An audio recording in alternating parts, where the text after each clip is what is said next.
debate, the balance that was left for the time to be exhausted on this sessional paper was 12 minutes. A debate on sessional paper is capped at 2 hours. Yesterday, 12 minutes was the balance or remained for the debate to be concluded. However, this afternoon, this procedural motion seeks to have the House resolve to have that time extended by a period not exceeding 2.5 hours.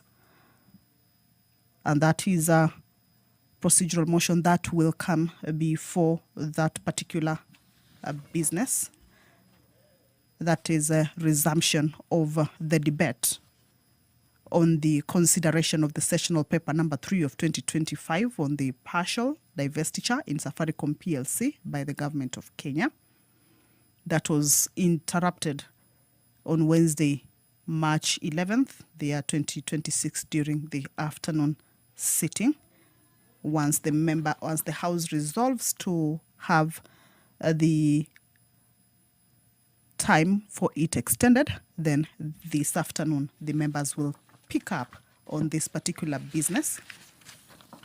That is a report by a joint committee. It is a joint report by the Departmental Committee on Finance and National Planning and the Public Debt and Privatization Committee that considered this sessional paper. The Speaker of the National Assembly, Honorable Dr. Moses Masika Wetangula, as you can see, has already made his way into the chamber to preside over this afternoon sitting. You will allow me to hand you over to this live broadcast brought to you by PBU in partnership with KBC. My name is Kamche Menza. Good afternoon. Tuheshimiwa tuombe. Ewe Mwenyezi Mungu ambaye kwa hekima na wema wako umetoa nyadhifa za viongozi na mabunge kwa ustawi wa jamii na utawala wa haki wa wanadamu. Tausihi utazame kwa neema nyingi sisi watumishi wako ambao umeridhika kutuita ili tutekeleze shughuli muhimu za jamhuri yetu. Tutakuomba uteremshie baraka zako sisi tuliokutanika hapa na utujalie tuyatende na kufikiria mambo yote yatakayofikisha mbele yetu kwa njia ya haki na uaminifu, ili utukufu na sifa zako siendelezwe na ili kustawisha amani, ufanisi na heri ya nchi yetu na wale ambao hajasawa umesikabidhi mikononi mwetu. Amen.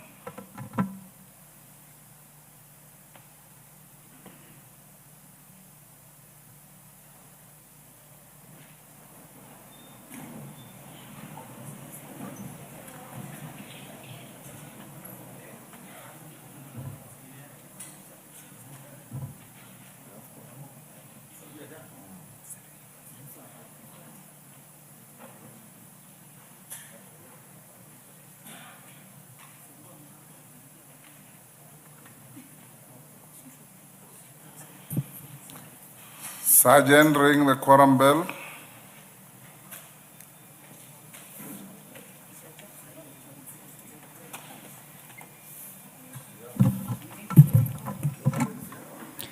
The House is yet to correct, and this afternoon, once the House corrects, then they will be picking up on the debates regarding the sessional paper number 3 of 2025 on the partial divestiture in Safaricom PLC by the government of Kenya. Much as a debate already took place on the floor of the House yesterday evening with a balance of about 12 minutes, the House seeks to resolve to have that debate time extended by a period not exceeding 2.5 hours, and that is a procedural motion that will be considered this afternoon before they embark on the continuation of the debate or resumption of the debate. Remember, the consideration is the joint report by the Departmental Committee on Finance and National Planning and the Public Debt and Privatization Committee, who jointly considered Honorable members, we sessional now have paper. quorum to The transact quorum has been business. attained. Allow me to hand you over. Order number 1, administration of oath. Order number 2, communication from the chair. Order number 3, messages.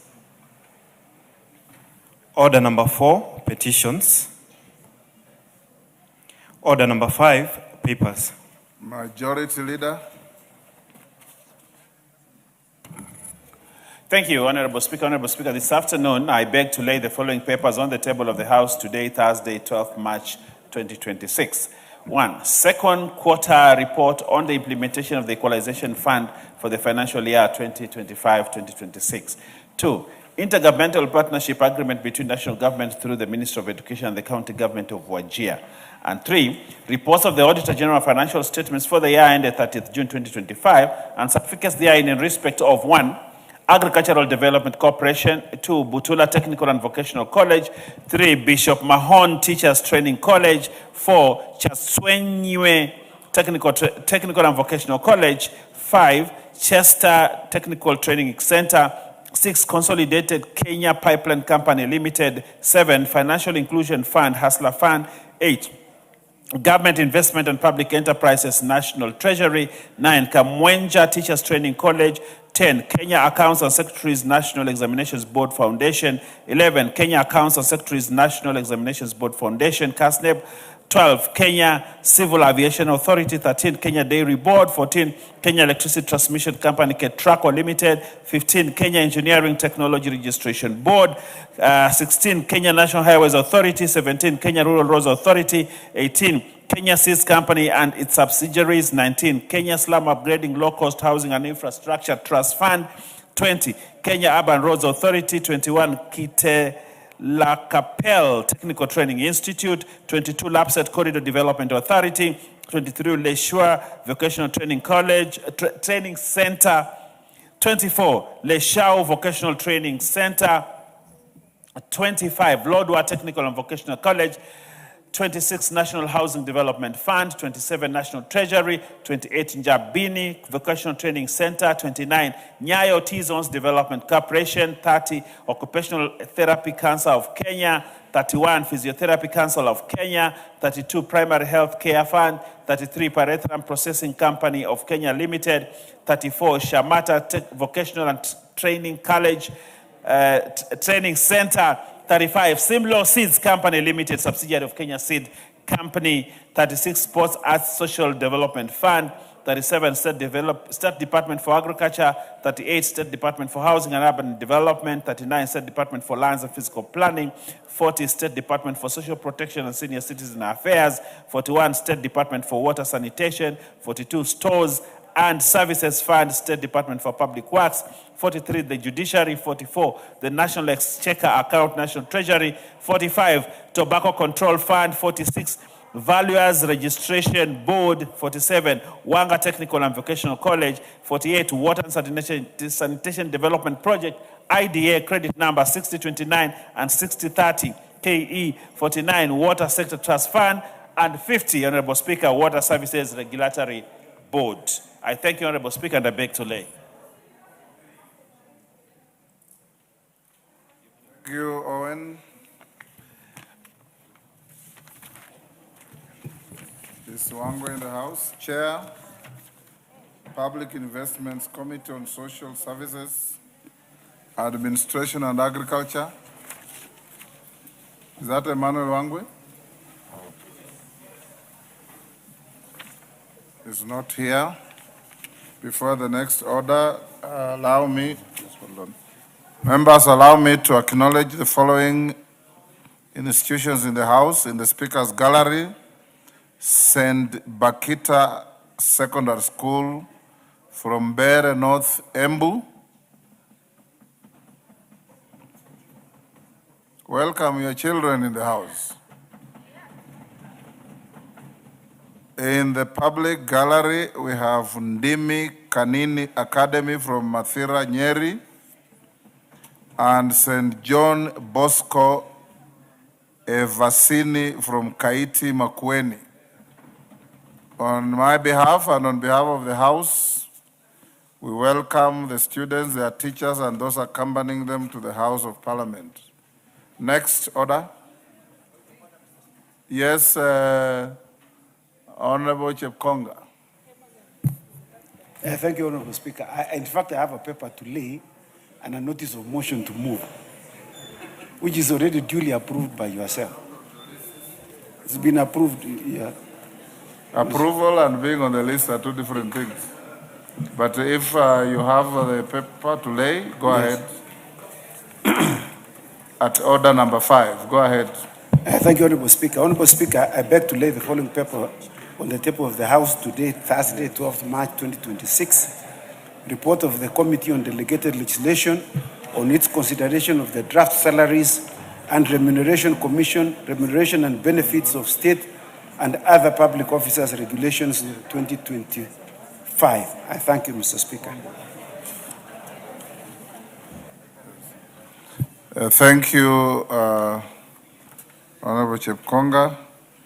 Honorable Bishop Kosgei, I'm told you are holding brief for your chairman. Yes, sir.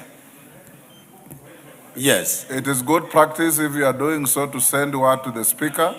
Okay. So that we get to know that you have such a brief. Okay. And ordinarily such a brief should be accompanied by a written note, but I'll give you an opportunity to lay the papers scheduled under B. Thank you. Thank you, Mr. Speaker, and well guided. Honorable Speaker, I beg to lay the following paper on the table of the House today, Thursday, 12 March 2026, on the aid report of the Public Investment Committee on Social Services, Administration and Agriculture on the consideration of audited financial statements of the following state corporations. 1, Communications Authority of Kenya for the financial year 2019-2020 to 2023-2024. 2, Kenya Medical Training College for the financial years 2021-2022 to 2024-2025.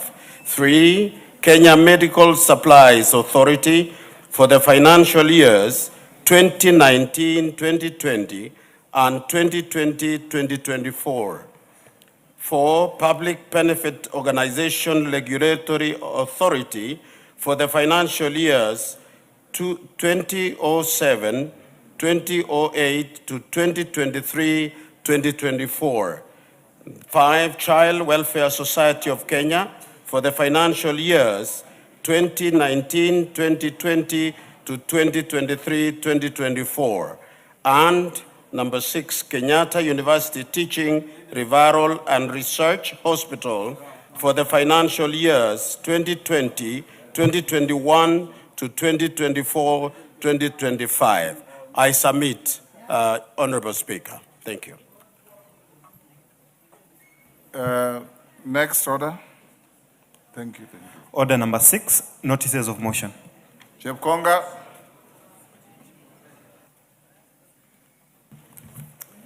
Thank you, Honorable Speaker. I was consulting a member of the caucus of lawyers which you appointed, Mr. Speaker. Yes. We are discussing very important things, notwithstanding the fact that you have an important motion to move.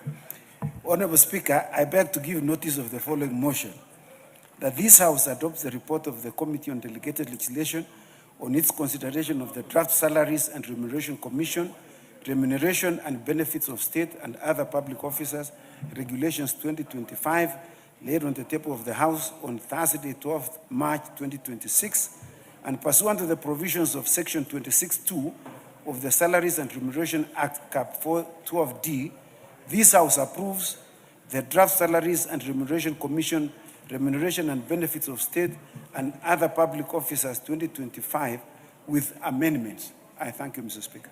Thank you, Bishop. Chairman, Public Investments Committee on Social Services, Administration and Agriculture. I have presented, sir. We are now on notice of motion. Oh, okay. Is it compounded in one motion or there are different notices? They are all in one motion. Go ahead and give notice of the motion then. May I ask for I've surrendered everything there. May I have it, sir? Okay, thank you.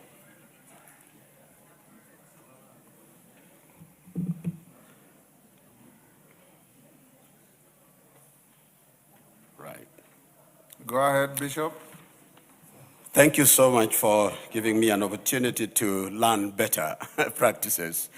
Honorable Speaker, I beg to give notice of the following motion, that this House adopts the 8th report of the Public Investment Committee on Social Services, Administration and Agriculture on its examination of the audited financial statements of the following state corporations laid on the table of the House on Thursday, 12 March 2026. 1. Communication Authority of Kenya for the financial years 2019-2020 to 2023-2024. 2. Kenya Medical Training College for the financial years 2021-2022 to 2024-2025. 3. Kenya Medical Supplies Authority for the financial years 2019-2020 and 2020 to 2021. Number 4, Public Benefit Organization Regulatory Authority for the financial years 2007-2008 to 2023-2024. Number 5, Child Welfare Society of Kenya for the financial years 2019-2020 to 2023-2024, and Kenyatta University Teaching, Referral and Research Hospital for the financial years 2020, 2021 to 2024, 2025. I submit, Mr. Speaker. Bishop, Chairperson, Select Committee on Implementation, Raphael Wanjala.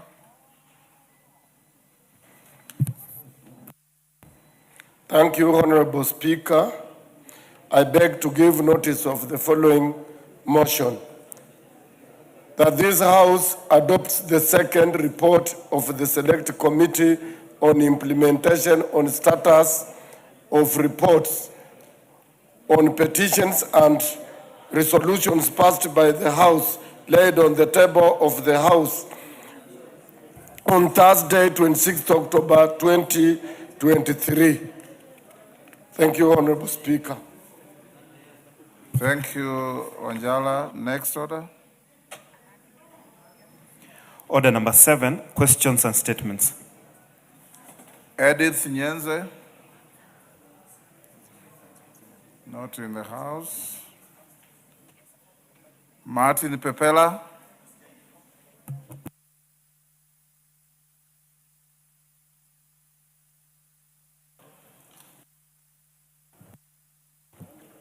Thank you, Mr. Speaker, for this opportunity. Mr. Speaker, I rise to ask for a statement regarding a tragic road accident that occurred on 9th of March this month between Webuye and Kitale Road.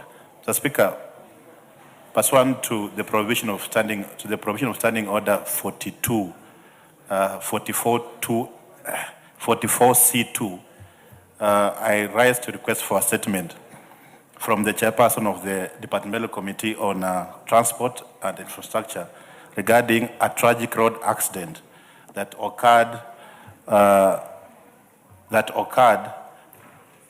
on the Mala Junction along the Webuye-Kitale Road.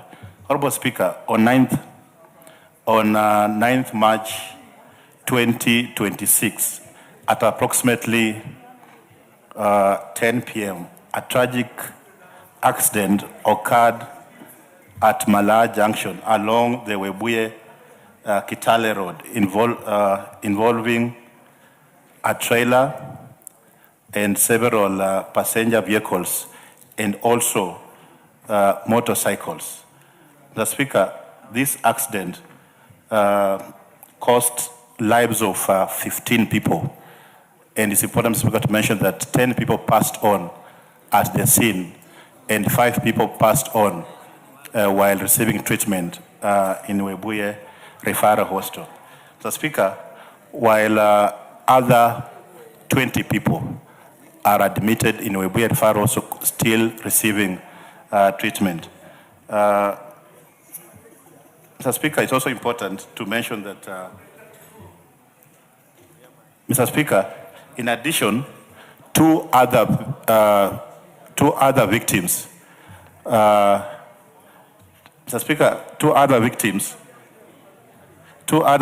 were referred to Eldoret Referral Hospital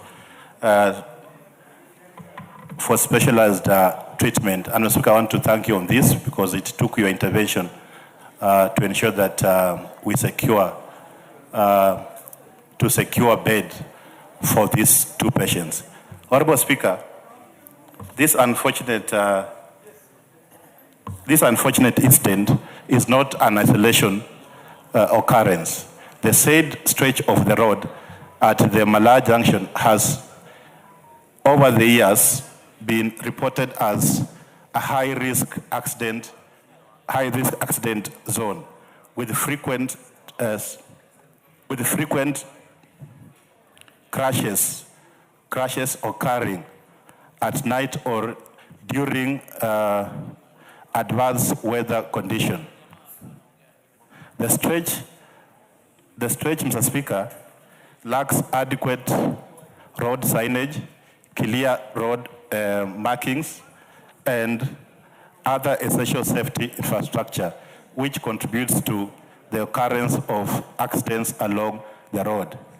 Noting that the Malaa Junction has over the years been identified as a high-risk accident zone, the Kenya National Highway Authority, KENHA, needs to take adequate action to bring the road infrastructure to an acceptable safety standard. Honorable Speaker, it is in this regard, Honorable Speaker, it is against this background that I request for a statement from the chairman of the Departmental Committee on Transport and Infrastructure on the following. One, a report on any safety audit conducted on this road on this road on Malaa Junction and along the Webuye-Kitale Road. And if so, Mr. Speaker, whether the road zone has been officially designated as an accident black spot, Mr. Speaker. Mr. Speaker, secondly, measures being undertaken by KENHA to enhance safety at the junction, including, Mr. Speaker, the installation of properly designed and clearly marked speed bumps, adequate proper road signage, clear road markings, reflective stubs, and any other appropriate road safety intervention, and the timeline for completion of installation of these road safety measures. And Mr. Speaker, finally, plans by the Ministry of Roads and Transport to compensate the families of the victims and measures in place to support victims of the accident that occurred on Malaa Junction. Finally, Mr. Speaker, I also want to thank the head of state for the support for the moral and financial support that he has given the victims that lost their loved ones, and also thank you for not only supporting the families, but also finding time to visit the families. I thank you, Mr. Speaker. You want to joyride? Yes, Mr. Speaker, and thanks for the opportunity. Mr. Speaker, as we send our condolences to the terrible accident in Webuye, Mr. Speaker, when you speak 15 people dead and others still very critical, Mr. Speaker, it is not a small thing.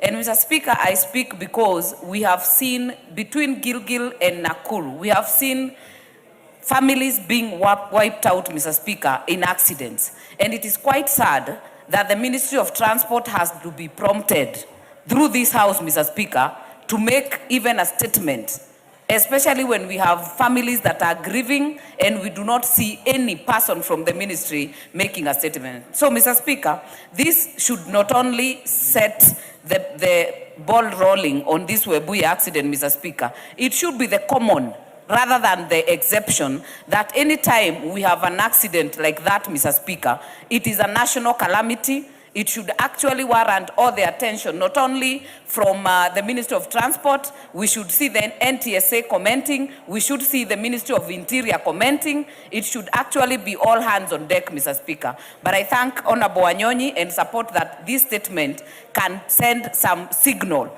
that they do not wait for this House to prompt them. Let them be there on the site, Mr. Speaker, and be seen to work with these families. But we send our condolences to the families in Webuye. Thank you. Otienda Molo. Thank you, Mr. Speaker.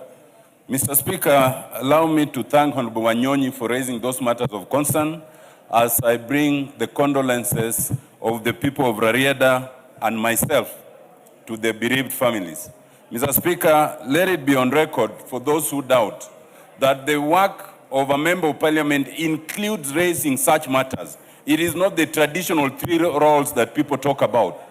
Any matter of concern to the constituents or the citizen is a matter of concern to a member of parliament. As I say that, Mr. Speaker, I thank you because I know that you went to the scene as soon as you learned what happened.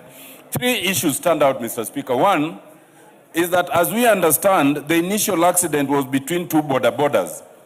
As we are addressing this matter, let us pay particular attention to the lawlessness that the borders are starting to bring in this country. There ought to be some special police unit that focuses just on the borders because they have become a law unto themselves. They do not obey even the traffic rules. Mr. Speaker, secondly, let it be clear that such matters should concern the National Transport and Safety Authority immensely. The National Transport and Safety Authority also ought to know that under Article 94 and 95 of the Constitution, nothing can have the force of law that is not passed by Parliament. So as they go ahead to introduce these new laws of sport fines and all that, it is, to the best of my knowledge, we have not had an occasion to debate that kind of law, how it to be implemented and what it's supposed to achieve. And it is very important that such ideas, while they are good, they must be brought to the people's representatives to interrogate them, fine-tune them, and ensure they are in tandem with the wishes both of the people and of the law. Lastly, Mr. Speaker, it is my hope, just as this government has recently demonstrated when we lost our colleague Honorable Ngeno and his other colleagues, let the government also come in and assist these 15 families, because as I understand, almost 10 members of those who passed on are from the same family. I so submit, Mr. Speaker.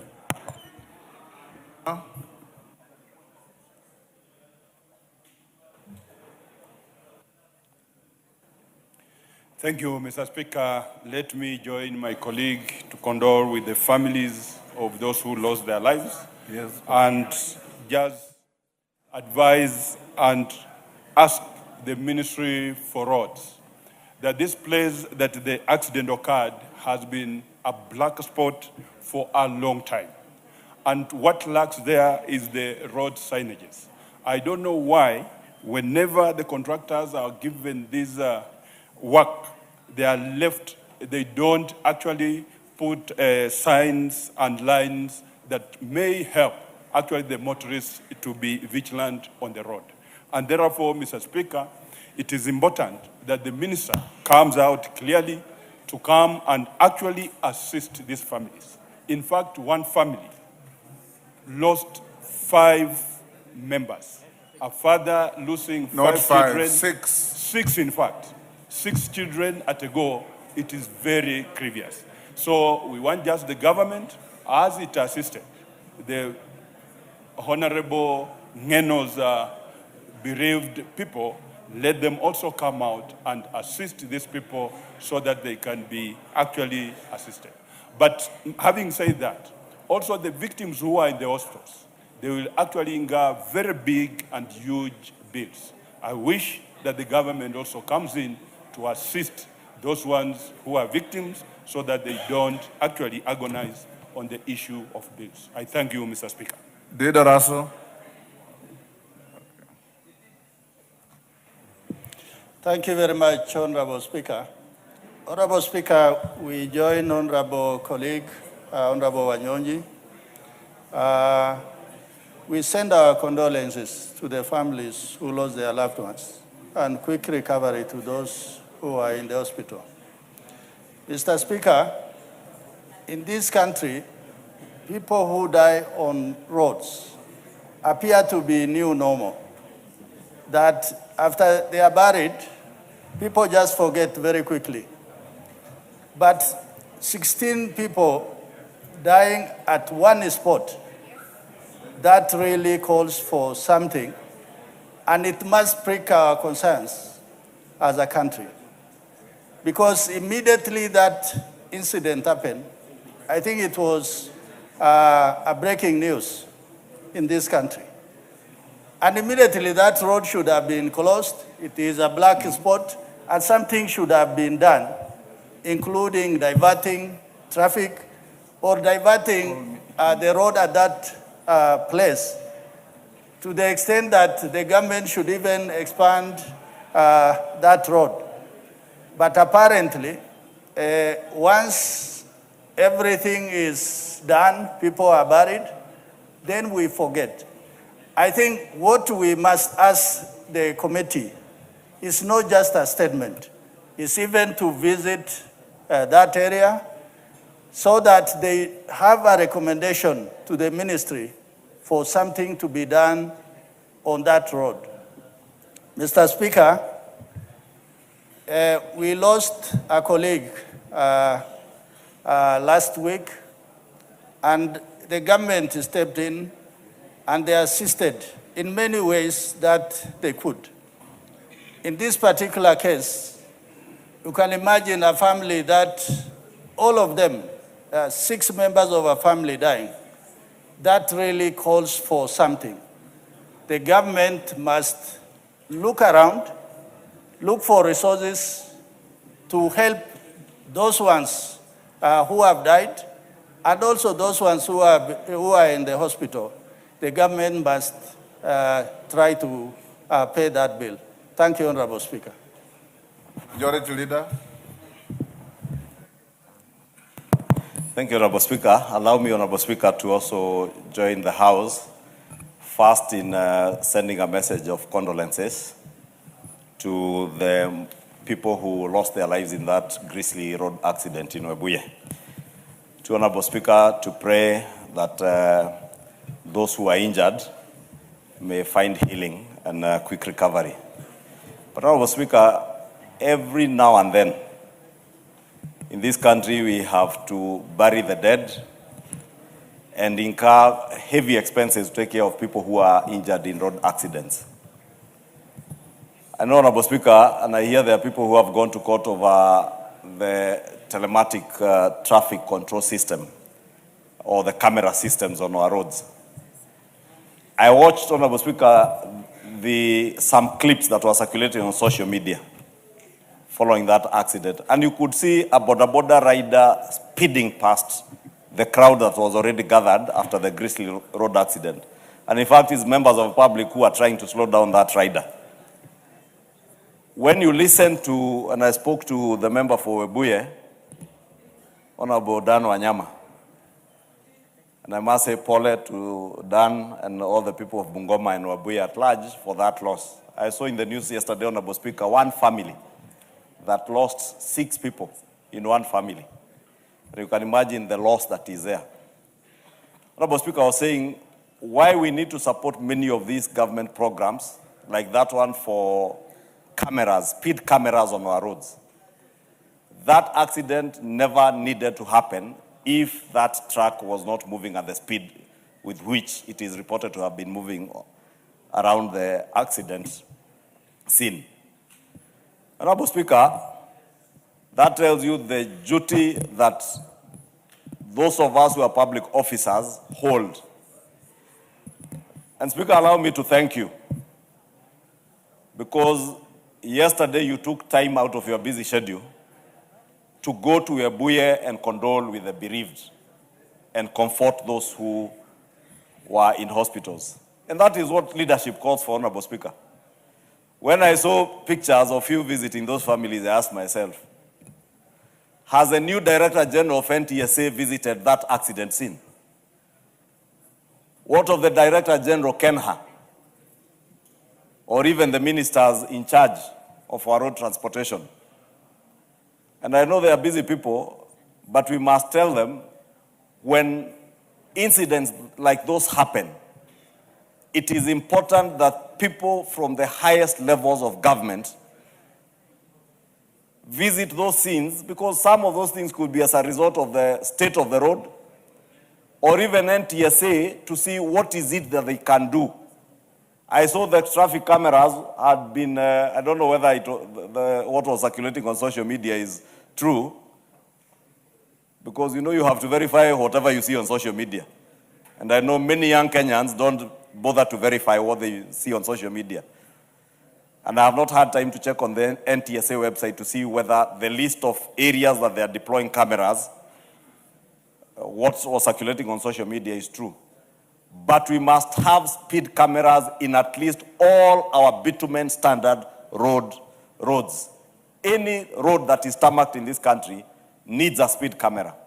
And that is why, Honorable Speaker, I want to say the Director General of NTSA, the PS in charge of transport, and that one, the one in charge of roads, I would expect that before the end of this weekend, they must visit that site. And also ensure, Honorable Speaker, and I hope the Chair Transport, I wish he was in this house, because he's the one who should cause the ministry in charge to make sure that we do something to make sure that we end this carnage on our roads. Honorable Speaker, 17 or 15, even 2 lives lost are lives too many. Even 1 life lost is a life too many, Honorable Speaker. And we must, as a House, act together to oversight and ensure the ministry in charge and NTSA act to stem that rising tide of road carnage in the country, Honorable Speaker. In December, January, we lost too many people. Even COVID didn't kill the number of people that die on our roads. And it's true, COVID came as a pandemic for a short time, killed people, but not the number of people we lose on our roads. If we don't do something, we'll continue to lose people, Honorable Speaker.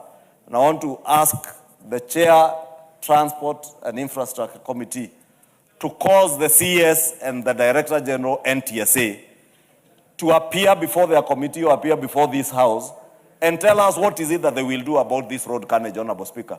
Because we can't continue using the floor of the House and our time, Honorable Speaker, to send condolences. We should not be doing that, Honorable Speaker.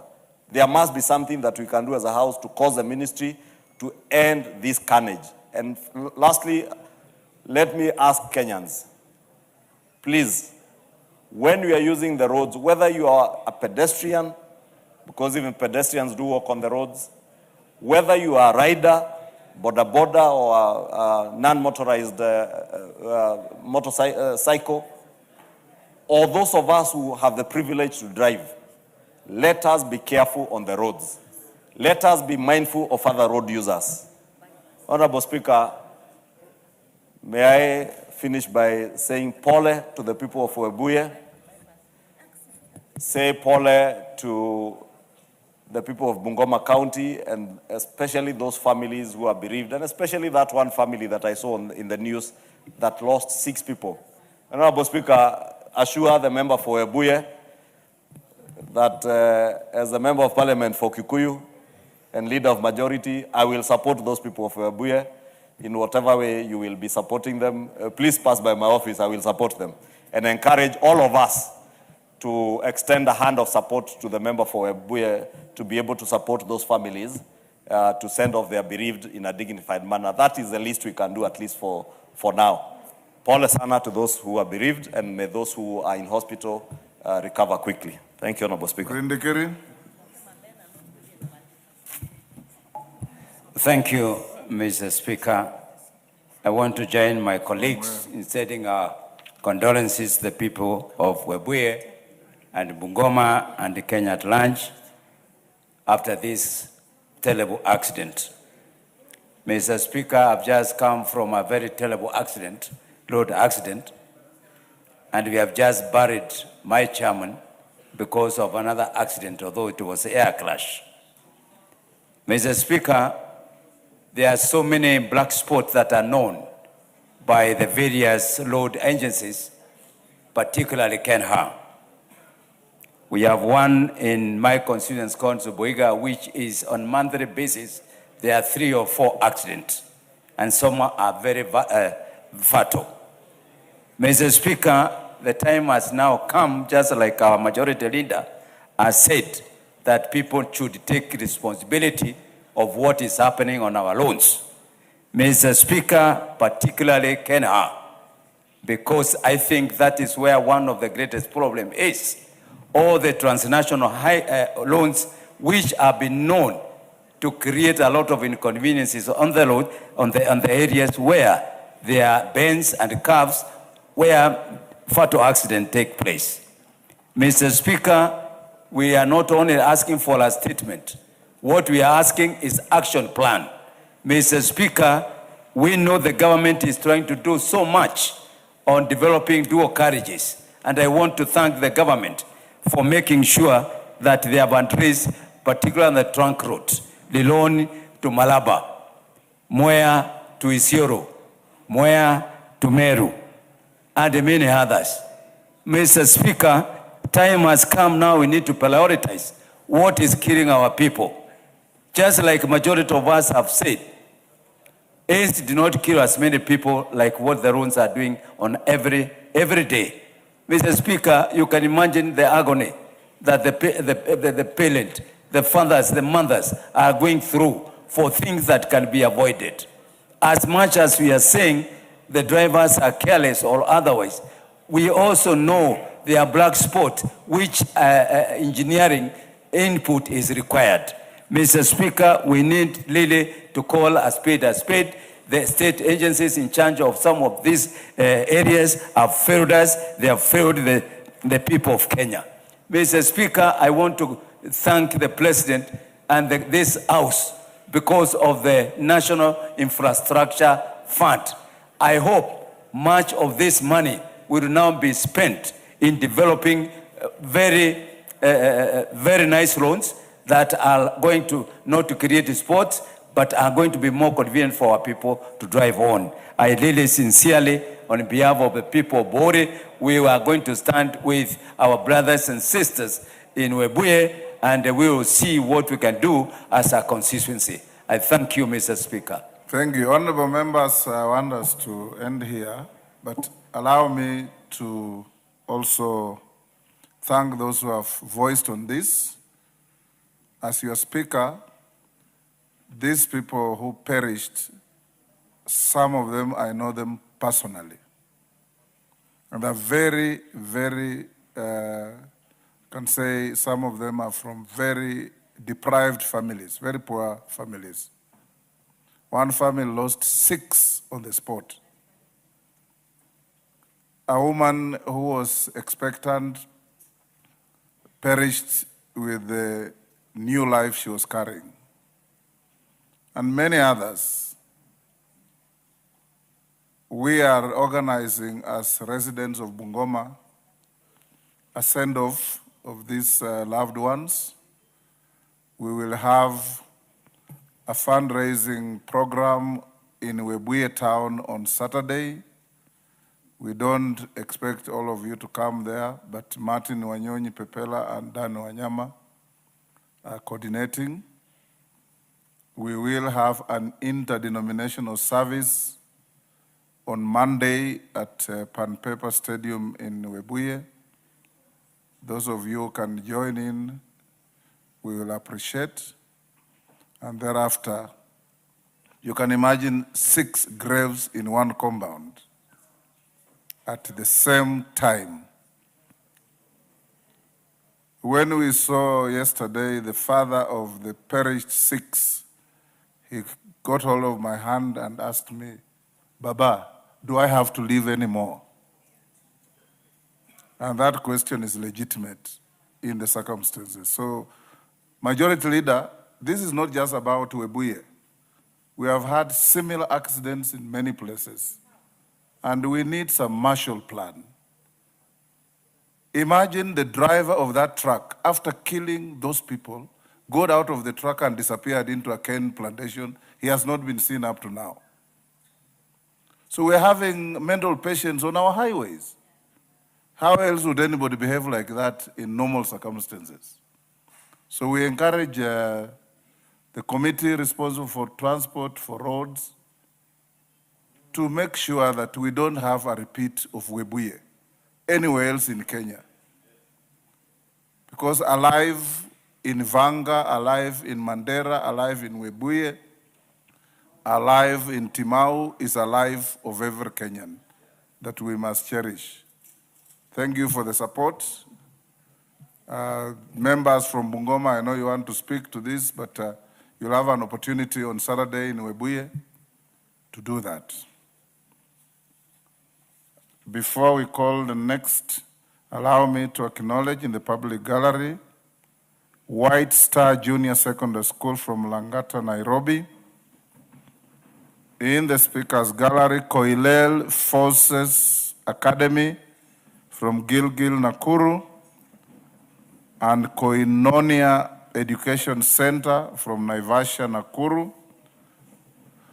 On my behalf and on behalf of the House, I welcome the students, their teachers, and those accompanying them to the House of Parliament. Also in the Speaker's Gallery, we have 15 officers from various state agencies and departments, county assemblies, and NGCDF board,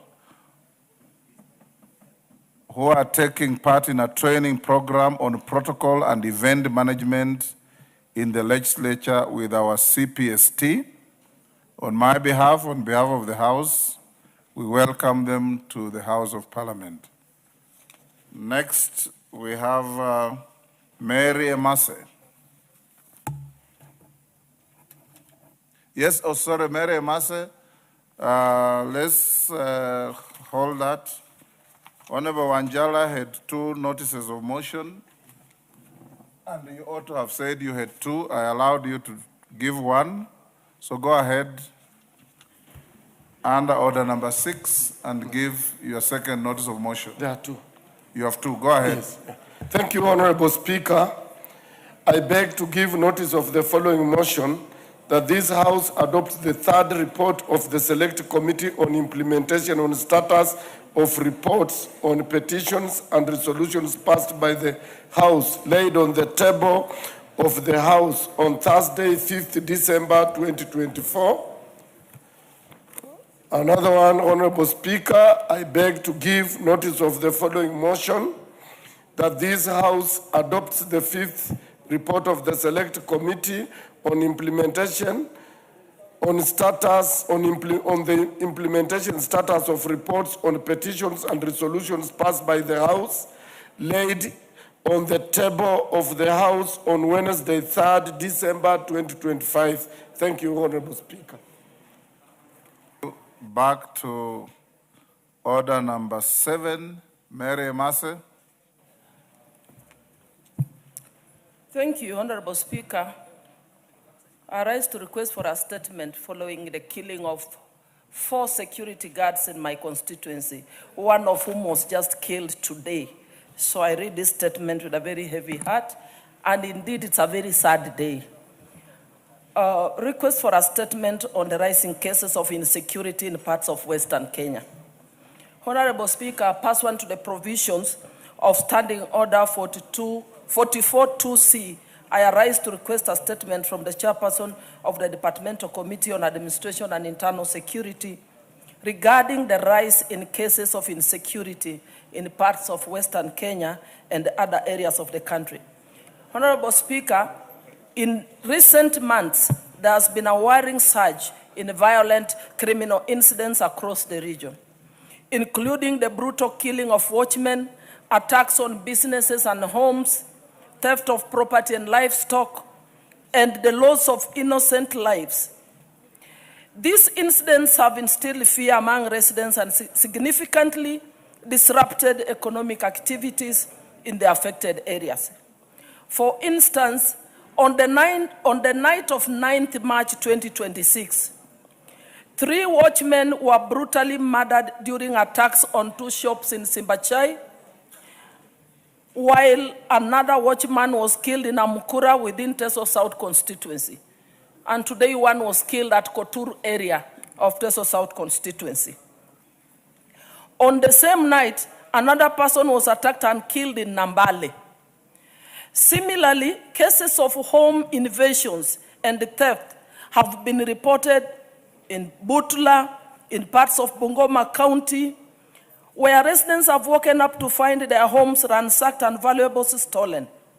Equally concerning are incidents reported in Butere constituency, where establishments including Planet Garden Hotel, Guava Resort, Zarita Resort, and the Swiss Resort were broken into between December 2025 and January 2026, with electronics and other valuables being stolen. Honorable Speaker, the Constitution guarantees every citizen the right to life and the protection of property by the state. However, the recent wave of criminal incidents raises serious concerns regarding the adequacy of security responses in the affected areas.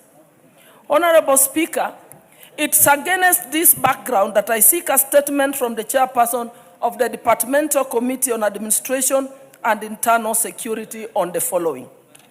1, the measures being taken by the government to address the rising cases of insecurity, particularly in Western Kenya, specifying the actions taken to address the reported incidences. Second, the steps being taken to enhance police presence, strengthen investigations, and improve response capacity in the affected areas. And third, the actions being undertaken to ensure that perpetrators of the recent killings, attacks on businesses and homes, the theft of property, are swiftly apprehended and brought to justice. I thank you, Honorable Speaker. Honorable Speaker. And as I conclude, Honorable Speaker, allow me to send condolences to the affected families. The 4 families who have lost the only breadwinners through deaths that should never have occurred, Honorable Speaker. And I would want to plead with this House, and starting with the majority leader, just as we are supporting the affected in Webuye, can we also support the affected in Teso South so that they can be able to bury their loved ones in a dignified manner? Thank you, Honorable Speaker. Thank you, Dido Raso. Yes, hold on, Raso. Yes, Dick Maungu, what is it? You want to joyride? Yes, Speaker. Go ahead. Thank you, Speaker, for that opportunity. Mr. Speaker, what Madam Mary Emasi has actually raised is a matter of serious interest for us who come from the Western region. And the matter of insecurity is not only in the counties mentioned, but Vihiga County as well as Rwanda, Mr. Speaker, is significantly affected. Mr. Speaker, we have gangs and people with guns who are moving around, Mr. Speaker. On Monday, I led a very peaceful protest in my constituency on matter of security because a business lady was shot dead using a G3 rifle, Mr. Speaker. Shops were robbed, and therefore the matter the madam has raised, Mr. Speaker, is not only for the area, but for the entire region, Mr. Speaker. And therefore, as a committee comes up with a feedback, it will be good to have a comprehensive statement as to what the ministry is doing to ensure safety and security is actually addressed in the entire Western region. Thank you. When can you bring a response? Honorable Speaker, this afternoon, our committee is meeting the IG and his team, and it is the first point that we are going to share these concerns with him, and we'll be able to bring a comprehensive report to the House immediately the session begins. Thank you. We also didn't commit the Department of Roads and Transport on Pepela's statement. Is GK in the House? Komingoi is the one who has been answering questions. Anybody from transport and roads? Majority Leader, Transport and Roads is completely absent in the House. I'll alert them to bring a response when we resume. Next, Lengris Pauline. Thank you, Mr. Speaker. Pursuant to the provision of Standing Order 44.2c, I rise to request a statement from the Chairperson of the Departmental Committee on Administration and Internal Security regarding a human-wildlife conflict incident in Kisima location, Samburu County. Honorable Speaker, a tragic incident recently occurred in Neborkeju village, Baringon sublocation, Kisima location in Samburu County, where 3 women were separately attacked and killed by an elephant on 25th and 28th February 2026 respectively. Namely, Susan Lolmingani, ID number 3310143, Anisha Lolmingani, ID number 2632254, and Simale Lelechipan, ID number 37446064. The incident happened when the victims were fetching firewood a short distance from their homestead near Miai Dam, a registered water pan and serves both wildlife and the local community. Honorable Speaker, the incident has left the entire community in deep shock and distress, with the children of the deceased now left as orphans and exposed to severe social and economic vulnerability. Residents of Kisima location and the surrounding areas have for a long time been endured persistent threats from wildlife, especially elephants staying from the nearby Kirisia forest. Despite the increasing cases of human-wildlife conflict in the area, there appears to be inadequate mitigation, response, and protection mechanism to safeguard the lives of the local residents. Honorable Speaker, it is against this background that I request for a statement from the Chairperson of the Departmental Committee on Administration and Internal Security on the following. 1, the status of investigation into the tragic death of the 3 women from an elephant attack in the Borkeju village, Kisima location, Samburu County, and the immediate steps taken by the security and relevant authorities following the incident. 2, the immediate measures being undertaken by the government in a collaboration with relevant agencies to guarantee the safety and security of residents in Kisima location and other areas prone to human-wildlife conflict. And 3, the comprehensive and long-term strategy being implemented by the government to address the persistent human-wildlife conflict in Samburu County and other affected areas, including measures to prevent future loss of lives and protect communities living near wildlife conservation areas. I thank you, Mr. Speaker. Thank you, Chair Tourism. Chair Tourism, Kareke. Any member from that committee? Majority Leader, inform them to bring the response when we resume. Stephen Mogaka. Stephen Mogaka, not in the House. Mada Wangari. Thank you, Mr. Speaker. Honorable Speaker, pursuant to the provisions of Standing Order 44.2c, I wish to request for a statement from the Chairperson of the Departmental Committee on Administration and Internal Security regarding the increased charges for issuance of birth certificates. Honorable Speaker, birth registration is a right of every child as enshrined in Article 53 of the Constitution, as it confers legal identity and nationality. Birth certificates are also fundamental civil registration documents that enable children to have access to essential services such as education, healthcare, and other government services. It is therefore imperative that access to this critical document remains affordable to the ordinary citizen. High fees charged for the issuance of birth certificates limit a citizen's right to identity and inhibits access to essential services. Recently, the government revised the fees charged for application and change of particulars for birth certificates on the e-citizen platform, thereby increasing the cost of accessing civil registration services. The charges were revised for birth certificate registration from 50 shillings to 200 shillings, late application for birth certificate from 150 Kenya shillings to 500 shillings, and change of particulars from 90 shillings to 1,050. Honorable Speaker, in addition to these charges, a convenience fee of 50 shillings is charged for each application made through the e-citizen platform. The migration of these services to the e-citizen platform has also compelled many citizens who lack digital access or literacy to seek assistance from cyber cafes and other intermediaries, where they incur additional charges ranging from 150 shillings and 250 shillings to open an e-citizen account or to process the applications, further increasing the cost of obtaining a birth certificate. Honorable Speaker, it is against this background that I request for a statement from the chairperson, the Departmental Committee on Administration and Internal Security, on the following.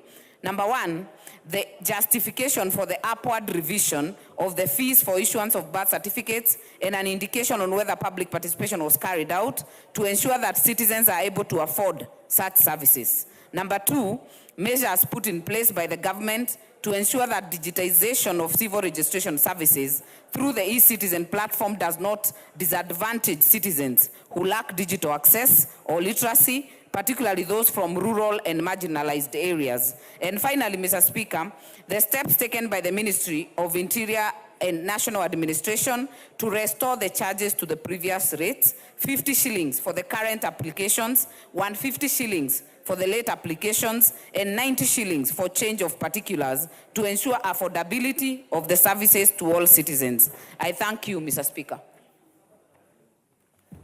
Thank you, Wangari. Chair, Administration and Internal Security, Russell, when can you bring a response? Thank you very much. Yes, Nicholas Nikor, what is your...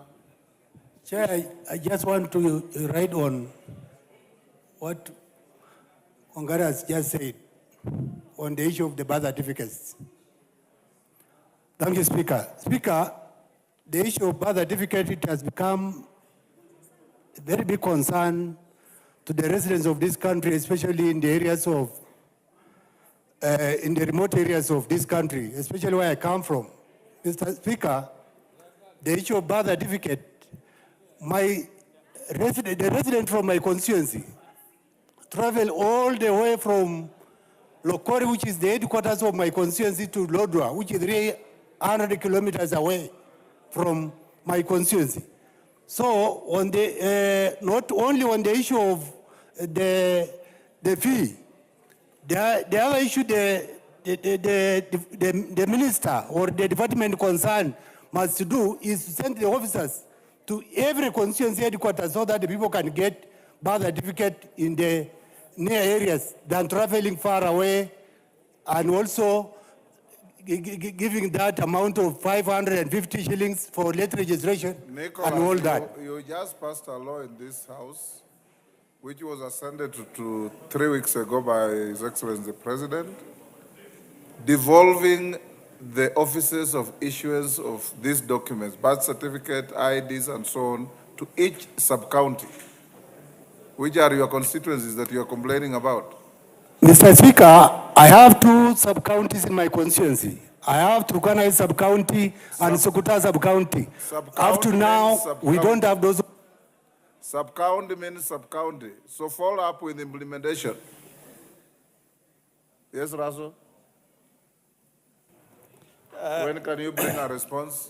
And Wangari, you can assist Honorable Nicholas with the content of your law. Mr. Speaker,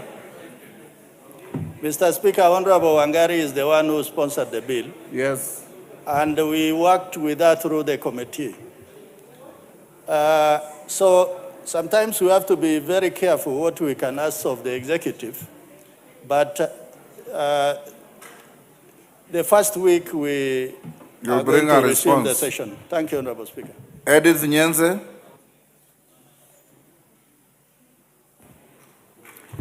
Thank you, Mr. Speaker, for giving me this opportunity to make my statement. This is your second call. Apologize to the House for coming late. Let me take this opportunity, Mr. Speaker, and the House to apologize for coming late. And thank you for giving me the opportunity. Thank you to make my statement. Go ahead. Thank you. Honorable Speaker, pursuant to the provisions of Standing Order number 44-2C, I rise to request for a statement from the chairperson of the Departmental Committee on Regional Development regarding the effects of the devastating floods that have affected several parts of the country following the recent heavy rains. Honorable Speaker, over the past few days, heavy rainfall has triggered several flooding in many regions of the country. Rivers have burst into banks, homes have been swept away, farmlands submerged, and critical infrastructure destroyed. Families have been displaced overnight and are now seeking refuge in schools, churches, and other makeshift shelters with limited access to food, clean water, and other basic necessities after flood waters overwhelmed settlements. Honorable Speaker, the city has not been spared from the devastating effects of floods.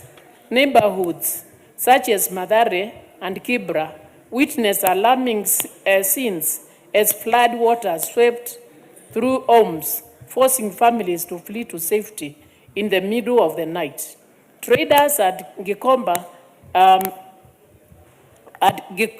market reportedly lost merchandise worth millions of shillings after stores were submerged by flood waters, while businesses along River Road and Kirinyaga Road were forced to close their shops as their shops flooded and vehicles stored in rising water,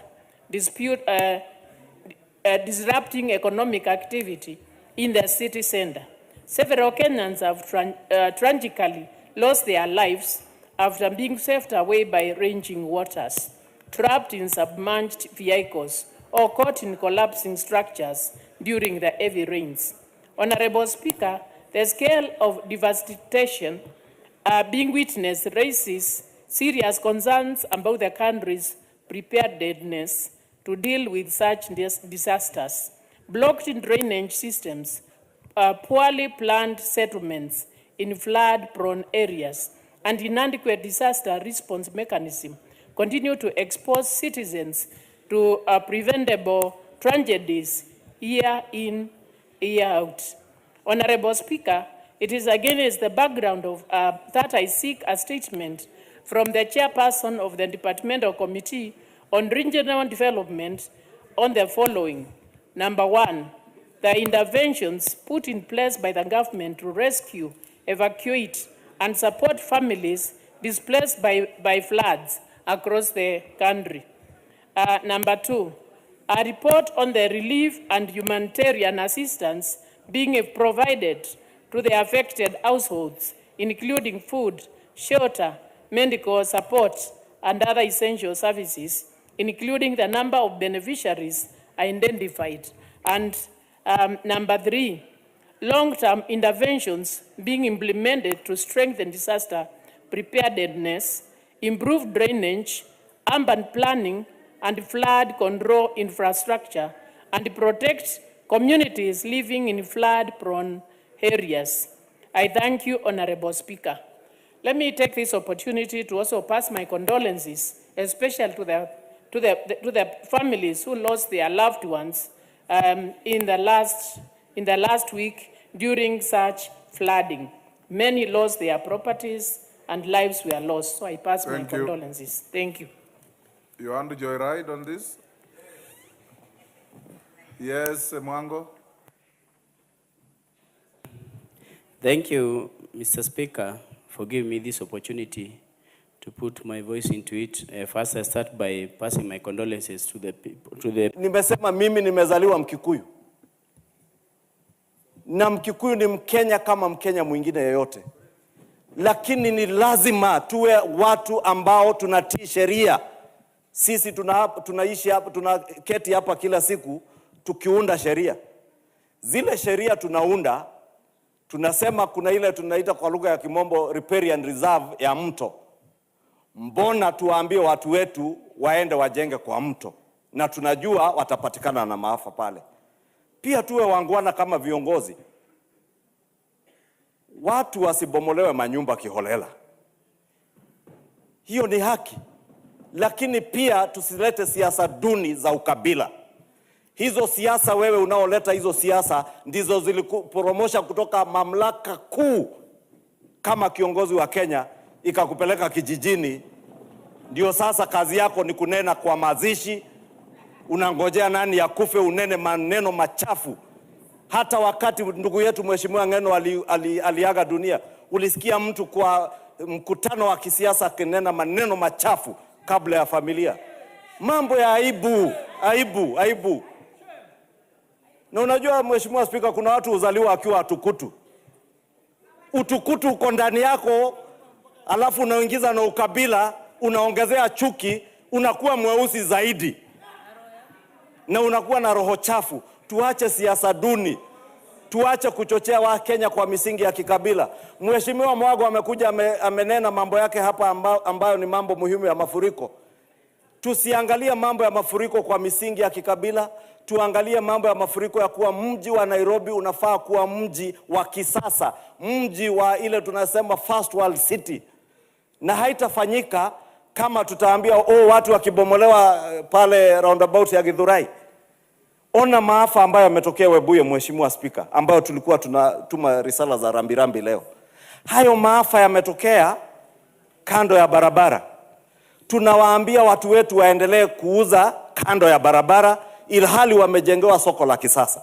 Badala kama viongozi tuwaambie watu kama limo soko limejengwa, tufanyie biashara kwa soko, tuache kuuza kando ya barabara, matatu zipate mahali kwa kuegezwa kando ya barabara. Hiyo ndio kuwa kiongozi. Lakini ukiwa mwanasiasa mtukutu, mwanasiasa mwenye roho chafi na umejaa na chuki, utaendelea kuwachochea wa Kenya. Na nimesema aibu kwa hawa wanasiasa. Sisemi ni Mheshimiwa Mwago. Mheshimiwa Mwago nimeona leo mara ya kwanza amekuja bunge na kuongea jambo ambalo linahusu watu wa starehe.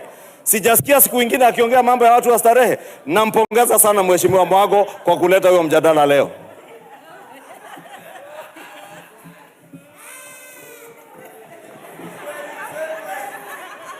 Honorable Junet.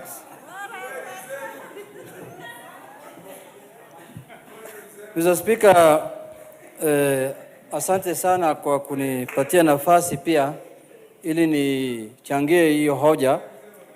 Mheshimiwa Speaker, ningependa kusema kwanza ya kwamba pale tunapotoka Bigori pia vile mama wa county wetu amesema. Mheshimiwa Speaker, unavyojua wewe umeenda Migori mara mingi. Migori ni miji ambayo iko na barabara moja, one highway, yani barabara kubwa moja.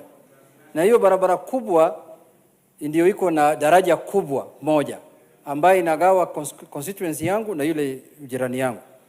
Na hiyo daraja ndio binadamu wanapita, lori zinapita, pikipiki inapita, kuku inapita, vyama vyote vinapita. Sasa Mheshimiwa Spika, ile daraja limefunjika kwa hii mambo ya maji. Imesombwa na maji. Kwa hivyo asante sana. Kwa hii mambo ya mafuriko. Sasa hakuna njia na mawasiliano yoyote kati ya upande hii na upande nyingine ya hiyo pali. Mheshimiwa Spika. Mheshimiwa Spika, kama serikali haitafanya jambo la dharura, sasa watu wengine watabaki ngambo hiyo na wengine watabaki upande hii, upande nyingine.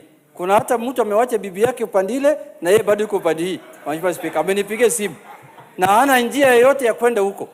Mimi naomba ya kwamba tuchukue hatua ya haraka ya kidharura ili tuunganishe hiyo daraja ili wapate nafasi ya kutembea katika hiyo miji. Na hiyo ndio uhuru highway yao. Hiyo ndio barabara moja wako nayo peke yake. Ya pili, Mheshimiwa Spika, hapa Nairobi sasa. Mheshimiwa Spika, hapa Nairobi vile kiongozi ya walio wengi amesema, gavana hako na jukumu la kazi ya kufanya, lakini wananchi pia wako na jukumu ya kufanya. Mheshimiwa Spika, kama umeamua kujenga nyumba kwa mdomo ya mto, kwa mdomo ya wewe umekaa kwa mdomo ya mto namna hii, umeweka nyumba yako kwa mdomo ya mto, na ukitaka kutolewa unaleta maneno mingi ya ukabila, sasa si utakufa tu. Kwa sababu kama umejenga nyumba yako ya biashara ama nyumba ya kuishi katika mdomo ya mto, hauwezi kulaumu mtu mfuriko ikifanyika. Mheshimiwa Spika, tulitembea huko juzi, niliongea hapa, ulinipatia ruhusa juu ya tulipotembea huko Addis Ababa. Nimeambiwa hiyo miji familia 20,000 walihamishwa wakapelekwa sehemu nyingine, walitolewa kwa eneo za mto. Ndio maana unaona hiyo miji siku hizi hakuna mfuriko kama zamani. Sasa kuna watu wanataka kutumia kila kitu kwa njia ya siasa. Wakisikia watu wamekufa kwa mafuriko ni siasa. Wakisikia mjumbe ameanguka na ndege ni siasa. Ukisikia mama amegonga na pikipiki ni siasa. Na hatoi maoni tofauti ya kusaidia wananchi. Yeye ni kusema tu ya kwamba kwa nini watu wanahamishwa. Sasa kama watu wanahamishwa ili wasikufe, ili maisha yao itunzwe, sasa wewe unalaumu nani? Nimeona Mheshimiwa Amos Mwago amesema jambo la maana. Amesema watu yangu wamekufa, lakini kiongozi yake amefurahia watu wake kukufa. Inafaa wakuna mkutano wazungumuse. Kwa nini tunaruhusu watu yetu wanakaa kwa sehemu kwa hatari? Mheshimiwa Spika, wewe tembea ndani ya hii miji ya Nairobi, utakuja kuona ya kwamba watu wanakaa juu ya mto, watu wanakaa juu ya barabara, watu wanajenga vioski juu ya sijui wapi. Tukubaliane kama wananchi, tunataka kuishi kwa njia ya kisasa ama tuishi vile tulikuwa tunaishi bila sheria na bila njia yoyote. Tukubaliane. Lakini mtu ya kutumia siasa kwa maafa ya wananchi, hiyo awache. Na tunataka kutuma Mheshimiwa Muswago kwake, tafadhali ongea na hiyo mtu. Maafa hawezi kuwa njia ya kujinufaisha kisiasa. Tafadhali, hatuwezi poteza Wakenya 50 na kitu. Na wewe bado unapiga kifua unasema, kwa nini watu wamehamishwa kwa mto? Sasa inamaanisha unataka watu waendelee kukufa. Unataka watu waendelee kukufa hapa Kenya. Mheshimiwa Spika, kwa kumalizia, mimi nataka kusema hivi. Miji ya Nairobi ni miji ya kila mtu. Hawezi kuwa miji ya watu fulani. Mji. Sio miji, ni mji. Mji. Mheshimiwa, jiji ya Nairobi ni jiji la kabila yote ya Wakenya na Wakenya wote kwa ujumla. Hata mimi maoni yangu, tulifanya makosa wakati tulikuwa tunatengeneza katiba mpya ya 2010 kuweka Nairobi kama county. Tungeweka Nairobi kama special zone metropolitan ambayo iko chini ya serikali kuu, ili Wakenya wote wapate manufaa ya serikali kuu, ili wapate njia kwenda kwao nyumbani jioni. Sasa imekuwa kama kijiji ya Gachagua. Mtu anakufa yeye anapiga kelele, mtu akikufa yeye anapiga kelele, na anataka watu waendelee kukufa.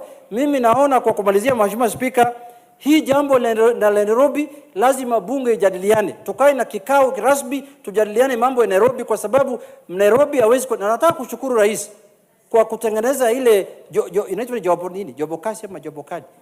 jobokasi ya kulete county pamoja na serikali kuu. Hiyo ni maono nzuri sana, kwa sababu yeye ameona miji hii ni miji kubwa ya nchi yetu na lazima iendelee mbele. Bwana Amos, mtu yako kama anataka kujenga kiosk, ajenge huko Manyora. Hapa Nairobi awaachie wananchi waishi kwa uhuru kwa njia ambayo inawezekana. Asanteni sana.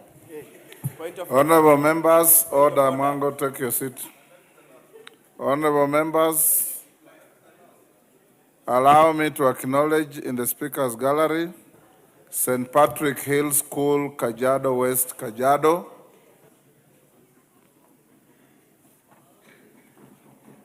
In the public gallery, Kangari Comprehensive School from Gilgil, Nakuru. Koimbi Boys School from Kiharu, Murang'a. And St. Anne Surech Girls from Gatundu North, Kiambu. On my behalf and on behalf of the House, We welcome the students, their teachers, and those accompanying them to the House of Parliament. There is another one in the Speaker's Gallery, Matungulu Girls from Matungulu in Machakos. I extend the same welcome to you, to the House of Parliament.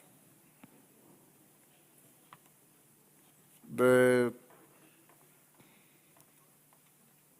was whose statement?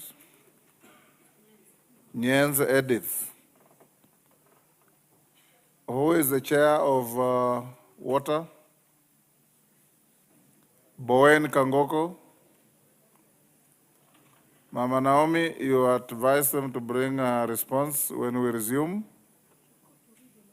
Regional Development, Lokachapong is in the house.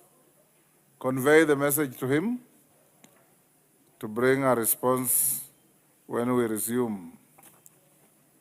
Mumina Bonaya. We have many statements, so move faster. Thank you, Speaker. Honorable Speaker, pursuant to Standing Order 44-2C, I rise to request for a statement from the Chairperson of the Departmental Committee on Administration and Internal Security regarding the insecurity affecting teachers serving in the Isiolo-Kipsing region of Isiolo County. Honorable Speaker, the Northern Kenya region, particularly the Isiolo-Kipsing corridor, has persistently faced acute shortage of teachers in schools. Following concerns raised by leaders, the Teacher Service Commission deployed teachers to the area to address the long-standing staffing gaps and ensure that learners in this marginalized region have access to education. However, despite these efforts, the teachers who responded to this national call to serve in the region are now facing grave security threats that have made the environment extremely dangerous. Honorable Speaker, on Wednesday, 18th March 2026, armed bandits barricaded the Isiolo-Kipsing Road and attacked unsuspecting road users, including teachers. In one incident, Mr. Leonard Muriungi Meme and Mr. Eric Mutuma, both serving at Lenguruma Primary and Junior School, were ambushed while traveling from school to attend a relative's burial. The attackers fired bullets indiscriminately at them, but the two teachers escaped alive, although their motorbike was stolen during the attack. In another incident on the same day, two teachers from Leparua Secondary School who were traveling home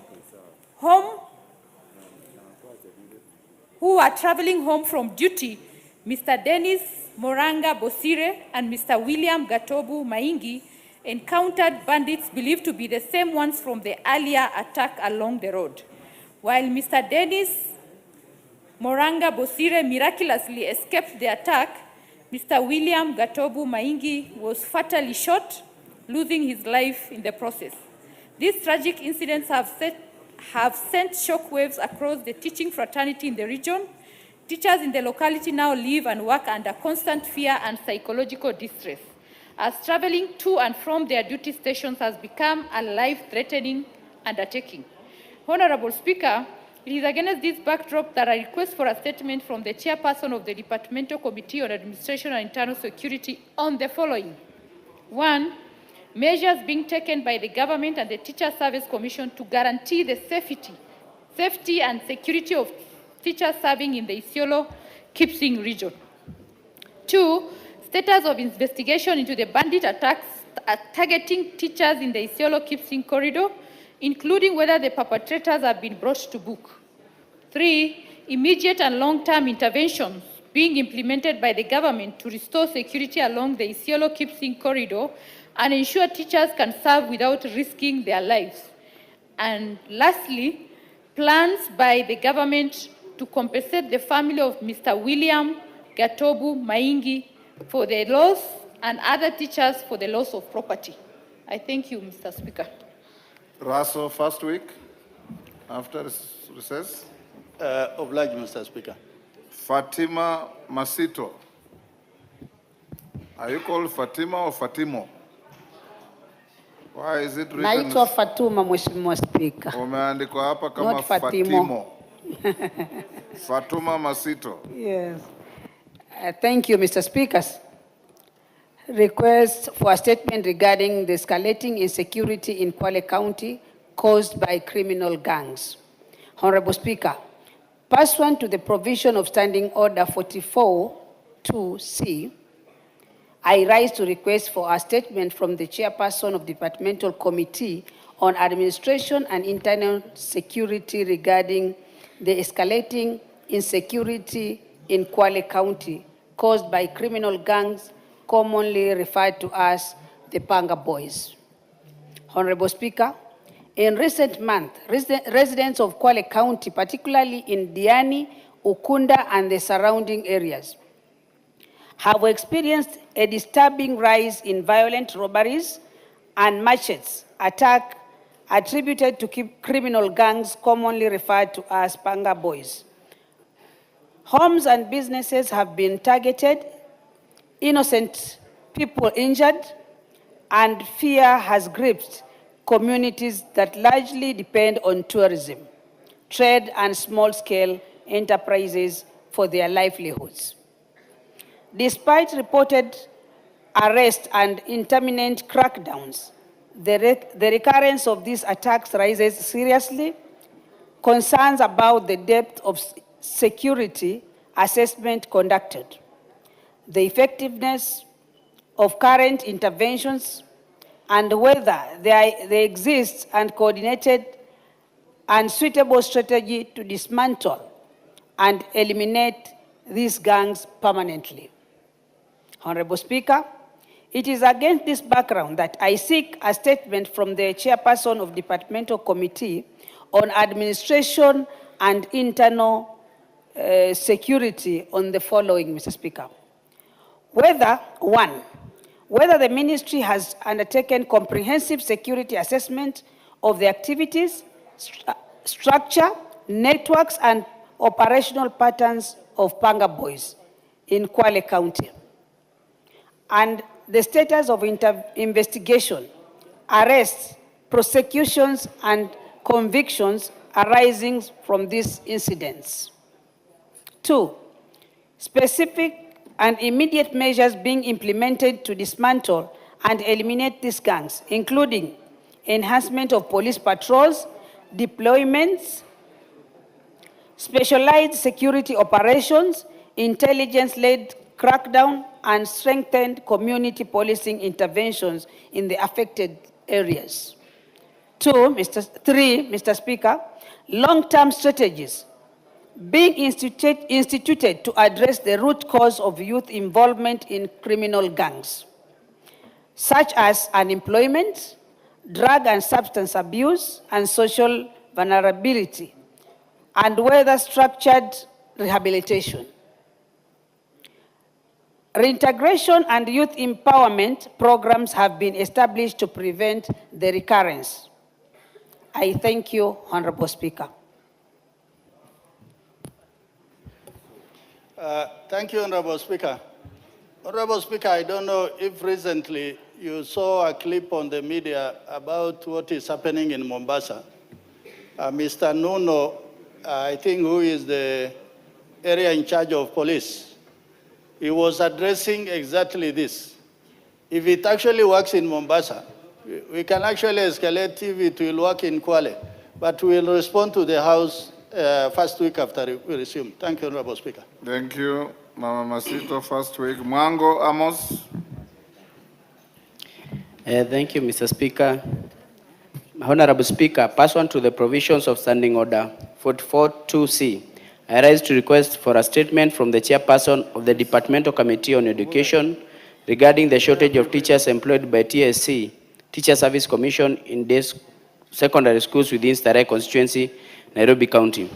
Honorable Speaker, day secondary schools in Starehe constituency are currently experiencing acute understaffing of teachers, which has negatively affected the quality of education and increased the teacher-to-student ratio. Reports from school administrators, parents, and other stakeholders indicate that several institutions within the constituency are severely understaffed. For instance, Nairobi South Secondary School reportedly has only 10 teachers serving over 600 students, while Pumwani Girls Secondary School has approximately 29 teachers serving over 570 students. Similarly, CGHU Secondary School is reported to have only 13 teachers serving the entire student population, among other day schools within the constituency facing similar challenges. The shortage of teachers has significantly strained the education system in the constituency. This has resulted in overcrowded classrooms, excessive workload for the few available teachers, limited subject specialization, and compromised curriculum delivery, ultimately affecting academic performance and the overall quality of education. This challenge is further compounded by the implementation of the competency-based education, which requires adequate number of trained teachers across the constituency, across specialized subject areas.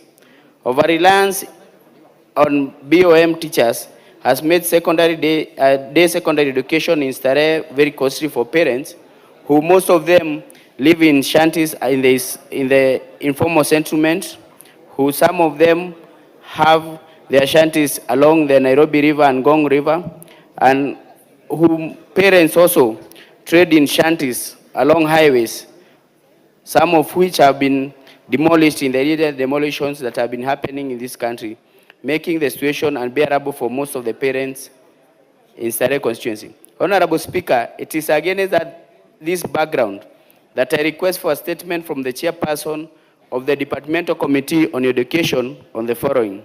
Report on any recent assessment conducted by the Ministry of Education regarding teacher-to-student ratio in day secondary schools and findings of such assessment in Starehe constituency. Measures being taken by the Ministry of Education in consultation with the Teacher Service Commission to deploy additional teachers to the affected schools in Starehe constituency. Plans to ensure that teachers currently deployed to the schools receive adequate training, and long-term measures being implemented to ensure timely replacement of teachers in schools in cases of retirement, resignation, death, and other forms of natural attrition.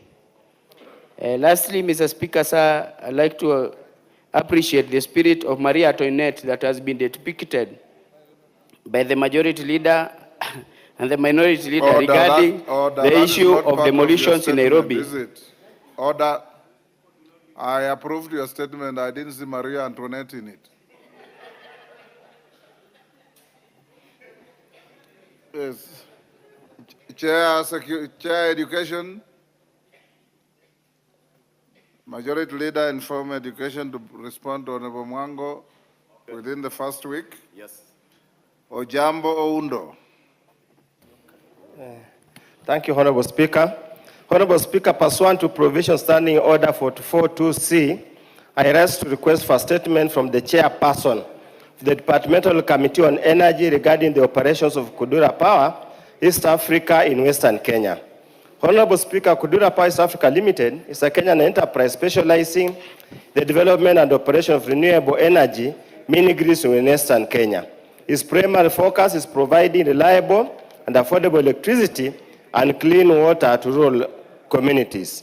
However, despite such a commendable initiative, the residents of Sidonge A, Diraho, Rukada, Mahurisi, Mudoriko, Wiri A and B, Namagumba, Mugonga, and Muhondo in Funila constituency have raised concern on the contributions of the project to enhancing growth of the local communities. It's observed that the power supplied by Kudura is unreliable during the rain seasons and insufficient for heavy-duty appliances. In addition, a tariff of Kenya shillings 88 and 33 cents charged per unit, significantly high compared to the rate of 25 per unit charged by Kenya Power. Sadly, Kudura has barred residents connecting to their power supply from subscribing to alternative power providers to meet the electricity needs. Honorable Speaker, it's against this background a request for a statement from the chairperson of the Departmental Committee on Energy on the following. A report of the regulatory framework under which Kudura Power East Africa Limited is operating, generating and supplying power in Western Kenya. Whether the operator has submitted the retail electricity tariff guidelines as required under Section 167 of the Energy Act 2019 and the agreement on leases granted to Kudura Power authorizing the imposition of tariffs on the power supplied and the regulatory measures in place to control and oversee such charges. 3, timelines within which Kudura will upgrade the infrastructure to ensure continuous and uninterrupted supply of power to households.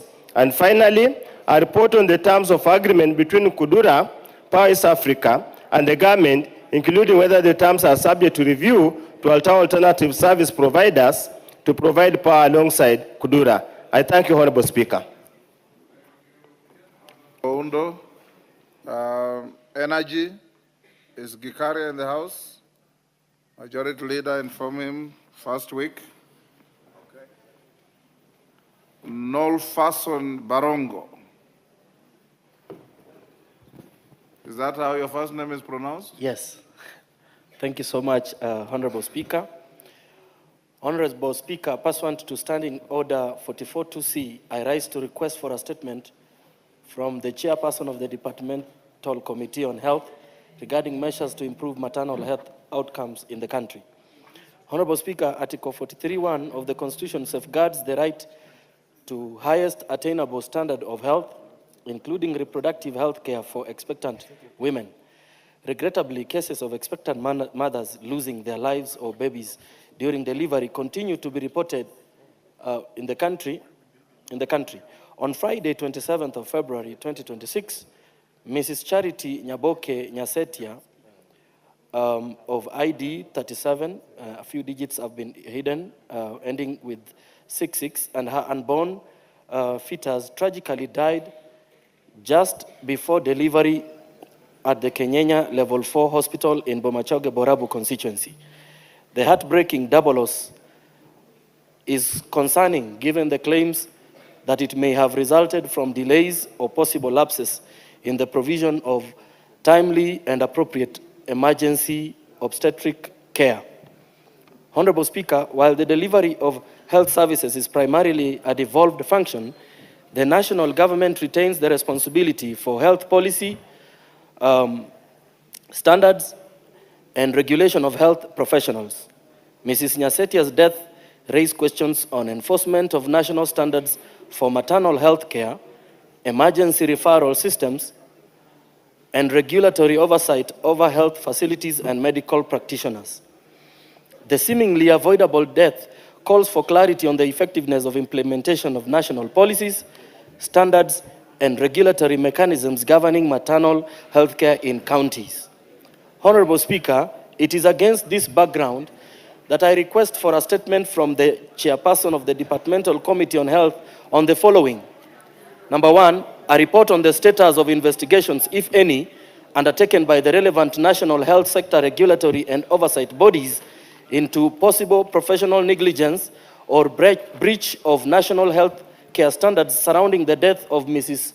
Charity Nyaboke Nyasetia, and disciplinary action, if any, taken against those found culpable of negligence. Number 2, the measures by the national government through the Ministry of Health and relevant regulatory bodies like the Kenya Medical Practitioners and Dentists Council to ensure compliance with national standards for maternal and emergency obstetric care by health facilities in the country.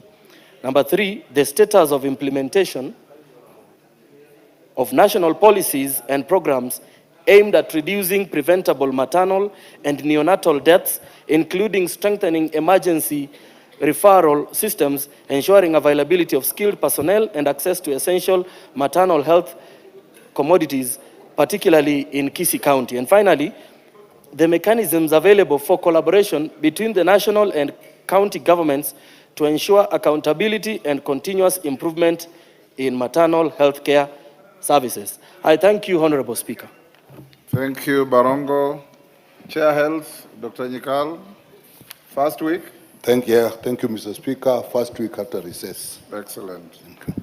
Waname Wamboka. Honorable Speaker, pursuant to the provisions of Standing Order 44.2c, I wish to request for a statement from the Chairperson of the Departmental Committee on Housing, Urban Planning and Public Works regarding the increasing incidences of building collapses in various parts of this country. Honorable Speaker, in the recent past, several buildings across the country have collapsed, resulting in loss of lives, serious injuries, destruction of property, and displacement of affected families. Reports following such incidents have often pointed to non-compliance with approved building standards, the use of substandard construction materials, weak enforcement of existing regulations, and negligence by relevant regulatory and oversight authorities. While the issuance of construction permits and enforcement of compliance with approved building standards is primary a devolved function, the national government retains the responsibility for the formulation of policies, regulations, and standards governing the construction sector. The recurring nature of these instances raises concerns regarding effectiveness of the current regulatory framework governing the construction industry, including the approval, inspection, and enforcement mechanisms.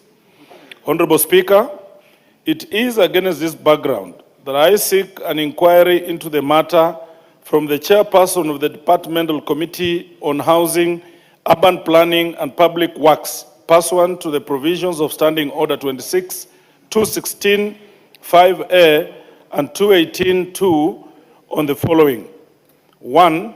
Circumstances that have contributed to the increasing instances of building collapses in the country, including the role of regulatory and oversight bodies in approving and monitoring in respect of each collapse and construction works. 2.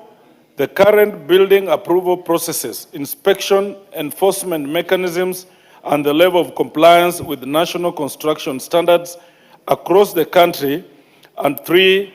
Accountability measures in place, including investigations, prosecution of culpable persons, and proposed mechanisms for compensation and support of the victims and affected families.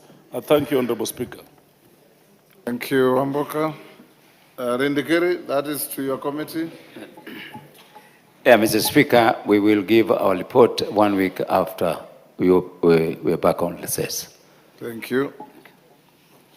Allow me to acknowledge in the Speaker's gallery St. Stephen Makindu Boys from Kibwezi West, Makwiny. When you are called out, you stand up, students, to be acknowledged.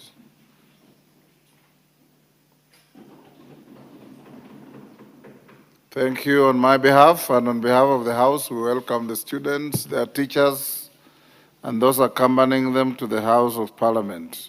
I thank you. Majority Leader, your Thursday statement.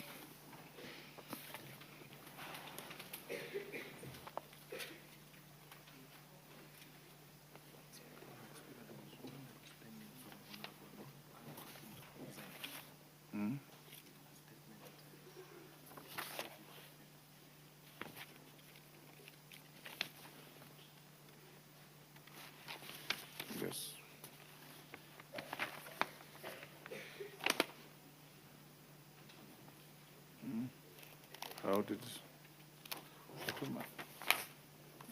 How did my signature come onto your statement? Okay. Thank you, Honorable Speaker. Pursuant to the provision of Standing Order 44-2A, I rise to present the following statement on behalf of the House Business Committee, which met on Tuesday, 10th March 2026, to prioritize business for consideration during the week and the business coming before the House in the week we resume from recess. Honorable Speaker, I wish to commend the leadership of this House, all our committees and members for the dedication and cooperation exhibited in this first part of the session so far. Through our collective collaboration, I can authoritatively confirm that we have set a good pace and dispensed with matters that require consideration within the set statutory timelines during the first session. In a record time, Honorable Speaker, we have been able to conclude key priority business, including the budget policy statement for the financial year 2026-2027, the 2026 medium-term debt strategy, and the division of revenue bill of 2026, all being budget-related and priority business. The House also passed the National Infrastructure Fund Bill now an Act of Parliament of 2026, a critical legislation that provides a financing framework for accelerated implementation of flagship infrastructure projects under the bottom-up economic transformation agenda. Additionally, the House passed the Miscellaneous Fees and Levies Amendment Bill of 2025 and approved nominees for appointment to the National Lands Commission and an ambassador to the Kingdom of Denmark. Honorable Speaker, in accordance with the calendar of the House, we are scheduled to take a short break following the rise of the House today and resume on Tuesday, 31st March 2026 at 2:30 p.m.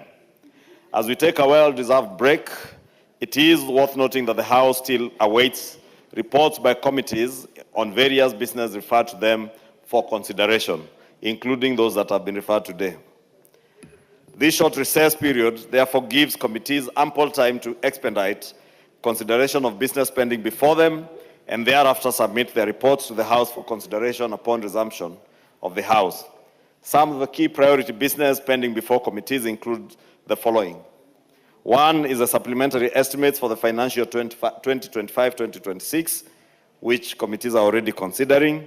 Two is a public petition number 19 of 2025 from the Cabinet Secretary for Environment, Forestry and Mining regarding the degazettement of specified sections of 4 public forests and the determination of related claims to the forests, which are South Nandi at Chepkumia area, Tarbo Forest, at Manzini area, Mount Elgon Forest, at Chepkuyuk area, and Kakamega Forest, at Shiro Shaviringa area. 3 is the Sovereign Wealth Fund Bill of 2026. 4 is the Special Economic Zones Amendment Bill of 2026. 5, the Senate amendments to the Cooperatives Bill of 2024 and the Technopolis Bill of 2024. And 6 is the mediation process on the Food and Feed Safety Control Coordination Bill of 2023 and the National Disaster Risk Management Bill of 2023. Honorable Speaker, when the House resumes on Tuesday, 31st March 2026, it is expected to consider the following business, some of which are listed in today's order paper, should they not be concluded in the course of business today. 1 is consideration of session of paper number 3 of 2025 on the partial divestiture of Safaricom, PLC by the Government of Kenya, if not concluded today. 2 is consideration of session of paper number 6 of 2024 on the National Aviation Policy. 3 is ukaguzi kwa asasi zisizo huru kikamilifu za Jumuiya ya Afrika Mashariki na ushoroba wakati katika Jamhuri ya Muungano wa Tanzania. 4 is reports of the Kenya delegation to the 147th, 148th, 149th, and 150th assemblies of the Interparliamentary Union, IPU, and related meetings. 5 is consideration of a petition regarding delay in resettlement of squatters in Koibem village of Nandi County. 6 is the 10th report on the audited accounts of the National Government Constituency Development Fund for specified constituencies for the financial years 2016-2017 to 2021-2022. And 7, the 5th report on the audited accounts of various state corporations of Western Region for the financial years 2018-2019 to 2020-2021. And 8, the 11th report on the audited accounts for the National Government Constituencies Development Fund for specified constituencies for the financial year 2016-2017 to 2020-2021. 9 is the 7th report on the audited accounts of various state corporations for the financial years 2018-2019 to 2020-2021. And 10 is inquiry into the pricing of tea in Kenya. The House Business Committee will also schedule the consideration of various individual members' bills, which are awaiting second reading of or the Committee of the Whole House, respectively. Finally, Honorable Speaker, in accordance with the provisions of Standing Order 42A, 5 and 6, I wish to convey that the Prime Cabinet Secretary and Cabinet Secretary for Foreign and Diaspora Affairs will appear before the House on the afternoon of Wednesday, 1st April 2026, to provide reports on 1, the status of implementation of the Interagency Technical Committee report on the review of designated hardship areas and payment of hardship allowances in the public service, and 2, the recruitment of Kenyans into foreign armies, particularly in the Russia-Ukraine war. Honorable Speaker, the Prime Cabinet Secretary was scheduled to appear yesterday, but you did communicate his apologies as he was out of the country in Russia. And we will expect him to appear the first Wednesday when we resume to answer to those two issues. In conclusion, on behalf of the House Business Committee, and indeed on my own behalf, I wish all of you members, honorable members, a wonderful recess period. It's a working recess as you spend time with your families and work in your committees during this short recess, and also as you discharge your constituency obligations to the people who sent you to this august house. I also take this opportunity to wish our Muslim colleagues an early Eid Mubarak, because it most likely will fall during this recess period. So Eid Mubarak to all our Muslim brothers and sisters. And I now wish to lay this statement on the table of the House. Thank you, Honorable Speaker. Thank you, Majority Leader. Last on the statements, Fatuma. Yes, Mwenje? Thank you, Honorable Speaker. On the Majority Leader statement? Yes, please, Honorable Speaker. Go ahead. Honorable Speaker, the Majority Leader has stated that the Prime Cabinet Secretary will be in the House once we resume, and considering what happened in Nairobi, and that the Prime Cabinet Secretary has taken over some, I believe he's the one in charge of some of these functions, would it be okay to request the Majority Leader to inform the Cabinet Secretary to come and give us a bit of a report of some of the measures and actions that are going to be taken, especially in light of the cooperation agreement that was signed between the national government and the county government of Nairobi? Right, you are right, but the right thing to do is file a request in my office. We have 2 weeks recess. I'll then motion the Majority Leader to include it in the issues that he will come to brief the House on. So if you do that, it will be done. Yes, Oundo?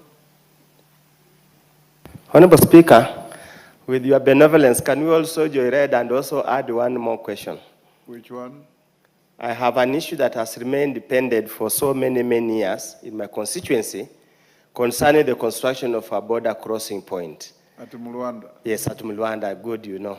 Yes. It has remained pending for so many years. We have been with you at the highest offices. We don't seem to be moving. I thought we opened that border post with Mzee Kibaki when he was president. Nothing, not even a single stone has ever been built, has ever been done. Nothing. It's not even operational. But it's since 2009. It's gazetted as an international border point. Yes, but now construction, nothing has happened. We have been with you to see in State House the president, and whatever we have said, nothing has moved. So is it possible we can also file a request? Yes. Majority Leader will pass it on. Thank you, Honorable Speaker. Next order. Hold on, Fatuma, sorry I had called you, but let me acknowledge we have become very popular with schools. We have many schools coming in. In the public gallery, we have Milimani High School from Naivasha, Nakuru. We have Riverbank PEF Academy from Starehe, Nairobi. And we have Sawagongo. I thought it's called Sawagongo, Meandika Sawangongo. Sawagongo High School from Game, Siaya. On my behalf and on behalf of the House, we welcome the students, their teachers, and those accompanying them to the House of Parliament. Fatuma? Thank you, Honorable Speaker. Honorable Speaker, pursuant to the provision of Standing Order 42/2C, I rise to request for a statement from the Chairperson of Departmental Committee on Education regarding the status of disbursement of Kenya DAD Partial Scholarship Program. Honorable Speaker, the program was initiated in June 2010 by the Government of Kenya through the Ministry of Education to support capacity building for faculty in public universities. The first cohort comprised 30 beneficiaries, and the program was initially set to run until 2015. Following its expiry, the government sought an extension, leading to the signing of a renewed cooperation agreement with the German Academic Exchange Service, DAD, on 11th July 2017, extending the program to June 2025 and later to September 2027 through a further agreement signed in September 2020. Under the cooperation framework, the National Research Fund, administrators and the program on behalf of the Minister of Education by remitting monthly stipend of 1,200 euros per beneficiary through DAD with the National Treasury as the payee. However, in financial year 2023-2024, budgetary constraints resulted in partial payment of 32 million, leaving an outstanding balance of 71 million. Honorable Speaker, despite the National Assembly approving a supplementary allocation of 70 million under the promotion of research and development vote, the funds were not released. As now, pending disbursements stand at 71 million for the financial year 2023-2024 and 80 million for the financial year 2024-2025. Notably, 19 Kenyan students currently enrolled in Germany under the program face uncertain stipends due to this shortfall. The situation jeopardizes the academic welfare of the students, undermines the Kenyan commitment under the Kenya-German Cooperation Agreement, and risks eroding the country's credibility in supporting international scholarship programs. Honorable Speaker, it is against this background that I request the chairperson of the Departmental Committee on Education on the following. An explanation as to why the approved supplementary allocation of 70 million towards Kenya DAD partial scholarship program was not released by the National Treasury. 2, measures the Ministry of Education and National Treasury are taking to urgently settle the outstanding 71 million and 80 million for the financial year 2023-2024 and financial year 2024-2025 respectively. 3, safeguards to ensure that the 19 students currently enrolled in the program continue receiving stipends without interruption. And last, long-term financial and policy mechanism to secure sustainable funding for the program until its expiry in September 2027, and plans in place for alternative funding beyond September 2027. Thank you, Honorable Speaker. Thank you, Fatuma. Majority Leader, I don't see anybody from education here. Naomi, you can inform them to bring a response in the first week after recess.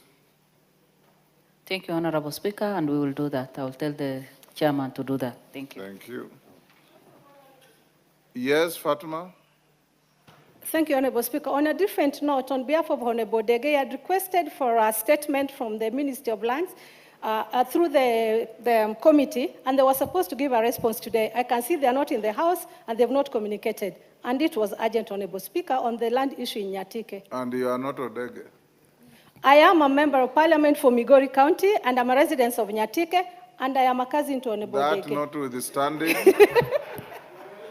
That notwithstanding, he needs to write to the Speaker appointing you to hold a brief for him. The next and last on statements, we have, I got a written notification that Mayaka would receive a statement on behalf of Doris Donya. Are you properly briefed? Yes, Kawaya. Thank you, Honorable Speaker. How long is the statement? Just a few pages. Maybe how long are you going to take to respond? Six or so minutes. Go ahead. Thank you, Honorable Speaker. This is a response to a request for statement by the Honorable Donya, MP for Kisii County, regarding the persistent discharge of raw sewerage into public spaces. In particular, Honorable Speaker, the Honorable Member sought a report on the underlying causes of the recurrent sewer overflows experienced during rain seasons in urban and peri-urban areas, including an assessment of the condition and capacity of existing sewer infrastructure, and 2, the immediate remedial interventions being undertaken to contain the current health and environmental risks, including emergency response mechanisms, public health safeguards, and accountability measures against negligent sewerage service providers.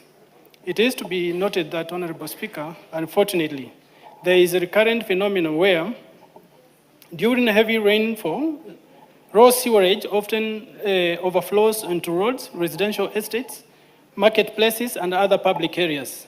This poses grave public health dangers, including the risk of waterborne diseases such as cholera and typhoid, compromises environmental integrity, contaminates water sources, and infringes on the dignity, safety, and right of our citizens to clean and a healthy environment.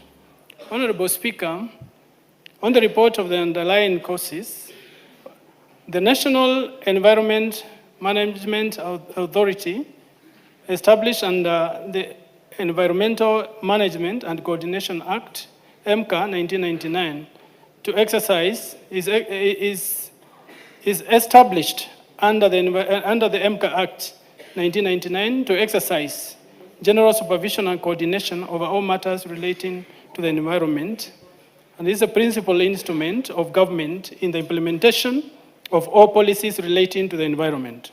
Honorable Speaker, it is further mandated to monitor and assess all activities, including those being carried out by relevant lead agencies, in order to ensure that the environment is not degraded by such activities, and to ensure environmental management objectives are adhered to.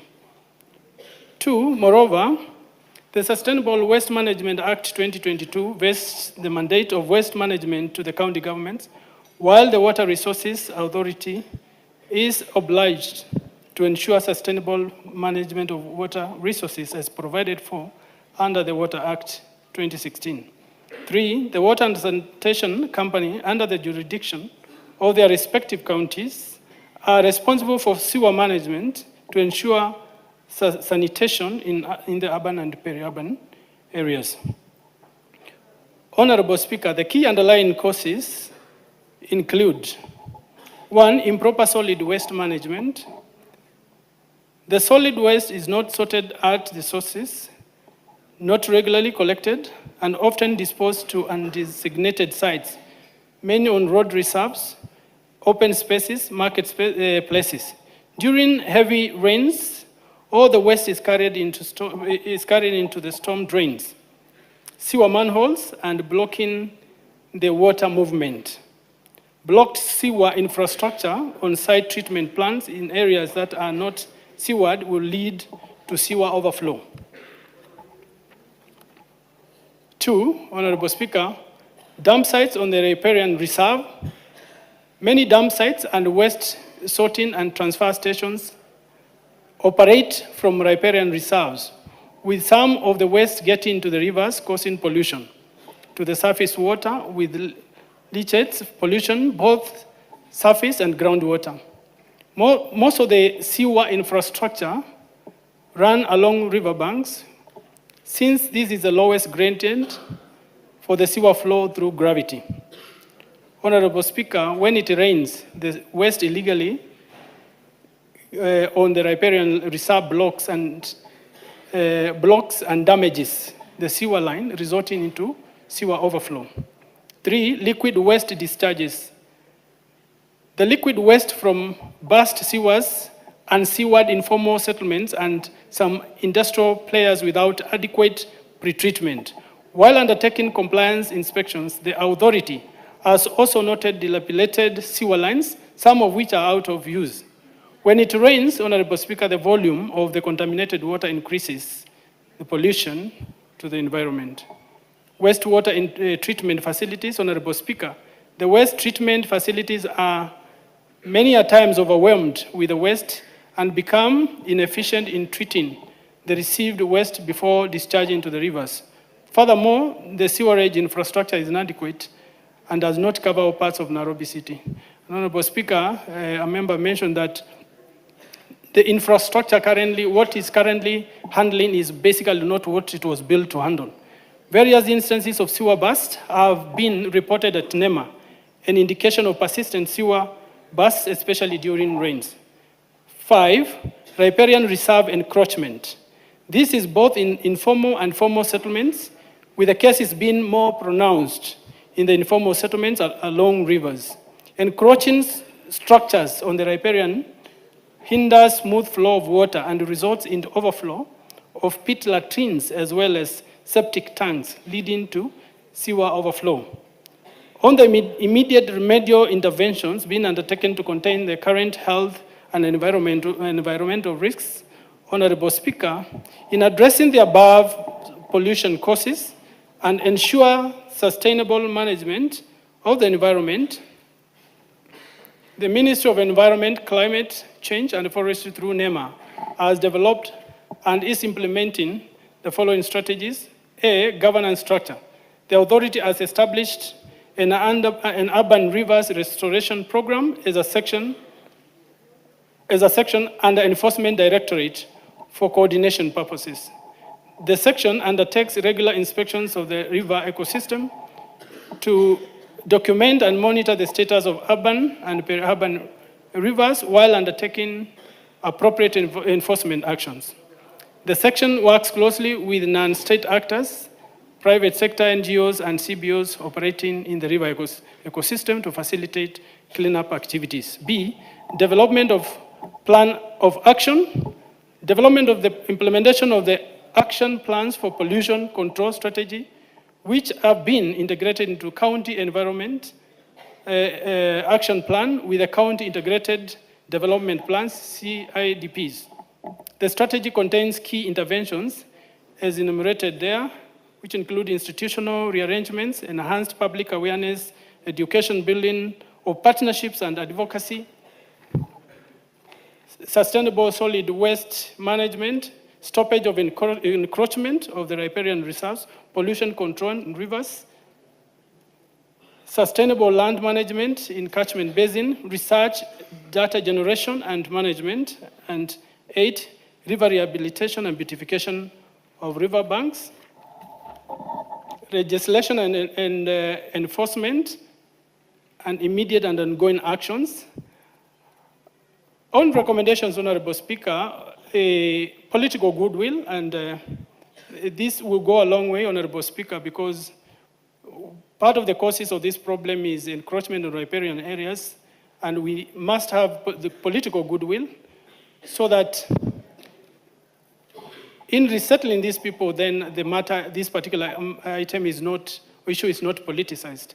There is also a need for interagency coordination, because this matter involves many, many stakeholders, including the planning departments, the metrology department, the Ministry of Water, etc.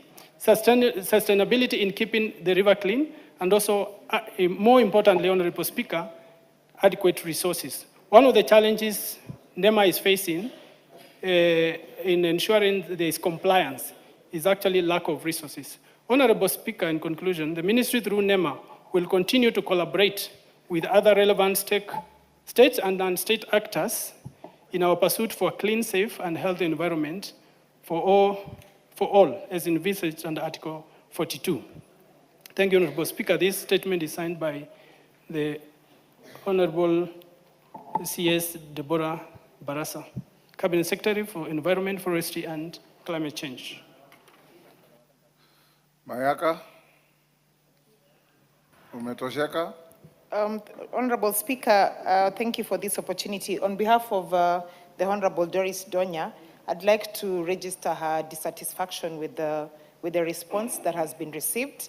And some of the issues that she actually cites is, for example, the fact that NEMA did not indicate when was the last time they actually conducted a cleanup activity, what they have done in reference to the blocked drainage issues, where does the raw sewage come from, and if they have done any research that gives them an indication of how many apartments, especially in the city, that have sewerage management points. And Honorable Speaker, citing the example of what happened, especially in Nairobi City during the rains that a lot of members spoke about earlier, the interventions that have been mentioned by the chair do not really reflect that there's a solution that has been given. So I'm just registering her dissatisfaction. Thank you. Why aren't you satisfactory? Honorable Speaker, you had directed that we provide a preliminary response to this statement yesterday. Yes. And this is a matter that requires us to engage more with the member. I want to agree that a lot needs to be done. However, it is also important to know that NEMA will not basically solve the issue of blocked sewer. It's a whole issue that needs all the players. NEMA takes the role of ensuring that there is supervision, there is inspections, so that the right thing is done. For that to happen, then we need to resource NEMA. And I've just said one of the challenges we are facing with NEMA now is lack of enough human resource to be able to undertake its mandate. And therefore, Honorable Speaker, I truly believe that we need to engage further on this particular matter if we really need to solve this particular problem permanently. Yes, Ngogoyo. Chair, and through you. Which chair? Thank you, Mr. Speaker. Thank you, Mr. Speaker. Through you, and because the issue of Athi River, which the source of Athi River you know very well is Ngong, Mr. Speaker, the perennial issue of sewerage disposal, especially in peri-urban areas that border Nairobi to the Athi River, has continued being continuous. I want to specifically ask you, Speaker, to task the chair, because the Environment Management Control Act provides means and ways of mitigating. And remember, you might not be 100%, but in environment, we say you mitigate. And I say this as a postgraduate holder, and as somebody who has knowledge in environment matters, especially me, being a certified environment impact assessment analyst. One of the things the chair you have not done is to take the ministry to task on what they should be able to do. I know I serve in the broadcasting committee courtesy of Ichungwa, but in environment we say, even if you have not sorted out the problem, mitigate, reduce the chances of causing more harm. I would request the chair, can you please come up with a report of how you can help, even those sewerage that are being disposed. At least there is how you can treat so that whatever you take to the river, it has less damages to the environment. And it is allowed in the MCA Act for you to help the people who are along the rivers on what they should do for them to reduce the chances of continuing to damage the environment. You have not come up with that in the report. And Speaker, maybe it should even be enlarged. The peri-urban areas, where the Athi River comes through, continues to be destroyed by the peri-urban areas around the area of Nairobi. Thank you, Mr. Speaker. Kawaya. Thank you, Honorable Speaker. We endeavor to do more, and just for the comfort of the member, a lot is happening. And if you look at what was happening with the river banks and Nairobi River, the section where a lot of work has already been done under the program of cleanup on Nairobi River, actually that section did have the overflows. So NEMA is still actually working on that. But remember, if we want a permanent solution, we must empower NEMA to ensure compliance. Because some of these things we are asking NEMA to do should actually be done by the industries themselves. It is a responsibility of an industry. If you are setting up an industry, you should not set up an industry without proper disposal of your waste. We should not set up industries, then ask NEMA to do cleanup of the waste that are produced by the industries. What we're asking for is to empower NEMA to ensure compliance so that all the industries we are setting up also do proper waste management.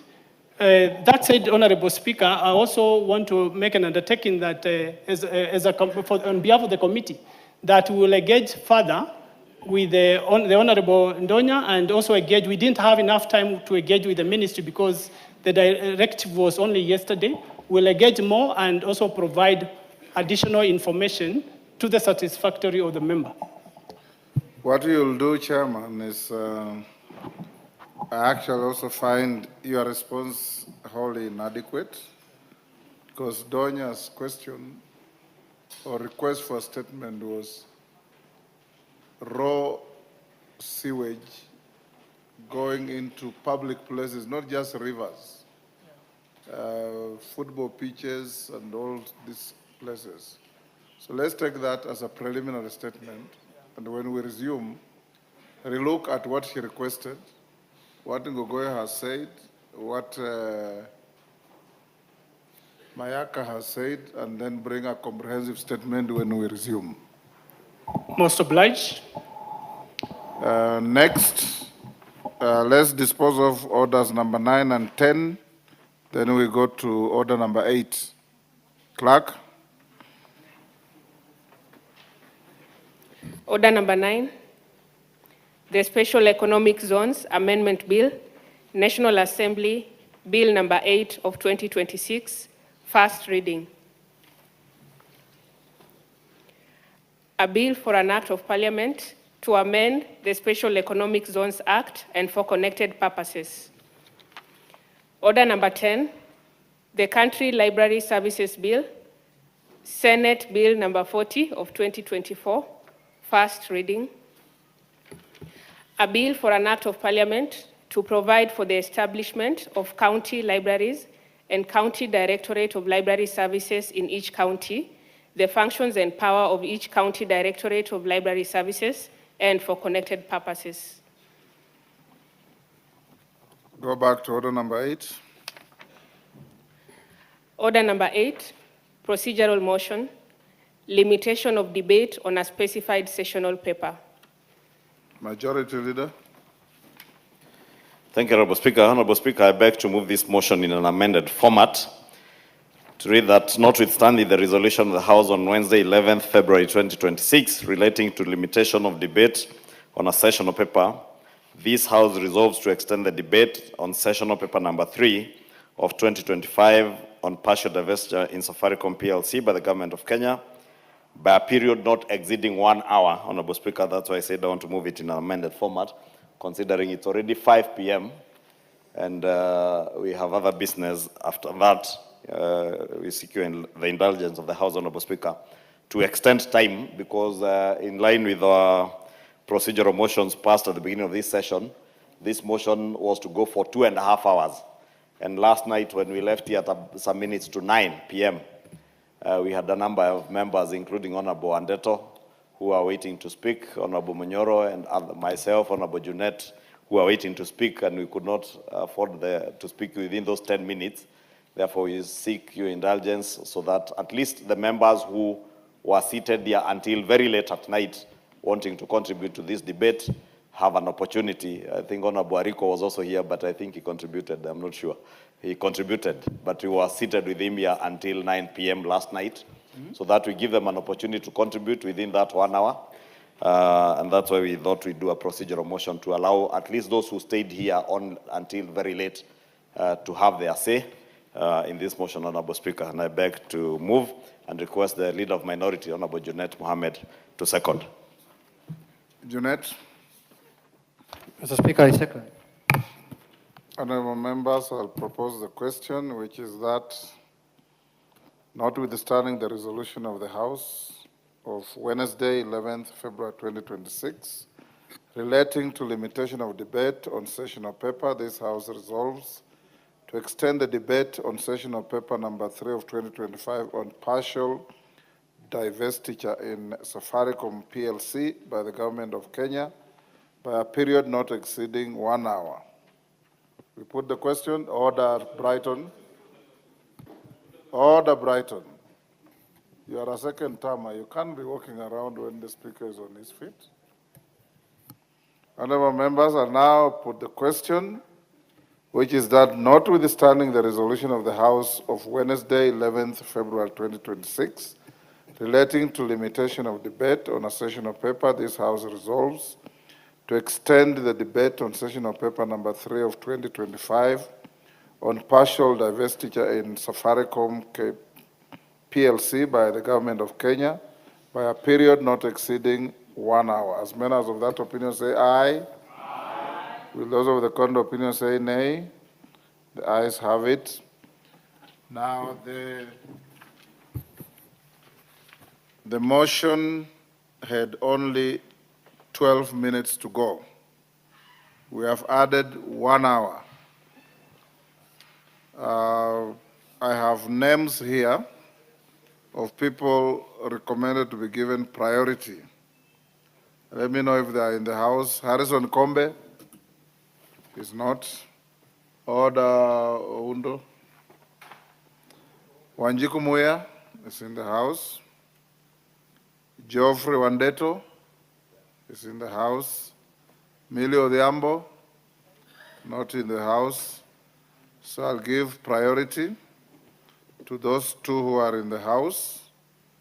Let me also see how many of you want to speak to this so that I say how to manage this 1 hour.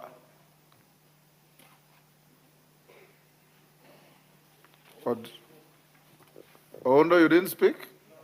You are a perennial speaker here. Yes. Okay, we'll, now I can see. We will end this debate at 5:58.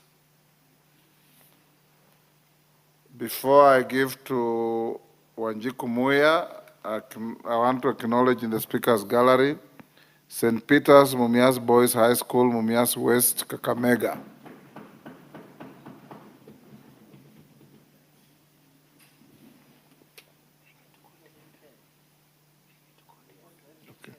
On my behalf and on behalf of the House, I welcome the students, their teachers, and those accompanying them to the House of Parliament. Honorable Salasia had approached me to welcome the students, but I don't see him in the house.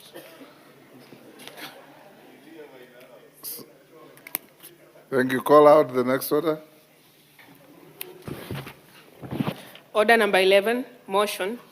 Consideration of sessional paper number 3 of 2025 on partial divestiture in Safaricom PLC by the Government of Kenya. Resumption of debate. Wanjiku Muya. Thank you, Honorable Speaker. And I start to oppose the sale of Safaricom shares, and not just opposing, but because of the following reasons.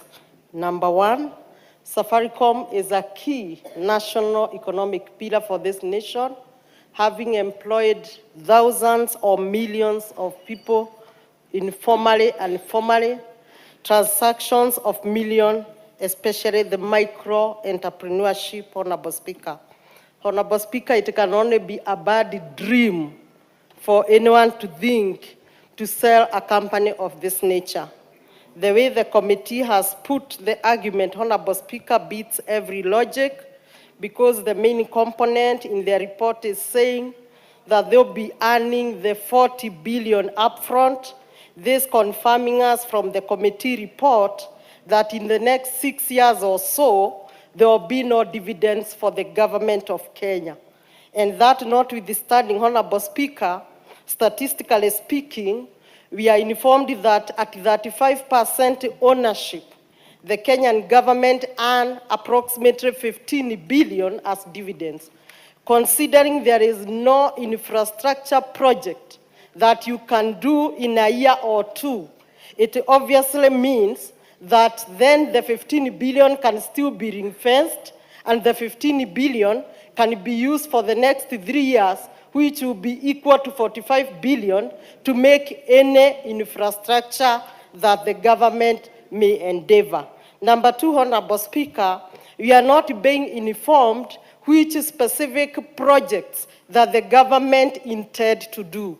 I believe it could have been itemized that we need the Kenya airport, we need maybe road A, we need maybe the gas or electricity at cost A, B, C, D, and we are looking for 500 billion or so.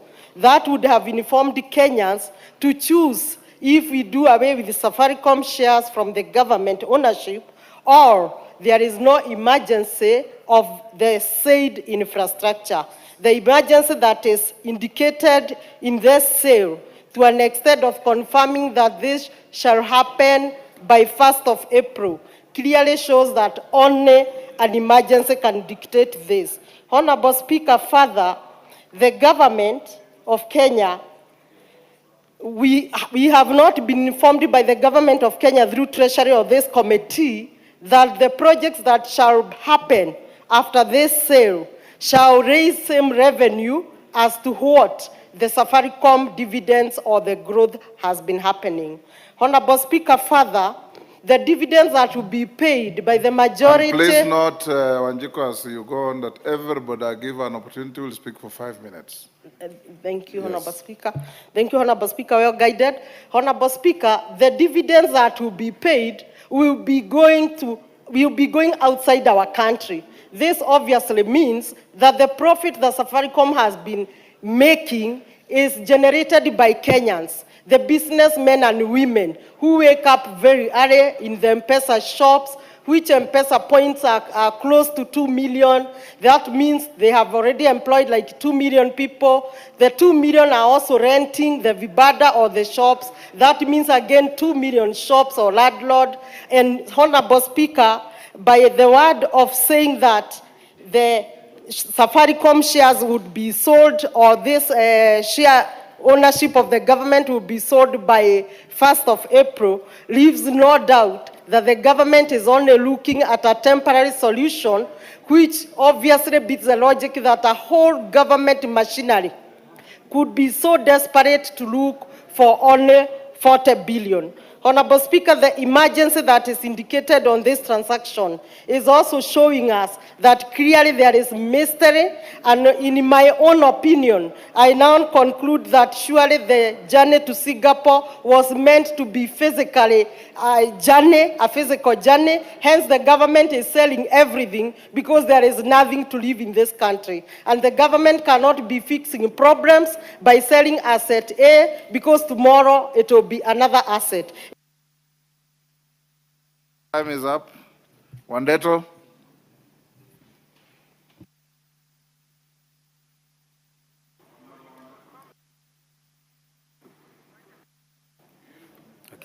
Thank you very much, Mr. Speaker, for the opportunity to also contribute to this session of paper number 3 regarding the partial divestiture of Safaricom Limited.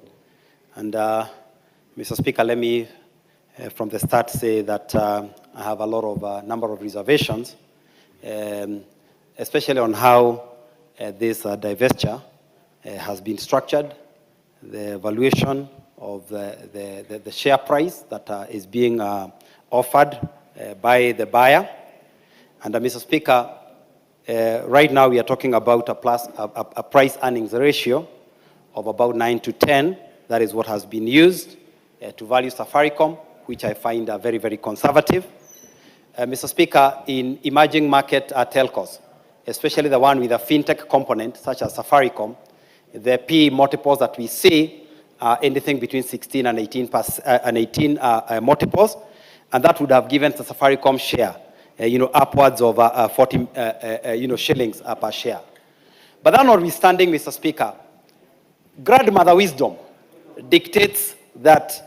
Grandmother wisdom, Mr. Speaker, dictates that you subject. Yes, Ariko, what's your point of order? Honorable Speaker, the honorable member on the floor is giving misleading information or the violation. Challenge him.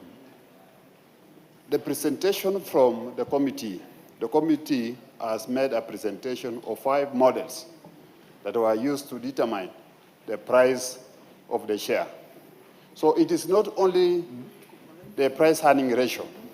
There are 5 methods that were used to value the price of Safaricom shares. Thank you, Chair. Speaker. Thank you, Speaker.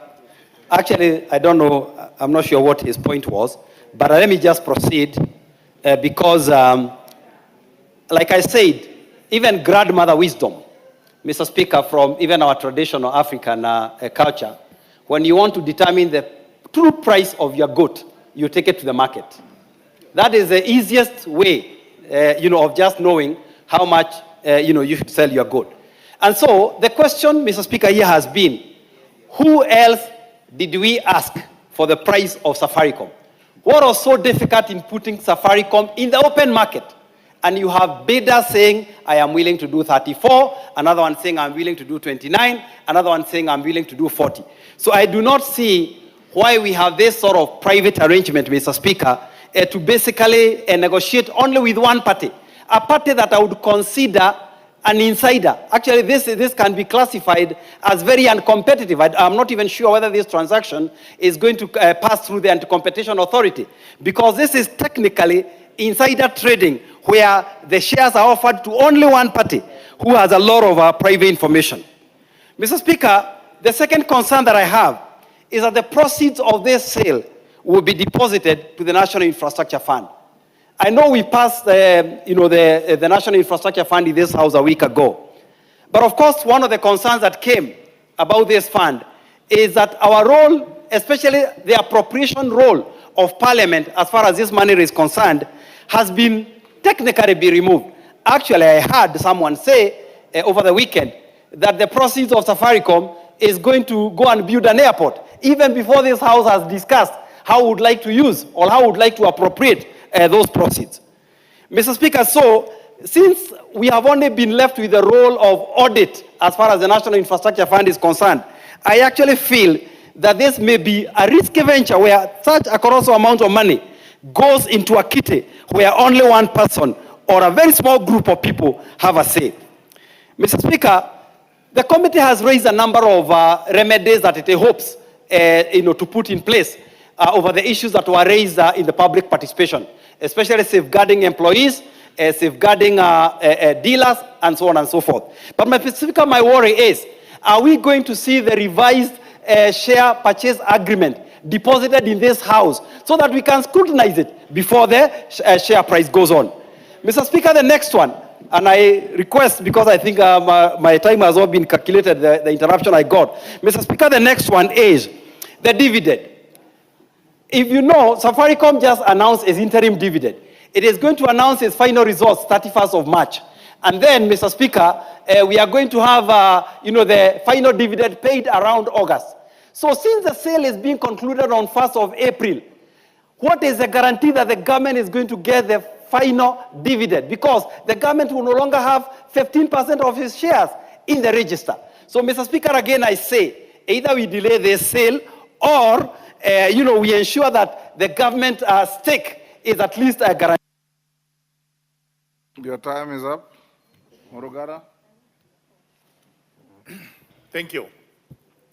Thank you very much, Honorable Speaker, for allowing me to also voice my support for this particular motion. It's a sessional paper, number 3 of 2025, and this takes us down to history. What we are witnessing today was in 1965, when we had sessional paper number 10 on African socialism. There were opponents to it on the basis that it was going to create 10 millionaires amongst 10 million paupers. But after passing the paper, we cannot say exactly whether that is what happened, because we actually have more people who have come up because of what was being discussed that particular year.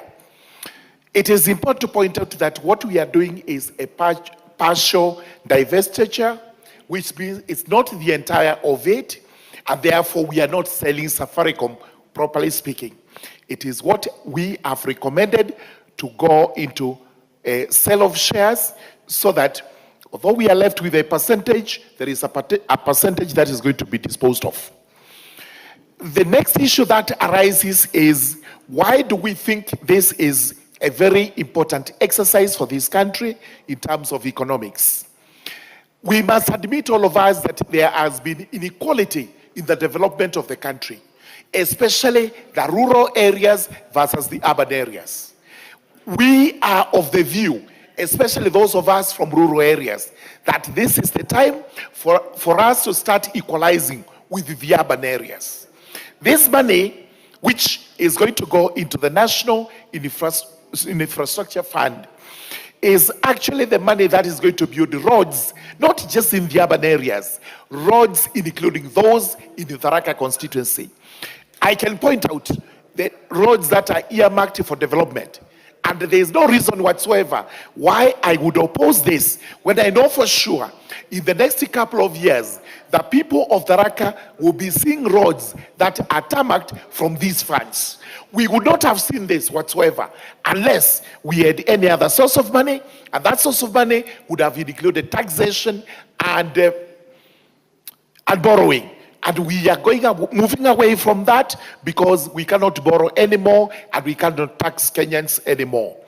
It's important to note that nobody is going to lose a job because of what is happening here. We are guaranteeing it as the legislative house that there will be no job losses, and therefore we should actually go into this knowing that it's for the benefit of the people of Kenya and not for any other benefit.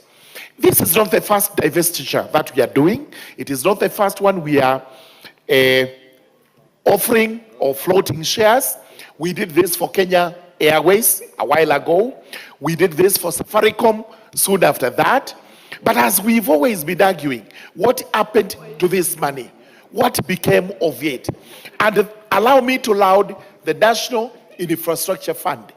There are questions that are being raised about it regarding its governance, but if one reads the act properly, you'll see that there is a set out structure which should not have too many bottlenecks, because the executive must be allowed to run the government, because that is the work of the executive. However, Parliament is there to oversight, and oversight is through audits. That is what we do as a tradition of this house.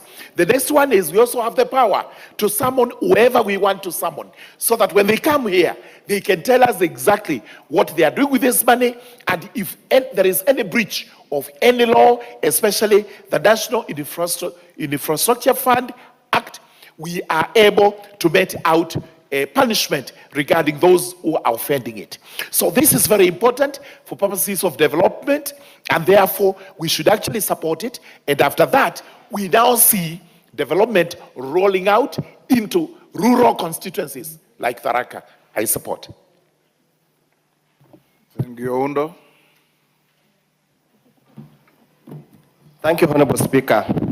Let me from the onset state that government has no business being in business. That has been my mantra all along. Government has got no business being in business. Honorable Speaker, as indeed as my colleagues have said, this is not the first time government is divesting or is privatizing its asset in whichever reason. Honorable Speaker, the proposed divestiture from Safaricom of a certain portion for government shareholding raises so many questions and so many issues that, honestly speaking, Honorable Speaker, if anybody cared to listen, they would put a halt on this matter until we resolve these gray areas. Honorable Speaker, I want to use the report of the committee. The committee, on paragraph 457, this is what it states. The public expressed general support for the proposed divestiture, recognizes potential to generate resources for national development and infrastructure financing. However, the stakeholders consistently raise critical issues and concerns that must be addressed before the transaction proceeds. These include valuation transparency, timing and fiscal prudence, foreign majority control, national sovereignty, governance of proceeds, equitable allocations, employment protection, data security, and consumer safeguards. Honorable Speaker, unfortunately, in the recommendation of the committee, as they proceed to approve for the divestiture, none of the concerns raised by Kenyans have been adequately addressed or any mitigation measures put in place to ensure that the concerns of the Kenyans are adequately addressed. That leaves the question begging, and what many Kenyans are asking: what is the hurry? What is the urgency? Why? What is it? What's the urgency? Honorable Speaker. Yeah, yes, Majority Leader. Honorable Speaker, you know, Honorable Oundo is a very good debater, but he must not use the House to misinform the country. And it's true, the issue he has raised, the issues that were raised by members of the public in their public engagements during public participation. But he has gone on to selectively read the report, because in this report, Honorable Speaker, the issues that he's raising have all been addressed in the report. Not everything can be in the resolutions, because you can't resolve that the share price will be sold at 34 shillings, because it is not the House to set the price. but the committee considered the matter of the share valuation, and it is in this report. Employment protection is among the recommendations in the report. Data security is all in the report, Honorable Speaker. Is therefore, Honorable Speaker, very dishonest of the Honorable Oundo to be propagating issues that are not, claiming that there are issues that have not been addressed, that were raised by the public, yet they have been adequately covered by this report. And I can see the Honorable Ariko nodding in agreement to the Chair of Finance, because, and Honorable Oundo, because he reads, I'm certain he knows they are there. Yes, Oundo. Honorable Speaker, I had not even finished. I just read the statement. I had not even finished.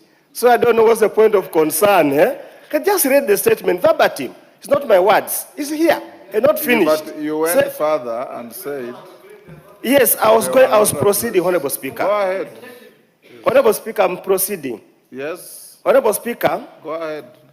Honorable Speaker, I want to go to committee report, paragraph 485.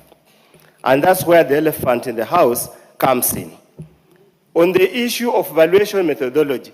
Honorable Speaker, my time has been taken up. I'll give you an extra minute. Go ahead. The joint committee further noted that alternative disposal methods, including public offering, could have exerted downward pressure on the share price due to increased market supply and market volatility, thereby potentially reducing the value realized by the government. Honorable Speaker, this is speculative. I did not know when the Committee of Parliament becomes a prophet to predict what will happen in the future. When? Yes, Rico. And when you, members, when you contribute and open yourself to challenge, don't claim that your time has been consumed, because your time includes responsibility for what you say and possible challenges. Yes, Ariko? Honorable Speaker, looking at the issue of valuations, the Committee of Finance was provided with 5 valuation methods. And all these methods gave a value far below the negotiated price. The negotiated price was 34 shillings. What is there? Honorable Speaker, there are so many ways of disposing government assets. One is private placements. One is asset sale. The other one is IPO. So experts in National Treasury gave their way of selling these shares from expertise. Point made. Oundo. Let me conclude, Honorable Speaker, so that we can open up. Hold your horses. Yes, Majority Leader. Honorable Speaker, mine is actually on a matter of procedure, because Honorable Oundo now what he's doing is imputing improper motive on the committee. Because he has read what the committee is saying and saying they are being speculative. Yet Honorable Oundo knows that even, leave alone shares, potatoes in a market, if you flood potatoes in a market, naturally, common sense, the price goes down. And that is all that the committee is saying here. That if you obey the laws of demand and supply in economics, the most basic economics you can never learn in school, even in primary school, they learn the law of demand and supply in economics, that if you supply more shares, these are 6 billion shares. Yes. If you bring 6 billion shares into the market, open market, the price definitely will go down, Honorable Speaker. Therefore, Honorable Speaker, I want to beg that you rule that Honorable Oundo is out of order to be imputing improper motive on the very diligent 30 members of the Joint Committee that considered this matter. Because this committee has very reputable economists, leave alone those classroom economists. The chair of this committee, the Honorable Kimani Kuria, is a first-class honors student, a fellow FCPA, a fellow of my Chartered Institute of Public Accountants.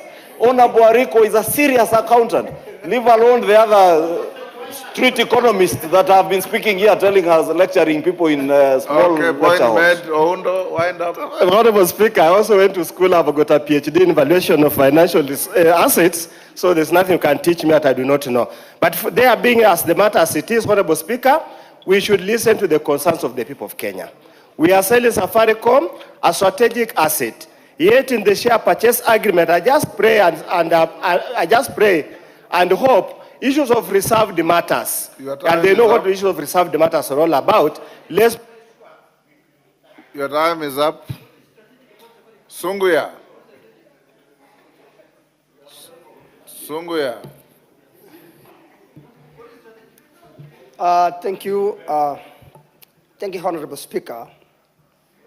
I rise strongly to support the adoption of the sessional paper 3. Dawood, why is your hand up in there? I have just given Sunguya, he has not even uttered a word. Go on, Sunguya. Thank you, Honorable Speaker. I rise strongly support the motion of adoption of the sessional paper 3 of the 2025 regarding the spatial diversity of the government shareholding in Safaricom PLC. The Honorable Speaker, as a member of the Departmental Committee on Finance and National Planning, I had the privilege traversing the country to listen directly to the voices of Kenyans who largely supported the sessional paper in order to ease the debt burden and build our local infrastructure. The Honorable Speaker, just to name the few benefits that the sessional paper will help in unlocking and debt financing for national development. Currently, our nation is grappling with the heavy debt burden that consume a massive portion of our revenues. The Honorable Speaker, the spatial diversity present an innovative financing mechanism that will unlock approximately of 204 billion in capital, allows the government to generate substantial revenue to support priority development program without contracting expensive domestic or external commercial debt. Honorable Speaker, I stand to support this motion, that this motion will be helpful to our countries, that I expect a number of roads in my constituency, in Magadi, where only one a company that is working there, and I know it will unlock those issues. Raising a ring fence the proceed for the National Infrastructure Fund. Honorable Speaker, all proceed for this diversity will strictly ring fence and paid directly into the newly established National Infrastructure Fund. This fund will then be directly explicitly toward commercially viable long-term infrastructure project in critical sectors such as energy, transport, and water. Honorable Speaker, I stand to support. Thank you. Member for Kitui Rural. Thank you, Mr. Speaker. And as a member of our Finance Committee, I support this transaction. Mr. Speaker, these concerns which members are raising, these are concerns which were raised by the public. But when you look at the paper from the Joint Committee, most of those issues have been addressed. Mr. Speaker, at one point, even as an investor, at one time, you have to restructure your investment portfolio. You cannot say, we are not going to sell Safaricom because it's a national asset. Suppose you sell it and invest in other commercially viable projects to make more money. Mr. Speaker, some people are saying that Safaricom is making money. Why can't we sell another government asset apart from Safaricom? But Mr. Speaker, if you need money and you have 2 cows, one a fat one and a thin one, which one do you sell? You sell the fat one so that you can raise money, enough money to do whatever you wanted to do. Mr. Speaker, one of the concerns which was raised is who receives the dividends before that fast, because that's the time Safaricom is supposed to declare dividends. Mr. Speaker, the committee has proposed the approval date to be 1st April or a day after, 1st April, after government gets approval from concerned institution like Capital Market Authority, Competition Authority, and any other government, relevant institution. And Treasury also assured us that the sale of these shares is ex-dividends. Therefore, even if we sell, the government is still going to get the dividends for that 5% of the shareholding. Mr. Speaker, there was also concern of 40 billion upfront of dividends in lieu of future dividends. Mr. Speaker, the concern was if you get this money, we are supposed to forgo dividends for 6 years, and we are going to pay 55 billion shillings, a difference of 15 billion shillings. But Mr. Speaker, when you look at the net present value of that money, the 40 billion shillings now, if you invest now, in 6 years, you are going to get 70 billion shillings. And therefore, the net present value is what we go for. And being an economist, I did my analysis and I realized that it's better to get a shilling today is better than a shilling tomorrow. So it's better to get that 40 billion now, invest now, and because something which you can do, because of inflation, the money, if you can use 40 billion, whatever you can do with the 40 billion now, in 6 years, you may need more than that. Mr. Speaker, the people are concerned about where the money is going, because people are reminding us about the Eurobond, the 2 billion Eurobond money, which up to now, nobody can say what project was undertaken by that money. But thank God, at least we have the National Infrastructure Fund, where the money is going into, and the money is going to be used for commercially viable project. And that's very good, because we have actually passed that bill recently, and I hope it's going to be assented. Mr. Speaker, the issue of staff was also a big... Honorable Boni, that bill was ascended to last week. Oh, then yeah, it was ascended on Monday. Were you out of the country? I was invited, but I was in the rural area. Early this week, rather. This week, yes. Yes. Yes, thank you. Mr. Speaker, the staff issues, because the session paper was proposing that after 3 years, then there may be redundancy, and the committee proposed that no loss of jobs which are going to come from this transaction. Mr. Speaker, there was also concern of the dealers, and this was very concerned, because Safaricom is an infrastructure, but the people who drive Safaricom are the dealers. 12.8 billion people are engaged in Safaricom, and therefore they were concerned about the change of business model, and the committee proposed that the business model should not change should change only after. Ms. Apo Mshomba. Thank you, Mr. Speaker. I rise to support this motion that supports the consideration of the sessional paper of number 3 of 2025 on partial divestiture in Safaricom PLC. Mr. Speaker, I come from Kiambu, where there were rich men who owned Kiambu County. And one rich man had many children. He owned a lot of estates, a lot of coffee, a lot of tea, a lot of cows, and he refused to liquidate his property, Mr. Speaker, so that he can pay school fees for his children. He used to report into a certain shop every morning, that one specific mzee, who was a friend to my grandfather. And he used to wear plastic shoes, yet he could afford leather, beautiful, upmarket shoes.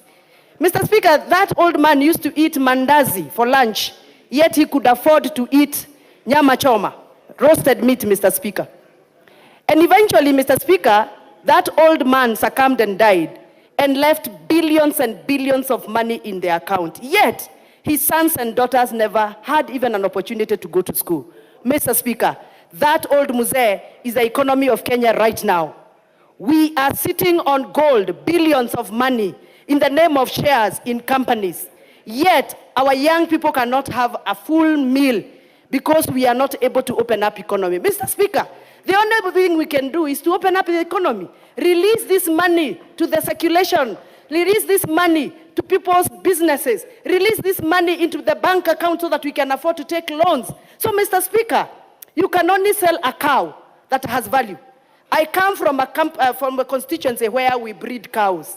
And we only sell that very heifer that is hybrid, that has value. That is why we have to make sure that we liquidate Safaricom, our best company, the hybrid company that we have, best performing company, Mr. Speaker, so that we can reap from the benefits of having a good company and help our young people recover from the extremes of bad economy that has been happening. So, Mr. Speaker, I am very excited about this.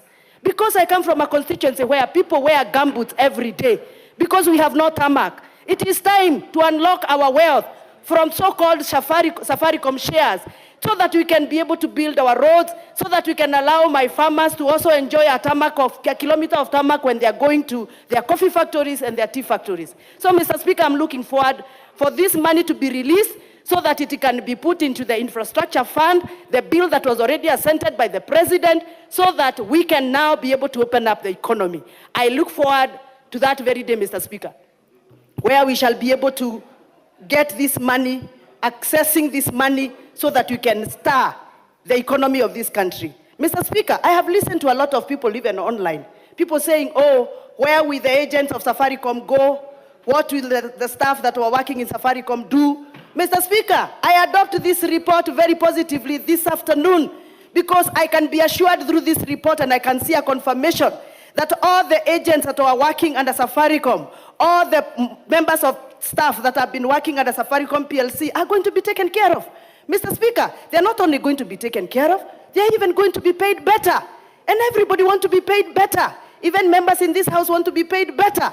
So I support this so that we can improve the economy of this country and make sure that the young people of Kenya can access to more funds in terms of loans, so that people of Kenya can enjoy the infrastructure fund that is going to open up roads and railways and airports in this country. I can't wait for the day, one of these very good days, when my roads are going to be done, put tarmac, because the infrastructure fund is going to be accessible. Thank you, Mr. Speaker, and I support 100%. Thank you, Mshomba. Ngogoyo. Honorable members, as Ngogoyo comes on the floor, allow me to acknowledge both in the public and speakers gallery, students from Kirimankari School from Ingambangombe, Tharaka Nithi. On my behalf and on behalf of the House, we welcome the students, their teachers, and those accompanying them to the House of Parliament. Ngogoyo. Thank you, Mr. Speaker.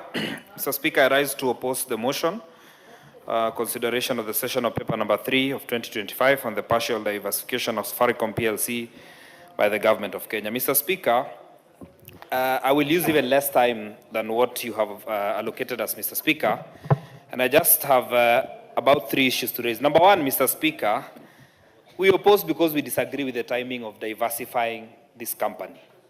It is suspect. The timing is suspect. Why do you want to do it at this particular time?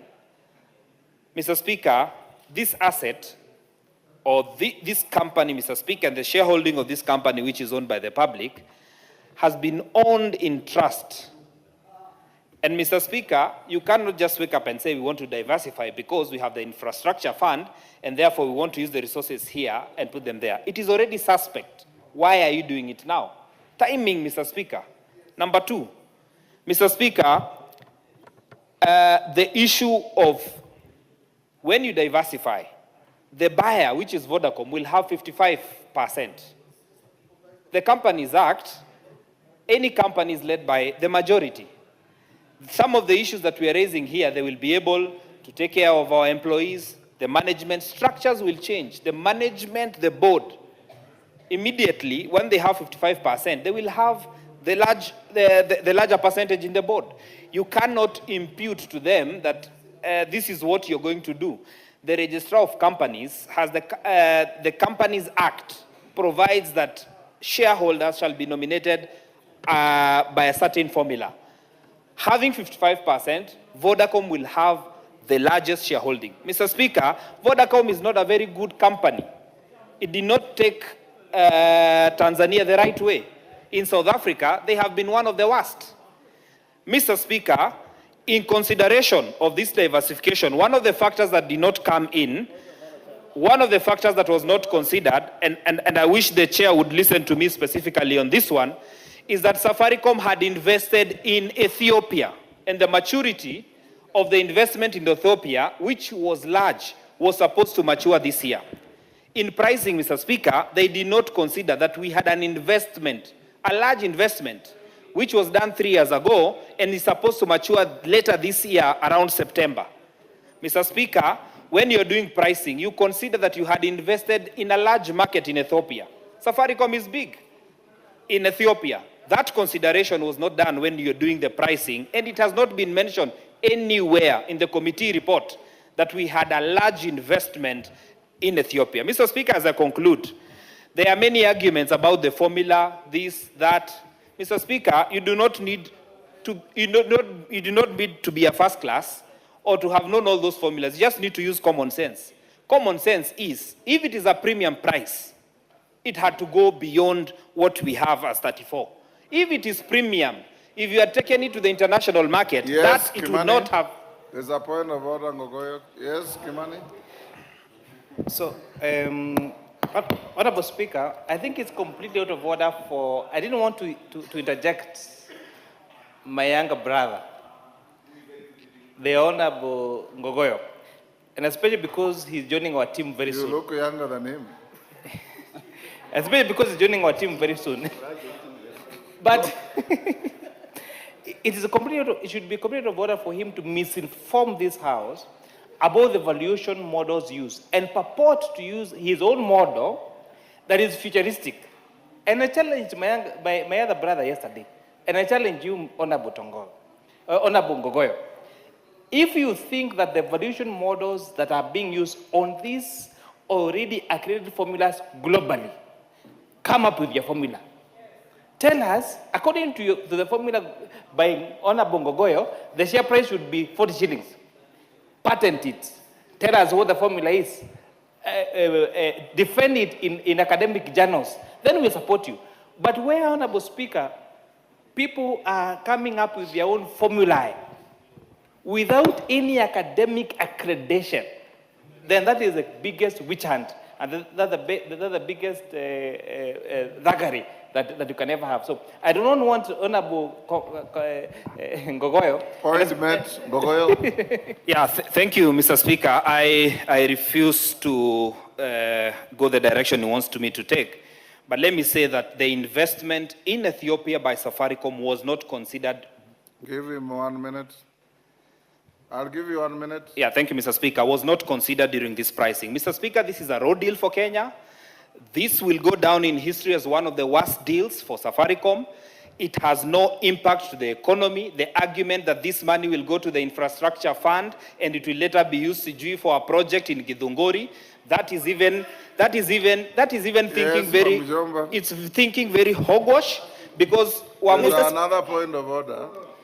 Mr. Speaker, now that the Honorable Ngogoyo has mentioned me, I just wanted to call him out of order because he should actually tell us the value of investment that he's talking about in Ethiopia. How many billions, how many Kenya shillings? Exactly. So we want to know, because you are keeping on telling us there is value of investment in Ethiopia, which was done by the same Safaricom. How much was it? Can you tell us?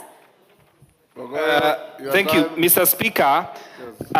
For me to conclude my point, let me say that, Mr. Speaker, you cannot say that the money gotten from Safaricom will go to the infrastructure fund and therefore the roads in Githongori will be made. That is pedestrian thinking. The National Infrastructure Fund does not have even the board, does not have the proposals. There's nothing coming to Githongori like you're thinking. That is just very pedestrian. Order, Otongo, you are being harsh to your colleague for nothing. You know, she has the right to imagine and think futuristically. Yes. KJ, you have 3 minutes because I want to spare 7 minutes each for your leaders. Mr. Speaker, I truly thank you. And I do stand as a chairman of a committee that is superintending over telecommunications in this country. And Mr. Speaker, it had been said here by the leader of majority that this generation has... Take 2 minutes, I want to share your time with somebody. Yes, our generation has a job to do. And this job is not only for the people who are living today.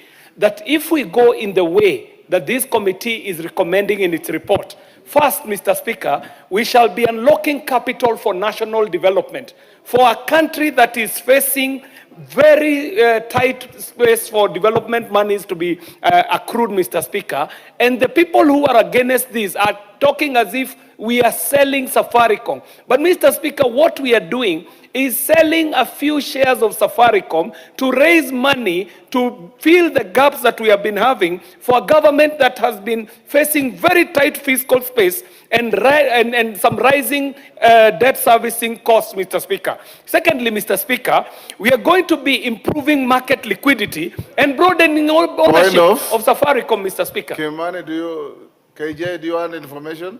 I would be very glad to be informed by the chairperson. Honorable Speaker, I love the contribution by my elder brother, the Honorable KJ, but I want to inform him about Article 206. Because, Honorable Speaker, this discussion is not just being done in this House. It is being followed by Kenyans across all social media networks. And one of the things that I've realized that there is a deliberate miscommunication and disinformation is, why is this fund not being a subject of approval by controller of budget? And Honorable Speaker, Article 206 is very clear that any withdrawals must be approved by COB apart from funds that are created by an act of parliament. Just like the Affordable Housing Fund, just like now this is the fund that is built purposely by an act of parliament called the National Infrastructure Fund. That is the only reason why this fund is not subject to approval by COB. It's not because we fear COB. In any case, I think the Auditor General has a bigger mandate. And the Auditor General has a mandate in auditing this fund. So I wanted to inform the honorable member so that we put it on record. Atuogopi COB, tunasema. This fund must be approved by auditor, is being audited by Auditor General, and the only reason why it's not being subject to approval by COB is because of Article 206 of our Constitution. Thank you, Honorable. Yes, KJ. And Mr. Speaker, why I would agree to be informed is because the gentleman speaking is a first-class honors holder in finance, Mr. Speaker, and what he says is in great support of what I am saying, Mr. Speaker. Secondly, Mr. Speaker, it is, to my mind, a good move to be moving in this direction, Mr. Speaker, so that we are able to improve the market liquidity and broaden the ownership of Safaricom, Mr. Speaker. And with that, we shall also be strengthening the corporate governance and the commercial discipline, Mr. Speaker, whereby Safaricom now is subject to greater scrutiny, Mr. Speaker, going forward. And so, Mr. Speaker, for the few minutes that you have given me, I'd like to say that I'm raising a case for the partial divestiture,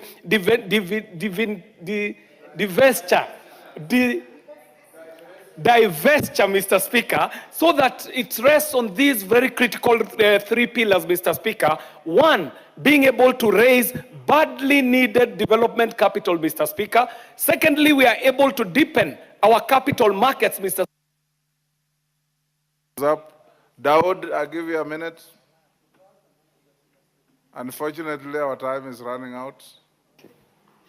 Thank you, Mr. Speaker. Mr. Speaker, I agree with some of my colleagues. I stand to support the divestiture of Safaricom. that the government should not be in business of business.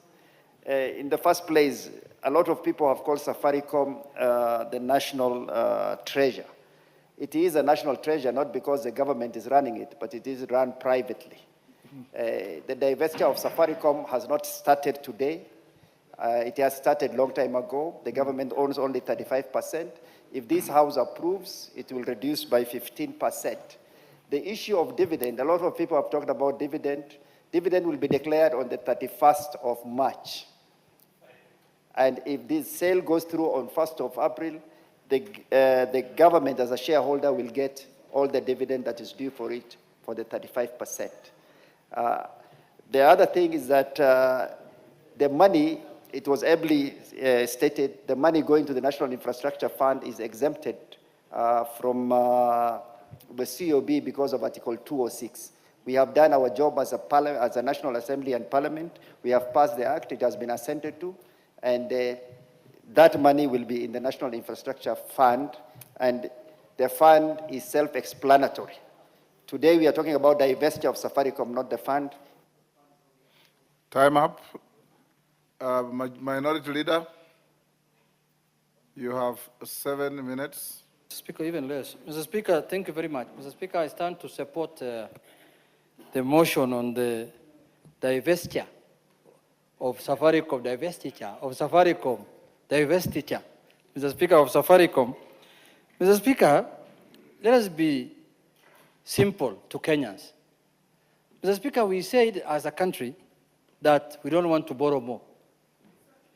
We have again said as a country that we don't want any more taxes. And you remember the way high taxes brought issues to this country 2 years ago. So, Mr. Speaker, and the country must develop. People are crying of bad roads, bad airport, bad infrastructure. Mr. Speaker, someone somewhere had to think out of the box so that he can raise money, so that he can develop the country, Mr. Speaker, without taxing the citizens and without taking more debts, Mr. Speaker. That's how I view this matter, Mr. Speaker. Mr. Speaker, if you want to raise money in the country, you have the only alternatives you have is to tax people more or to borrow more. Because the revenues that you raise locally cannot be enough to do the kind of development that you want to do. So, Mr. Speaker, if Kenyans want this country to develop, this is one of the initiatives that all of us must support, both as leaders and as citizens, Mr. Speaker. Mr. Speaker, Safaricom, you know, Kenyans, when they want to politicize anything, or when oppositionists, the way I used to be, want to politicize something, Mr. Speaker, first you call that thing strategic. Me, I don't know what is strategic about Safaricom. Safaricom is like any other telco, like Telecom, like Airtel.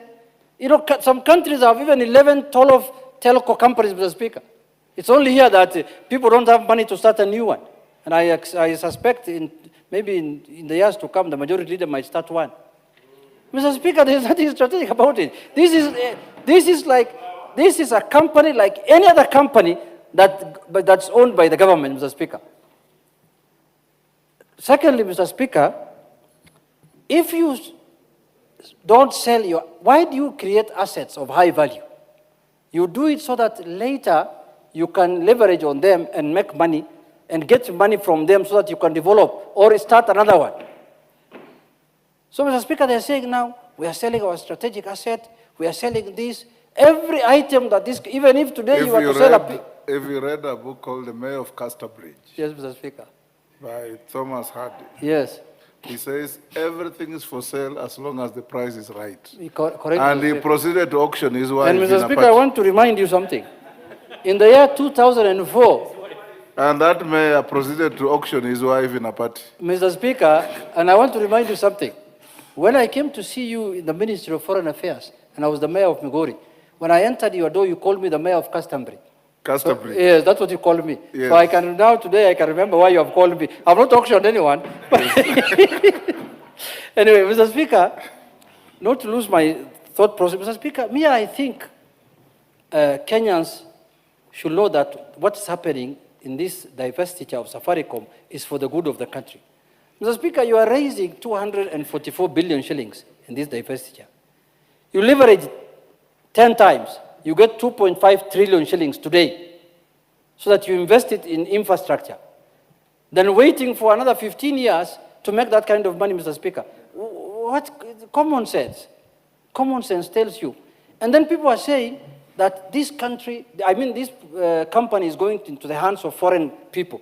Mr. Speaker, so long as you're operating business in Kenya, whether it is foreign owned or locally owned, the fact of the matter is regulatory authority belongs to the government, Mr. Speaker.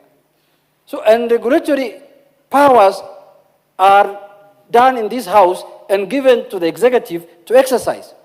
Mr. Speaker, so long as the government has the regulatory authority, they can determine how that business is run, whether it is foreign owned or locally owned. The most important thing for a government is to have the regulatory authority, not to own business. Government has no business of owning any business. They cannot run any business. All government-owned businesses are run down. That's why this Safaricom was sold to foreigners, to Vodafone, was listed in the year 2010 or somewhere. I can't remember the year. In the year 2000 when it was started, then later there was an IPO, which raised only 50 billion. And today we are raising 244 billion shillings. So, Mr. Speaker, all the issues being raised, what is going to happen to the staff? What is going to happen to the agents? Who told you that Safaricom, when the divestiture happened, who told you that Safaricom will not need agents? Who told you that Safaricom will not need staff? Who told you that Safaricom will not still operate the way it is operating? That's a pedestrian. Who told you? Why will the running of the business change just because the ownership has changed? So I think that's a pedestrian way of making Kenyans think that their cow has been sold cheaply or in a manner that is not right. Mr. Speaker, I think all mature assets must be sold and new ones must be created. That is how the world is run. Look at the developed countries. Are they still running matatus and buses like the way we want to run here in Kenya? Government wants to run small things. Government must run big things. Government must build airports.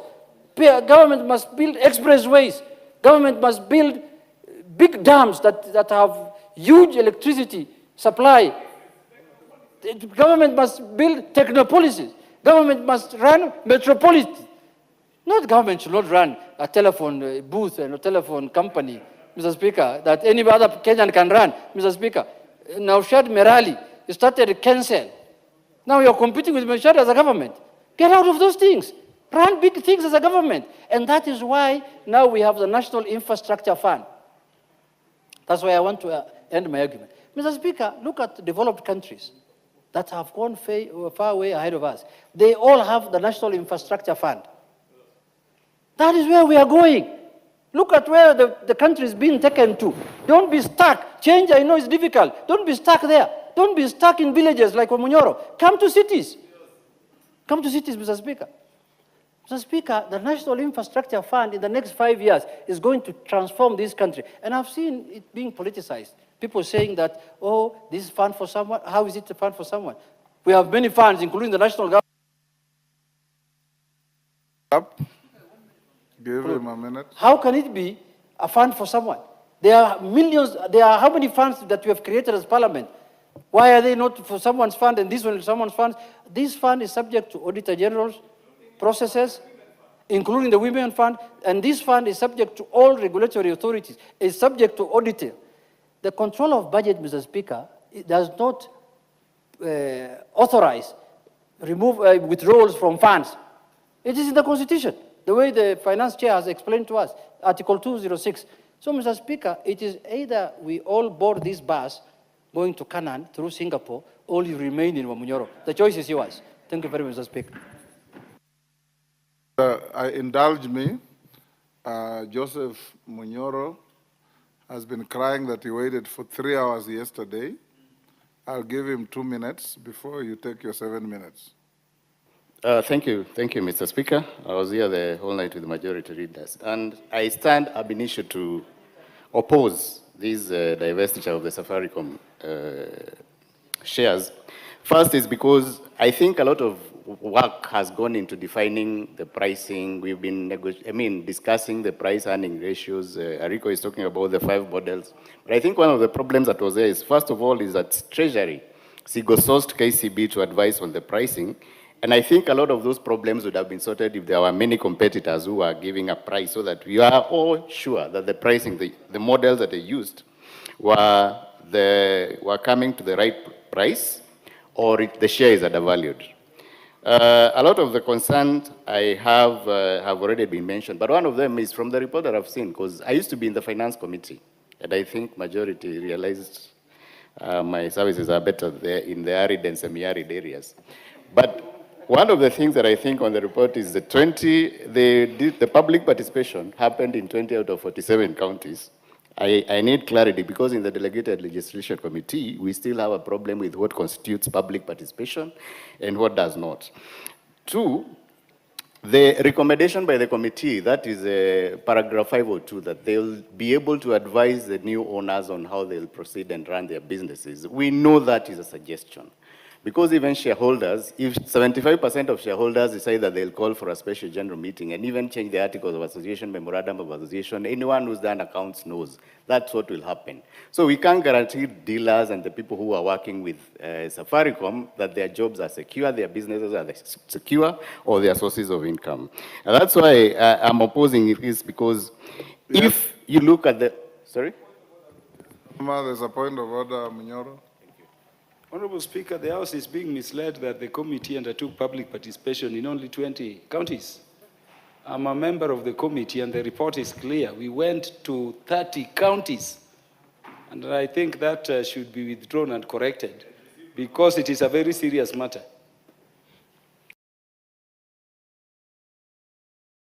As your Speaker, yes, the most widely public participated business of this House was, number 1, the impeachment of the former DP.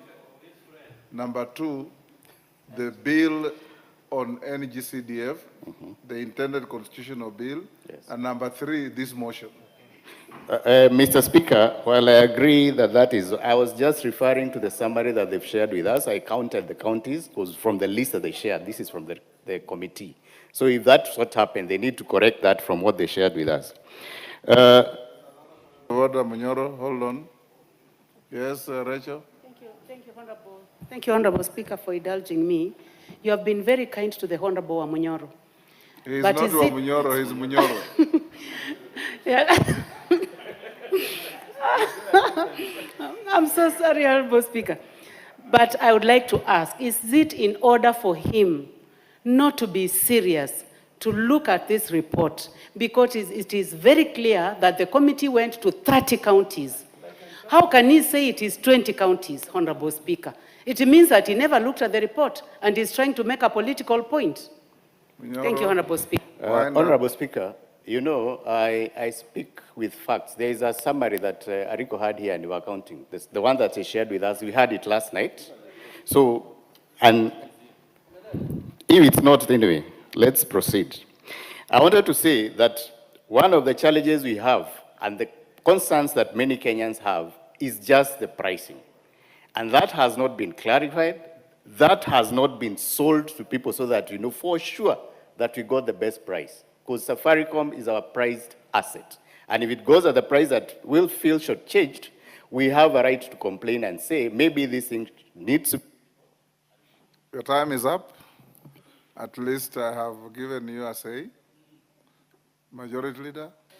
Thank you, Honorable Speaker. Honorable Speaker, I didn't want to interrupt my younger brother, Manyora, but he said that the Delegated Legislation Committee is still grappling with the question of what is adequate public participation. May I tell Honorable Manyora, the Supreme Court of Kenya had a ruling that settled that question of what is adequate public participation. And therefore, you don't need to even debate it in your Delegated Legislation Committee. But Honorable Speaker, and we are in the process of doing a bill which will be coming here to actually define public participation in line with that Supreme Court ruling. Honorable Speaker, I rise to support this, this motion for the partial divestiture of Safaricom, of the government of Kenya in Safaricom PLC. Honorable Speaker, I've sat here since this debate began, and I've listened to many members and the issues they have raised. And top among those issues is a question of share valuation. Honorable Speaker, I have listened to, including the last speaker, the Honorable Manyora. They say they are not settled on share valuation, but none of these people who have spoken have given us an alternative method of valuing the Safaricom share that gives us a different price, Honorable Speaker. I've heard many of them say, oh, you single-sourced KCB as a transaction advisor. I don't know who told them it was single-sourced, because the report does not say that. And what we are debating here is this report. Whichever way KCB Capital was sourced to be the transaction advisors, I was wishing any of these people who have, fortunately there are less than 7 members out of 349 members who have stood in their place to oppose this partial divestiture. And none of the 7 members who have opposed has detailed to us that this share has been undervalued, overvalued, because we have this alternative valuation model, because share valuation models are things that we learned in school, including Honorable Manyora. And he knows, Honorable Manyora, whether it is the income-based or the market-based share valuation models, you and the other 6 people who have stood here to oppose should have told us from the market valuation approach. And it is detailed for you in this report, a very detailed report done by the committee. And they tell us from the market valuation approaches, with EBITDA, they had a low of 22.32 shillings and a high of 33.5 and an average of 26.19. Under the PE multiples approach, they had a low of 10.62 and a high of 25 shillings. And I hear many of them have pegged themselves on the question of PE. PE. And you know, Honorable Manyora, being honest, that PE has its own limitations, and you can never use the PE ratio alone, because it can be skewed by simple things as one-time costs. For instance, the one-time cost of the investment by Safaricom in Ethiopia can skew the PE ratio for Safaricom. And you know that. High debt in an organization, I don't know the indebtedness of Safaricom, but high debt possibly can skew the PE ratios of a company. And Honorable Manyora and the many others, except those who are intellectual conmen and masters of political deceit, know this. And therefore, Honorable Speaker, all these models, the valuation, the income-based valuation models, the discounted cash flow approach gave a valuation of 18.51. The discounted dividend model gave a valuation of 23.61 shillings. The volume-weighted average of that share, the volume-weighted average is the market value that value was trading at, as at the time the sessional paper was brought to this house, was at 27 shillings and 50 cents. Common sense again, Honorable Speaker. You don't need to have attended any economics or accounting class. Will tell you the law of demand and supply. Even the children who are seated in the public and speakers gallery will tell you that there is something in economics called simple law of demand and supply. If you flooded the 6 billion shares that were on offer, what Vodafone is buying into the market, naturally the market price would have gone down. Why, again, Honorable Speaker, the other thing I've had members raise is why Vodacom? Why didn't you go for other suitors? There was Airtel, there was Telcom. Why Vodafone? They are a proven partner with Safaricom. They are already in the company. And I had somebody say, oh, this is insider trading. And I dared, Honorable Speaker, ask that member who was speaking about insider trading. Insider trading is when you sit as a chair of a committee in this house, for instance, Kimani Kuria, as chair of finance, or if you sit as a chair of the Budget and Appropriations Committee, and you use information that has come under your purview as a public officer to use that information to go to the market and buy shares and make a huge profit. That is what some of us have done, Honorable Speaker, and I dare say, because the person who was saying, oh, because the CFO in Safaricom has been seconded to that company by Vodacom, this is insider trading. Insider trading is when you used your position as the chair of the Budget and Appropriations Committee to go and trade in shares of one energy company and make huge profits. That is what is insider trading. In law, it's called unjust enrichment. Yes. Insider trading is unjust enrichment. Yes. And those people who... It's actually a criminal offense. It's a criminal offense. And those people who are lecturing us here, some of them are people who have been involved in insider trading, especially in KPLC shares. These are facts, Honorable Speaker. Facts of life. And we will name them and shame them, Honorable Speaker. Honorable Speaker, what is the other issue that has been raised? Concerns by Kenyans, have they been adequately addressed by the committee? They have all adequately been addressed. Whether it is a question of jobs by Kenyans, in the report it is adequately addressed. Whether it is a question of the shared prosperity business model that Honorable Manyora was speaking about. The committee, Honorable Speaker, if Manyora cared to just read part 4, that preservation of the existing business model with Safaricom PLC dealers, agents, and other business partners, that the Cabinet Treasury, CS, shall ensure within 10 years of the divestiture, there shall be no material change to the current shared prosperity business model in Safaricom PLC. That caters for our agents, that caters for dealers, distributors who work with Safaricom, and that is catered for. This is why, Honorable Speaker, this additional resolution. This is why, Honorable Speaker, these additional resolutions were even published in the order paper because they are conditions precedent to the approval. And if the CS National Treasury, Honorable Manyora, does not ensure this happens, we as members of Parliament oversighting the National Treasury, we will be here to answer to us, Honorable Speaker. Honorable Speaker, the other issue that was raised was by Honorable Wandeto today was dividends guaranteed. Honorable Speaker, if only Honorable Wandeto had cared to read page 33 on dividends that are being paid in advance, that question has been answered. If you only care to read the resolutions of what we are passing, again, the effective date of 1st April, there is a reason behind dividends for this year. But we're also getting an additional 40 billion shillings in advance dividends. These dividends, Honorable Manyora, because you are an accountant, and I'm addressing you because you are an honest gentleman, that the National Treasury noted that GOK is receiving 40 billion today and repaying 55 billion in 6 years. That implies this is a funding of at 5.6%. If I borrow from the words of Honorable Junet, surely, where are you going to get 40 billion shillings at 5.6% today, other than in a deal like this? Honorable Speaker, allow me to say this in conclusion. These people that you see oppose this divestiture in the House and outside are pained. And they are pained by only one thing. Only one thing, Honorable Speaker. That if this divestiture succeeds, we get the 240 billion shillings. Just like the IPO in Kenya Pipeline succeeded with 106 billion plus into the National Infrastructure Fund. These people will have nothing else to tell the people of Kenya. The political deceit, the intellectual conmanship that some of you have engaged in the recent past is coming to an end very soon. The end is nigh. I want to beg that we support this partial divestiture because it is good for Kenya, it is good for our economy. Honorable Kaluma can inform me, he's very well schooled. Yeah, thank you, Speaker. Speaker, on the question as to why Vodacom, saving that these shares are listed at NSE, in company law, where you have a majority shareholder, and Vodacom currently is at 40%, our government is at 35%, the other individuals are at 25%, meaning Vodacom is majority shareholder.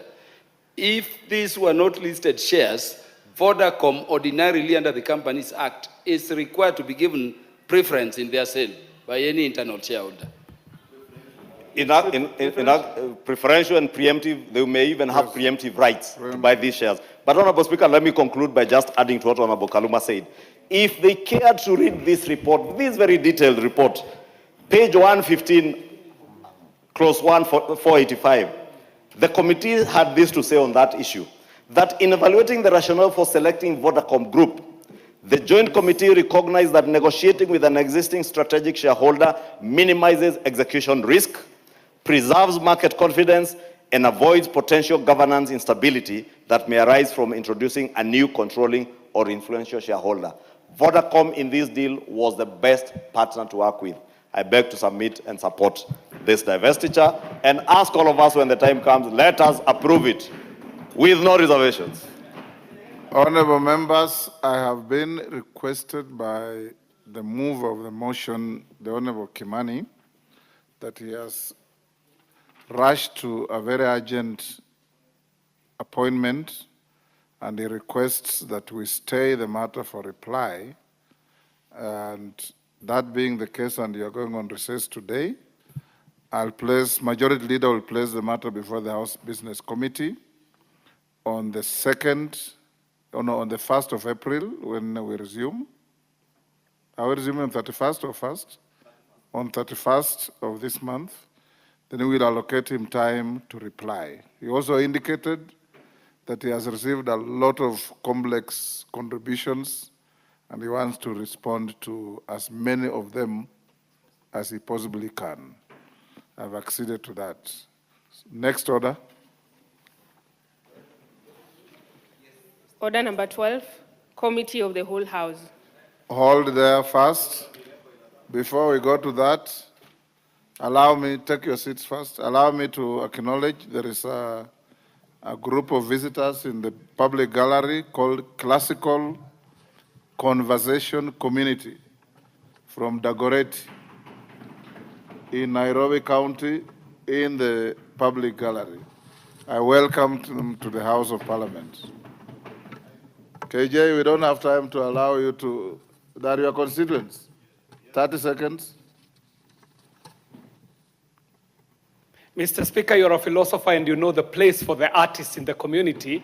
I take this opportunity to welcome this group to the House of Parliament where discussions are done. And Mr. Speaker, in a wholesome community, the place of the artist is reserved, Mr. Speaker, and I so want to welcome this group to the House of Parliament where decisions in this country are made for the welfare of society and the just government of the people. I welcome you to follow the proceedings of the House, and I myself was an artist, but not by training, Mr. Speaker. It was a hobby, and most of the people in Kenya got to know me because of the art. Many do not even know what my profession is. Many think that I was trained as an artist, but Mr. Speaker, that was a hobby. To the artists, welcome to the House of Parliament. This is where decisions in this country are made. Karibuni sana. Thank you. All rise.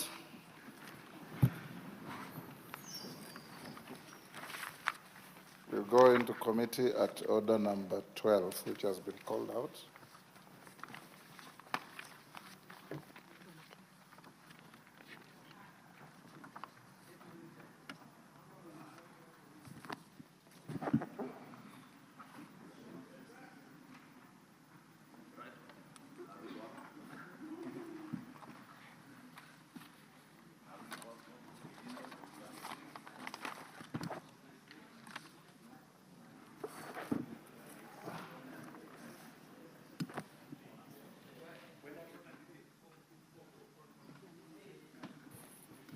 Honourable members, those who wish to participate in this Committee of the Whole House, you may take your seats.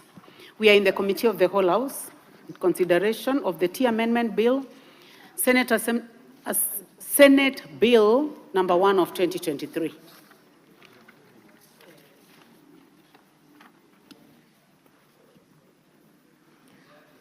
Clause 3.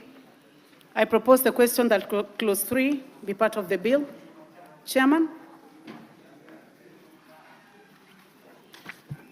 may I please confirm whether the Honorable Chair for Agriculture? Yes. Oh, you are here? Yes, Chair. You may proceed. I beg to propose that Clause 3 be amended as proposed in the order paper.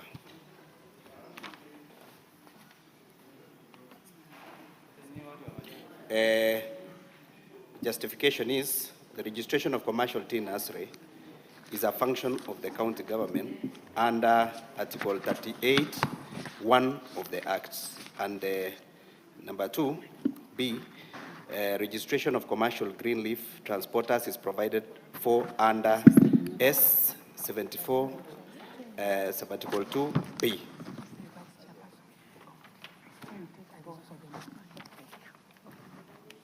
Thank you. So I propose the question that clause 3 be amended as proposed by the Honorable Brighton Yegon. Yes? Chair, it is true that registration of the service providers are under the purview of the county governments, Madam Chair.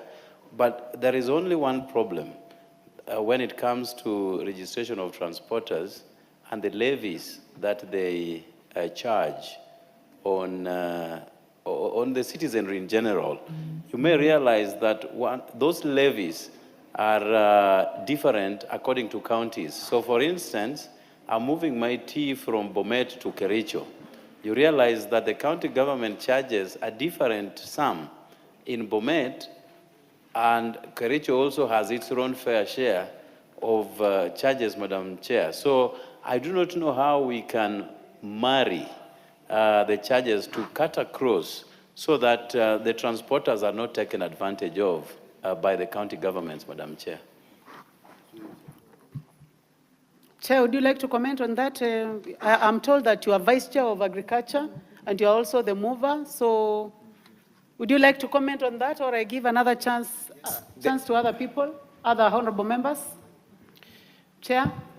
Yes, Chair, there is no proposal to amendment of the levy, just registration. Only registration? Yeah. The Honorable Kihungi, member for Kangema. Chair, no, I don't have any on that. You do not have any interest in this? Yeah. Okay, those who are interested in this, please, can you hit the intervention button? The Honorable member for Geshogo, Geshimo Gethenji. Chair, I do agree with the amendments that the nurseries, because they are mostly localized, they ought to be registered by the county governments. So they need not to fall under the board at the national level. Then, Honorable Chair, because this is not about licensing transporters, it's just registering, it doesn't harm if that function rests with the county government. So, Honorable Chair, I support. Thank you. I now put the question that clause 3 be amended as proposed by the chair. Will as many as that opinion say aye? Will as many as have a contrary opinion say nay? The ayes have it. I now put the question that clause 3 as amended be part of the bill. Will as many as have that opinion say aye? Will as many as have a contrary opinion say nay? The ayes have it. Clauses 4 and 5. I propose the question that clauses 4 and 5 be part of the bill. I now put the question that clauses 4 and 5 be part of the bill. Will as many as have that opinion say aye? Will as many as have a contrary opinion say nay? The ayes have it. Clause 6. I propose the question that clause 6 be part of the bill. Mover? Yes, clause 6 of the bill be amended as proposed in the order paper.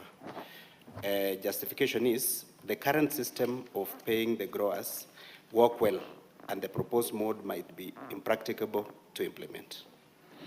Thank you. I propose the question that clause 6 be amended as proposed by the Honorable Brighton Yegon.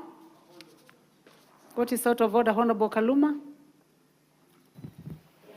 Chair, could this be explained by the mover in better detail? I'm struggling to hear the impact. You know, in as much as we are just deleting and substituting words, what is the impact on what is the existing law? Mover, please. Are you able to tell us what the implication of that deletion? Sorry, Chair. I would like the chair, Chair. then I come to you. Sorry, Chair. The justification is to allow the constitution of the company boards be governed by the memoranda and articles of association and the Companies Act. And to clarify, number B of that is to clarify that the replacement of board members of the limited factory is done by the factory board and not the tea board of Kenya. Honorable Kaluma? It's more confusing than before. We can proceed. Let me go to the Honorable Peter Kihungi, member for Kangema. Thank you, Chair. According to me, the amendment in clause 6 It's amending the amendment of Section 22 of Cap 343, which says the Board of Directors of Tea Factory Limited Company shall be a maximum of 5. That's what I'm understanding is being deleted. And Chair, I'm opposed to that because now we need to control the numbers in these boards to save our farmers. Therefore, for me, it was not in the original Senate bill. I don't know how it came in. And as a parliament also, we need to be careful to save. And as we make registrations, also make sure we safeguard the interests of our farmers, because if we open it, if it will be the person who will be judged by farmers that we open it to go to 10 or to whatever number, and the farmers are the one who will suffer. I feel, Chair, is not convincing enough as a parliament that we are the one who should amend that section. So this means minimum of 5, no indication of a maximum. Is that what this means, Chairman? It's open. Mover, is it open? We are depending on the Companies Act, Chair. Okay, you are guided by the Companies Act. Yes. Oh. Yeah. But you know, when I don't see your cards, the Honorable Member for Seme? It's me, Nyando. It's the member for Nyando. Yes. You may proceed. Madam Chair, I think there are twin issues here. The first issue relates to who then appoints the board members. And we have moved it from the Kenya Tea Board, which is an apex body sitting in Nairobi, to the factories board, because these farmers know each other. The factories know each other. The second issue now relates to the maximum or minimum number of board members. Firstly, it is common law that it has to be an odd number. And the mwongozo, which is a guideline, dictates that it has to be a minimum of 5 and a maximum of 9. And they have taken the bare minimum, which is 5. I do not think there is anything out of the ordinary on this, Madam Chair. And therefore, I support that we adopt it as is. Honorable Gishimo? Chair, this amendment proposed by the committee seeks to delete subsection 1 of section 22 of the Act, which says the board of directors of the Tea Factory Limited Company shall be a maximum of 5 members. That leaves the factories open and without any indication as to how many board members should be in that factory. And yeah, that's why I'm saying I'm opposed to that, because we should. This is not an ordinary company where I just choose who becomes a board member. These are factories owned by the farmers, and we must indicate the number of directors that ought to serve in that company, and it ought to be uniform in the entire country. So, honorable members, I'll go ahead now to put the question. Chair.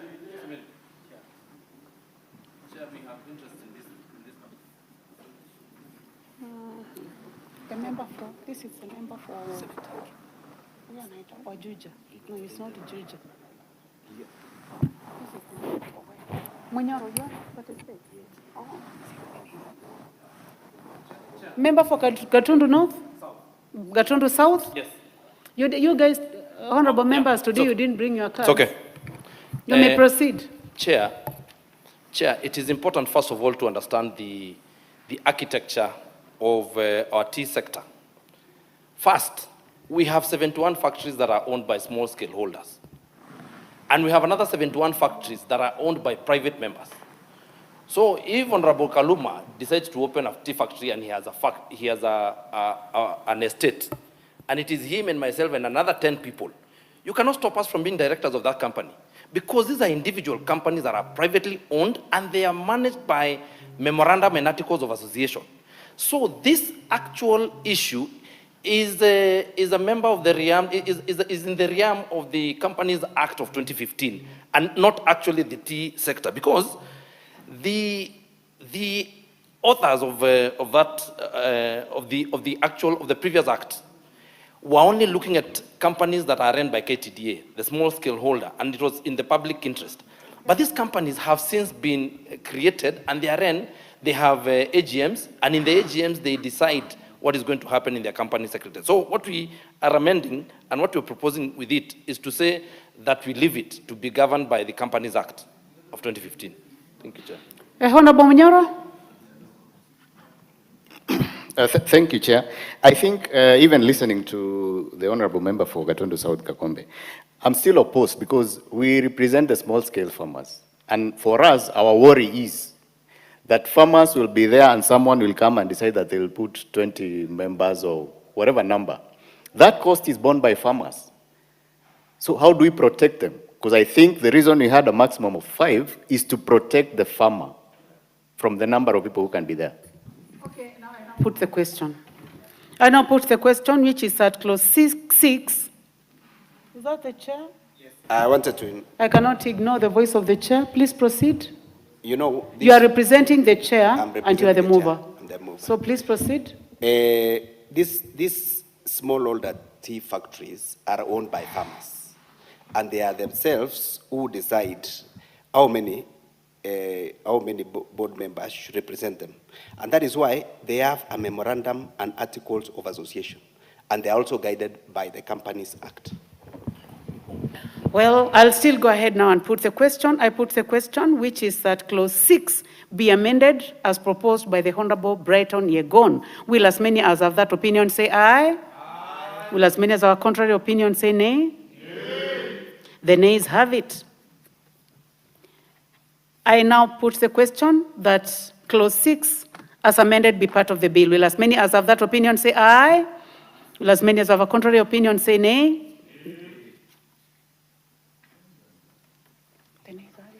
The nays have it. Clause 7. I propose the question that clause 7 be part of the bill. Mover, the Honorable Brighton Yegon.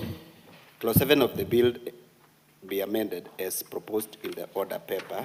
Justification is the notification to the board of any intended sale is important to ensure that the interest of the growers is well taken care of. However, since such a transfer of sale is governed by the laws, it might not be possible to know with certainty when the transfer of sale will take effect. Hence, a notification 3 months before the commencement is more reasonable. I propose the question that clause 7 be amended as proposed by the Honorable Brighton Yegon. The Honorable Kaluma. Yes, thank you, Chair. Chair, this provision as a whole, unless amended further, would be inconsistent with Article 40 of the Constitution, which is the right to property. Honorable Chair, when you have right to property, as in this case, you have the right to use, you have the right to dispose of, you have the right to abuse without limitation. This proposed provision, even if it is an amended on the previous one, is saying a large-scale tea grower shall notify the board of an intended sale or transfer of ownership of its tea. I mean, it is its tea. Why should we tell anybody what it is doing with it, whether it is transfer or otherwise? It is a limitation of right, Honorable Chair, contrary to Article 24 of the Constitution, meaning without prescribing that a property right is being limited here. I therefore oppose, Chair. Honorable members, before we finalize clause 7, I would like to put the question that clause 6 be part of the bill. Will as many as have that opinion say aye? Will as many as have a contrary opinion say nay?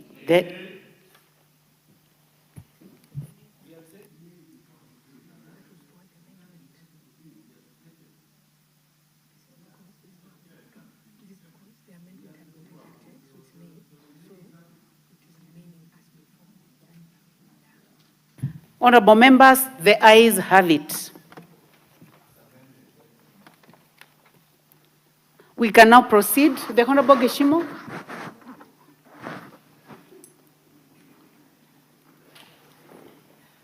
Chair, maybe as we proceed with your guidance, under clause 6, I think the clause as amended was defeated through a vote. Yes. So it can only remain as it is in the original bill. Yes, that is why we retook, and the position is correct. Okay, very well, Chair.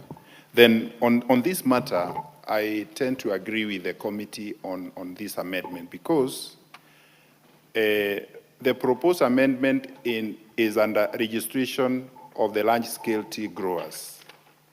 So it's just for the purposes of regulation, kind of. It's not like anyone is being denied to sell, but for the board to know, because they are supposed to register large-scale growers and also those holdings. It is very, very important for purposes of regulations that if you intend to sell, you notify the board so that they can know who now takes over the ownership for purposes of regulation. The Honorable Member for Gatundu South. Chair, it is important to understand, and in as much as I respect the views of Honorable Peter Kaluma, we have had an instance, for instance, where companies that compete with Kenyan tea, like a Sri Lankan company comes, buys a factory here, produces tea, calls it Kenyan tea, but to sell the Sri Lankan tea in our Pakistani market. And because of the importance of our tea, and this has happened, I don't want to mention names, but currently we have boats that are sitting from other countries, and that is going to harm the small-scale farmers. So please, it is important for board to be allowed. Put the question. Thank you. You have made your point, the Honorable Kagombe. Yes, Honorable Nyikal. Maybe just to help me, is a large-scale tea grower defined? Yes. Okay, fine. Honorable members, I now put the question that clause 7 be amended as proposed by the Honorable Yegon. Will as many as have that opinion say aye? Aye. Will as many as have contrary opinion say nay? The ayes have it. I now put the question that clause 7 as amended be part of the bill. Will as many as have that opinion say aye? Aye. Will as many as have a contrary opinion say nay? The ayes have it. Clauses 8, 9, and 10. I propose the question. I propose the question that clause 8, 9, and 10 be part of the bill. There be no amendment. I now put the question that clause 8, 9, and 10 be part of the bill. Will as many as have that opinion say aye? Will as many as have a contrary opinion say nay? The ayes have it. Clause 11. I propose the question that clause 11 be part of the bill. Chair? Mover? Clause 11. Clause 11 of the bill be amended as proposed in the order paper. Justification being, this is to incorporate e-commerce, the trade of tea, and to operationalize the provision of e-commerce in the trade of tea. And number 2 is requiring tea to be registered by the board before export. That can lead to delay and loss of client, given the nature of the manner in which tea is sold. This is a process that can be done administratively without expressly stating in the Act. I now put the question. I now propose the question that clause 11 be amended as proposed by the chair. I now put the question that clause 11 be amended as proposed by the chair. Will as many as have that opinion say aye? Will as many as have a contrary opinion say nay? The ayes have it. I now put the question that clause 11 as amended be part of the bill. Will as many as have that opinion say aye? Will as many as have a contrary opinion say nay? The ayes have it. Clause 12. I propose the question that clause 12 be part of the bill. Mover? Clause 12 of the bill be amended as proposed in the order paper. Justification, Chair, is the current system of paying the growers work well, and the proposed mode might be impractical to implement. I propose the question that clause 12 be amended as proposed by the Honorable Brighton Yagon. I do not see any interest in this. Yes, I see interest by the Honorable Peter Kihungi, member for Kangema. Chair, I wish to support the amendment because it was a concern to many when it said that should be paid, the brokers should pay directly to the farmers. And it was a concern to most of even farmers how they can be able to pay and they don't have details for farmers. And that's why they were talking about DSS. And therefore, I do support the amendment. Thank you, the Honorable Munyoro, member for Gigumo. Thank you, Chair. I also support the amendment because we had issues with farmers when they had said that it would be settled directly. So I support the amendment. Thank you. I now put the question that clause 12 be amended as proposed by the Honorable Yagon. Will as many as are of that opinion say aye? Will as many as have a contrary opinion say nay? The ayes have it. I now put the question that clause 12 as amended be part of the bill. Will as many as have that opinion say aye? Will as many as have a contrary opinion say nay? The ayes have it. Clause 13. I propose the question that clause 13 be part of the bill. Mover? Chair, clause 13 of the bill be amended as proposed in the order paper. Justification is tying direct sales to the highest auction price will limit this flexibility. Requiring prices to exceed an auction height could make Kenyan tea less competitive in the international market, as buyers may shift to the other tea-producing countries, offering better pricing flexibility. Direct buyers may avoid Kenyan tea due to the artificial price floor and reduce demand, and also potentially leading to an oversupply in the market, which could depress overall prices. I propose the question that clause 13 be amended as proposed by the Honorable Brighton Yagon. I now put the question. Honorable Kaluma. Chair, this is the best provision in terms of these amendments because, Chair, it protects the small-scale farmer in particular from exploitation by factories or large-scale farmers who may be seeking to buy their tea at prices they dictate because they are richer to sell to them so that they sell as middle, traders therein. I therefore support. Honorable members, I put the question. Honorable Gishimu. As I support, I also see the aspect of the regulations. I think this obligates the Cabinet Secretary also to make regulations for purposes of operationalization of this provision. So I do support. Okay, Honorable Munyoro. Thank you, Chair. I think I needed more clarification because in the original bill, the Senate bill, 13.2 says that the prices offered at the direct sales shall be competitive and shall be sold at a price above the highest price recorded at the auction. Remember, this is a direct sale. So you've negotiated with the person, but now the amendment proposes that we look at the prices over the last 3 months and we do an average, which will be lower than the highest price that the tea has had gotten. So I'm opposing this on the simple reason. Like now, we have the Iran war. So we know the prices of tea, and Kagombe is there, you can say, will be affected. But you see, if such an issue arises, then it affects our average price. So the farmer will be hard put to get a fair price for their tea. So for me, we should keep it as it is, with the highest price recorded over the last 3 months, so that you base our price for direct sales on that. Thank you. So, Chairman, would you like to comment on this? Chair, before the chairman comments. Yeah. The Honorable Kagombe? Just follow it, please. Help us. Help us by following the mic. You know you don't have your card. That's the reason. Chair, I agree with the Honorable Munyoro on this matter because prices are explored weekly. And if you did not have a good price last week, you do not have to sign DSO this week. You can wait for the week when you have a better price to negotiate your DSO. DSO is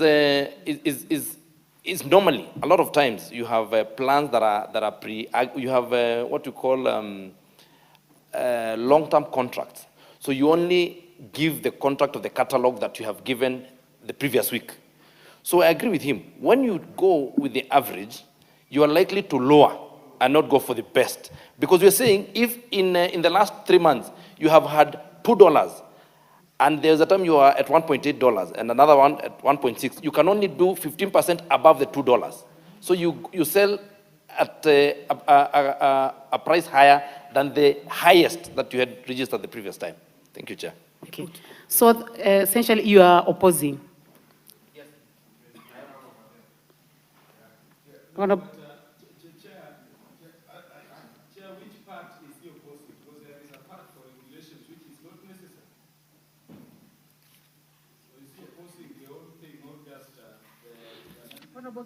Which, the Honorable Kagombe, which part are you opposing? 13A, yes. 13.2 that says an average as opposed to the highest.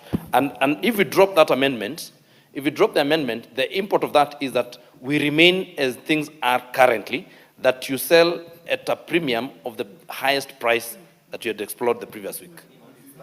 And that's.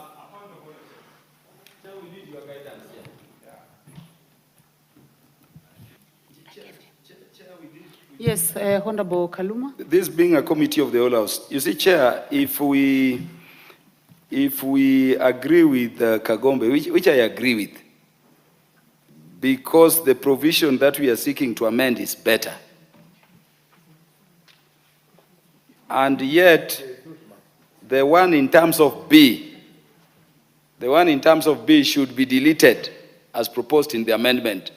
Chair, could we request the mover to consider this position and withdraw his clause 13 subclause A amendment, and then we pass this amendment as is, in which case we would have retained what is proposed, what was initially proposed in the bill in terms of the pricing, but we remove the power of the minister to regulate now the direct sale, because there are already enough safeguards for that.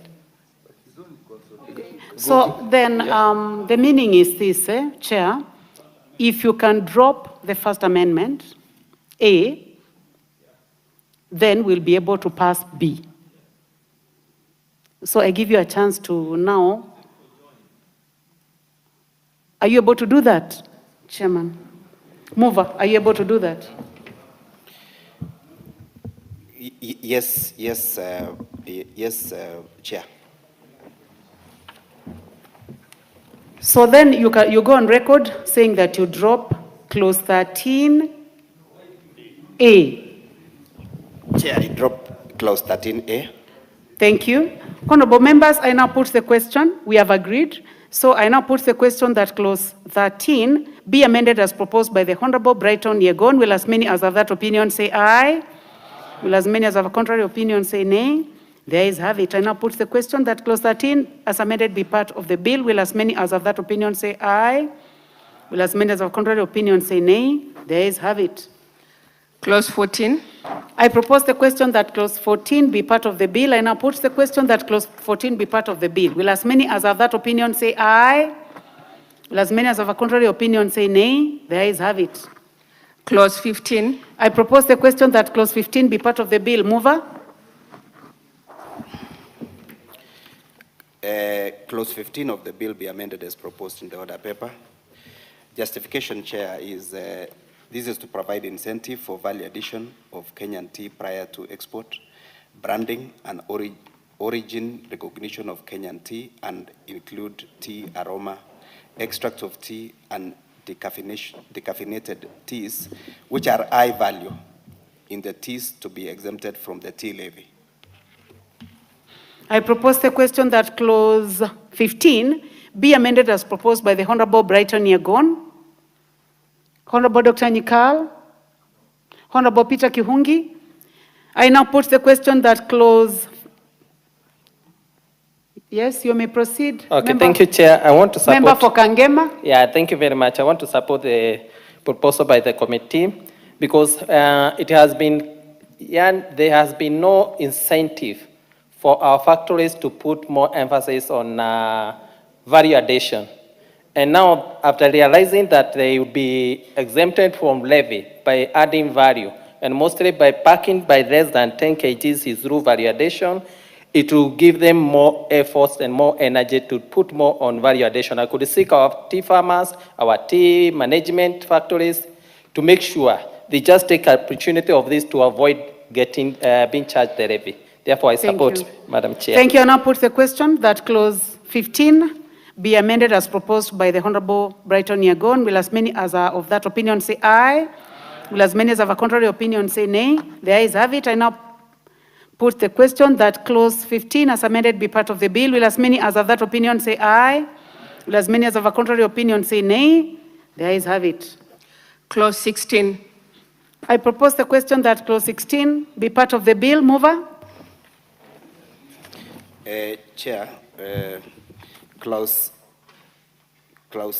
16 be amended as proposed in the order paper. Justification is to ensure uniform practice by directors in the governance of the tea sector. Thank you. I propose the question that clause 16 be amended as proposed by the Honorable Brighton Yagon. I now put the question that clause 16 be amended as proposed by the Honorable Brighton Yagon. Will as many as have that opinion say aye? Will as many as have contrary opinion say nay? The ayes have it. I now put the question that clause 16 as amended be part of the bill. Will as many as have that opinion say aye? Will as many as have a contrary opinion say nay? The ayes have it. Clause 17. I propose the question that clause 17 be part of the bill. There be no amendment. I now put the question that clause 17 be part of the bill. Will as many as have that opinion say aye? Will as many as have a contrary opinion say nay? The ayes have it. New clause 7A.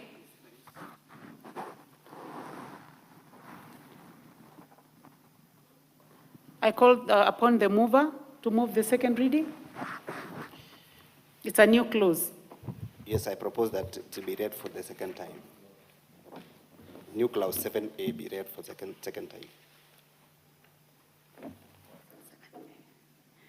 I propose the question that clause 7A be now read a second time. I do not see any interest in this, so I go ahead and put the question. I put the question that clause 7A be now read a second time. Will as many as have that opinion say aye? Will as many as have a contrary opinion say nay? The ayes have it.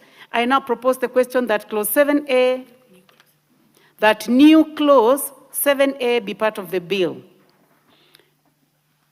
I do not see any interest. Are you interested in this, Honorable Member, Honorable Gishimu? So I go ahead and put the question that clause 7A be part of the bill. Will as many as have that opinion say aye? Will as many as have a contrary opinion say nay? The ayes have it. New clause 14A. Mover? Move the second reading of new clause 14A. Chair, I propose that clause 14A be read for the second time. I propose the question that new clause 14A be now read a second time. I put the question that new clause 14A be now read a second time. Will as many as have that opinion say aye? Will as many as have a contrary opinion say nay? The ayes have it. I now propose the question that new clause 14A be part of the bill. Yes, Honorable Gishimu?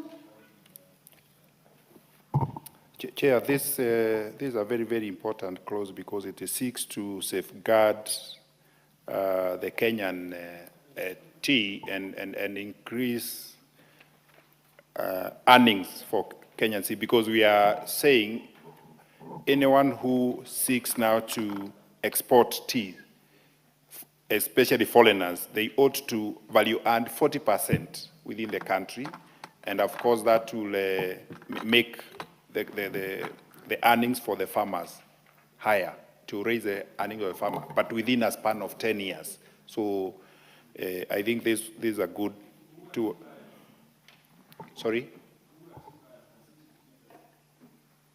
No. All tea buyers and exporters shall earn at least 40% But I think tea buyers also need to, let me. Honorable Joseph Munyoro. I don't know. I'll come to you. Sorry, I think we need more information from the mover, because if you look at this clause, it says all tea buyers or exporters shall, which means including local tea buyers, and shall is mandatory, at least 40% of their annual Kenyan tea exports within 10 years. So I'm wondering the capacity that we have in our local buyers and whether this clause will be plausible or enforceable. Well, let me start with the chairman.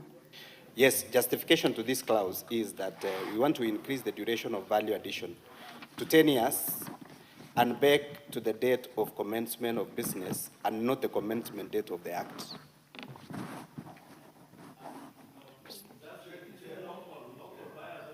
Please respond to the concern raised by the Honorable Joseph. And if you put that on record, it would be useful, Honorable Karuma. Please give him the mic. Yeah, Chair, unless it is explained that tea buyers and or exporters here are defined in the Act, this obligation being imposed may be too onerous.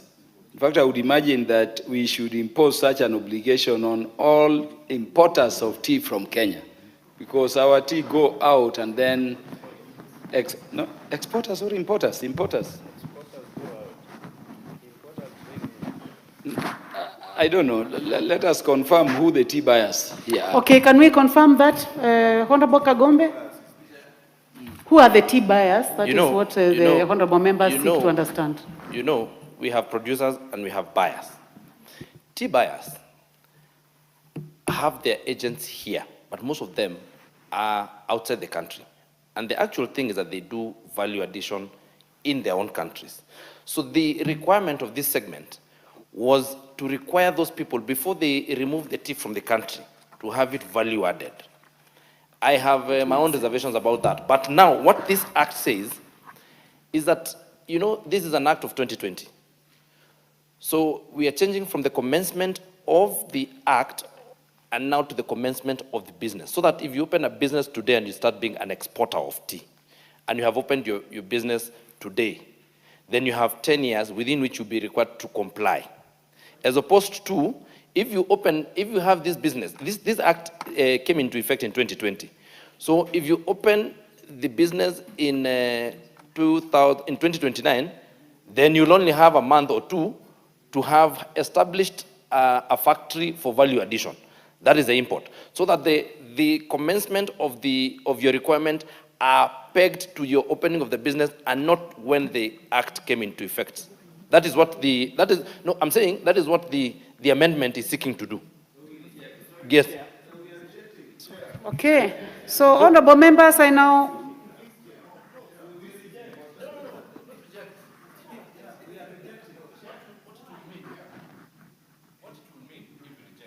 Please give him the mic. What the import of this, if you reject, is to mean that if you start a business in 2029, then you cannot sell any tea that is not value added, which is a good thing. But the practicability of it is very difficult. And we must be cautious not to overregulate this industry to a way that then we are unable to sell it. Because you need to understand, let me just, allow me. You need to understand, Chair, that first of all, when you value add tea, which is a good thing, but there are costs that come with it. First of all, a container of tea that we ship that carries 25 tons of tea, once you value add, you only carry 5 tons of tea. You also need to know that markets that we go to, for example, Russia, for example, Pakistan, for example, Iran, they have a tariff that blocks our tea from being value added, such that if you take it as value added tea there, then you continue losing markets, because then our tea becomes more expensive. Honorable Gishima? Why I'm supporting this, because it's better than the provision as it is in the Act. Yeah? While probably in the future we may need also to amend the Act, because the Act says all tea buyers or exporters shall value and at least 40% of the annual Kenya tea exports within 8 years of the commencement of this act. So actually this provision is actually adding another 2 years. So it's a better option. No, actually the current says 8 years. Who do you want to inform, Chairman? So it's better because it gives a leeway of another 2 years for people to be able to comply, and also it says from inception of the business. Because if you start a business after this act is already operational, then you are bound by a date which is backdated even before you start your business. So this actually amendment is better than it is in the act. One more person, Honorable. No, you have spoken. Is it something different, really? No, I want to go to this side. Let me go to the Honorable. Let me go to the Honorable Nyikal. Maybe I'm the one who needs to be informed. What is the difference between a tea buyer and a tea exporter? To me, that's where the problem, because the time, I don't think it's a big, and I support the time. But what is the difference between a tea buyer and a tea exporter? That question can only be responded to by the mover. Yes. Mover. There are people who buy tea not for export, but there are people who buy tea just for export. So the people who buy not for export, do they also need to then add value? Because there seems to be a redundancy in wording here. Because you could as well just say all tea exporters and leave out the buyers. And you are getting... What this act says, Chair, is that we are required to value add 40% of our tea from the date when this act is passed, which was in 2020. But we are trying to peg it on the beginning of the business, so that if we start a business today, you have 10 years to try and plan on how to do the 40% value addition of your tea. As it is, and like Honorable Kagombe said, if you start your business in 2020, what do you call it? 2029, you will be having only 1 year to make sure that you have all the necessary. No. From the date when the act was passed. But what we are trying to do in this act is we are trying to beg it on the date when you began your business, not the date when the act was passed. So then I just put the question. Honorable members may go ahead and put the question. Yes? Well, let's have Manyora. Thank you, Chair. I think because this affects us people who come from the tea farming areas. And while I support the amendment, I was telling the chair, the mover chair there that my worry is the capacity to contribute on what Honorable Nyikala said. I think what you are trying to cure here is to have someone who buys tea and then they later export. So the redundancy actually works. And I think my question initially was on the capacity that you have that will make sure that 40%, they will be able to add value for 40%. I want to put the question, honorable members, for obvious reasons. Kaluma, you'll be the last on this. Honorable Kaluma, you'll be the last on this. I thank you, Chair. Chair, if this amendment is passed, it would mean tea buyers and exporters will be doing so, trading with our tea for up to 10 years without adding value. It is too long a period and is against public interest. I urge the members to reject. Thank you. I now put the question that new clause 14A be part of the bill. Will as many as of that opinion say aye? Aye. Will as many as of a contrary opinion say nay? Nay. The ayes have it. Honorable members, I would like us to go to report progress. Mover to report progress.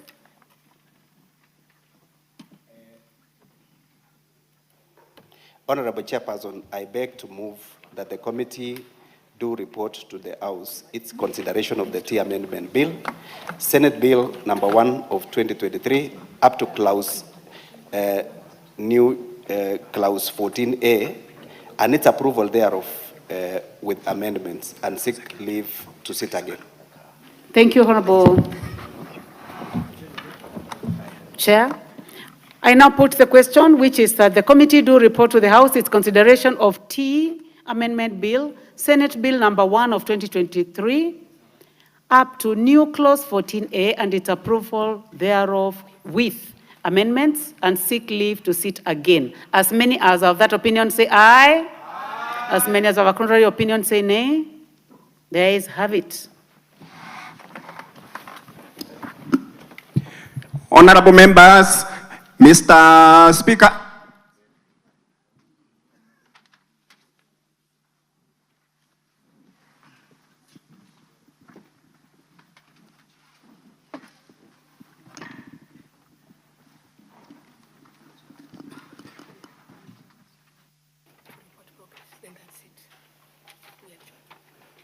Chairperson to report progress.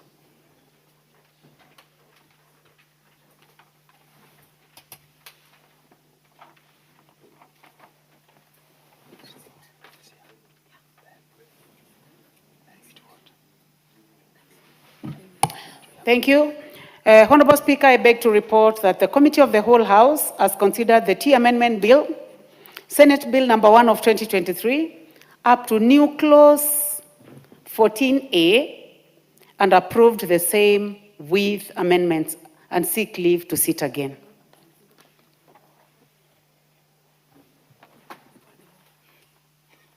Mover.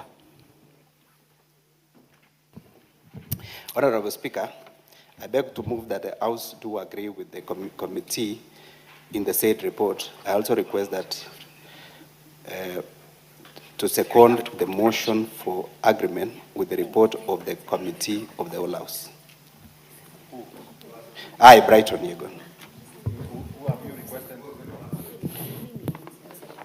I request Honorable Sabina Chege to second the motion for agreement with the report of the committee of the whole House. Thank you. Honorable members, I propose the question, which is that the House do agree with the committee in the said report.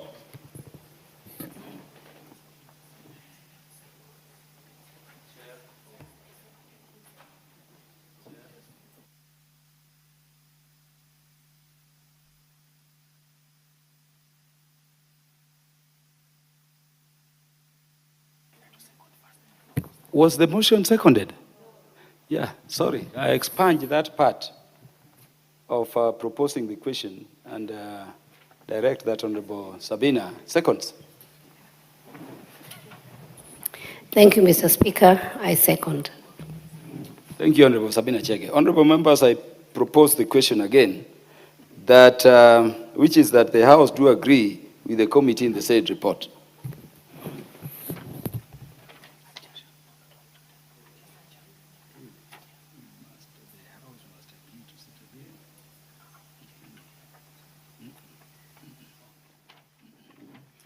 There being no interest, honorable members, I put the question, which is that the House do agree with the committee in the said report. As many as are of that opinion say aye. Aye. As many as are of the contrary opinion say nay. The ayes have it. Remember, honorable members, that the question I've put relates to the report of the House to sit again, to adjourn to sit again, not on the amendments. Yeah, I thank you. Let us be upstanding, honorable members. Honorable members, the time being 7:06 p.m., the House stands adjourned until Tuesday,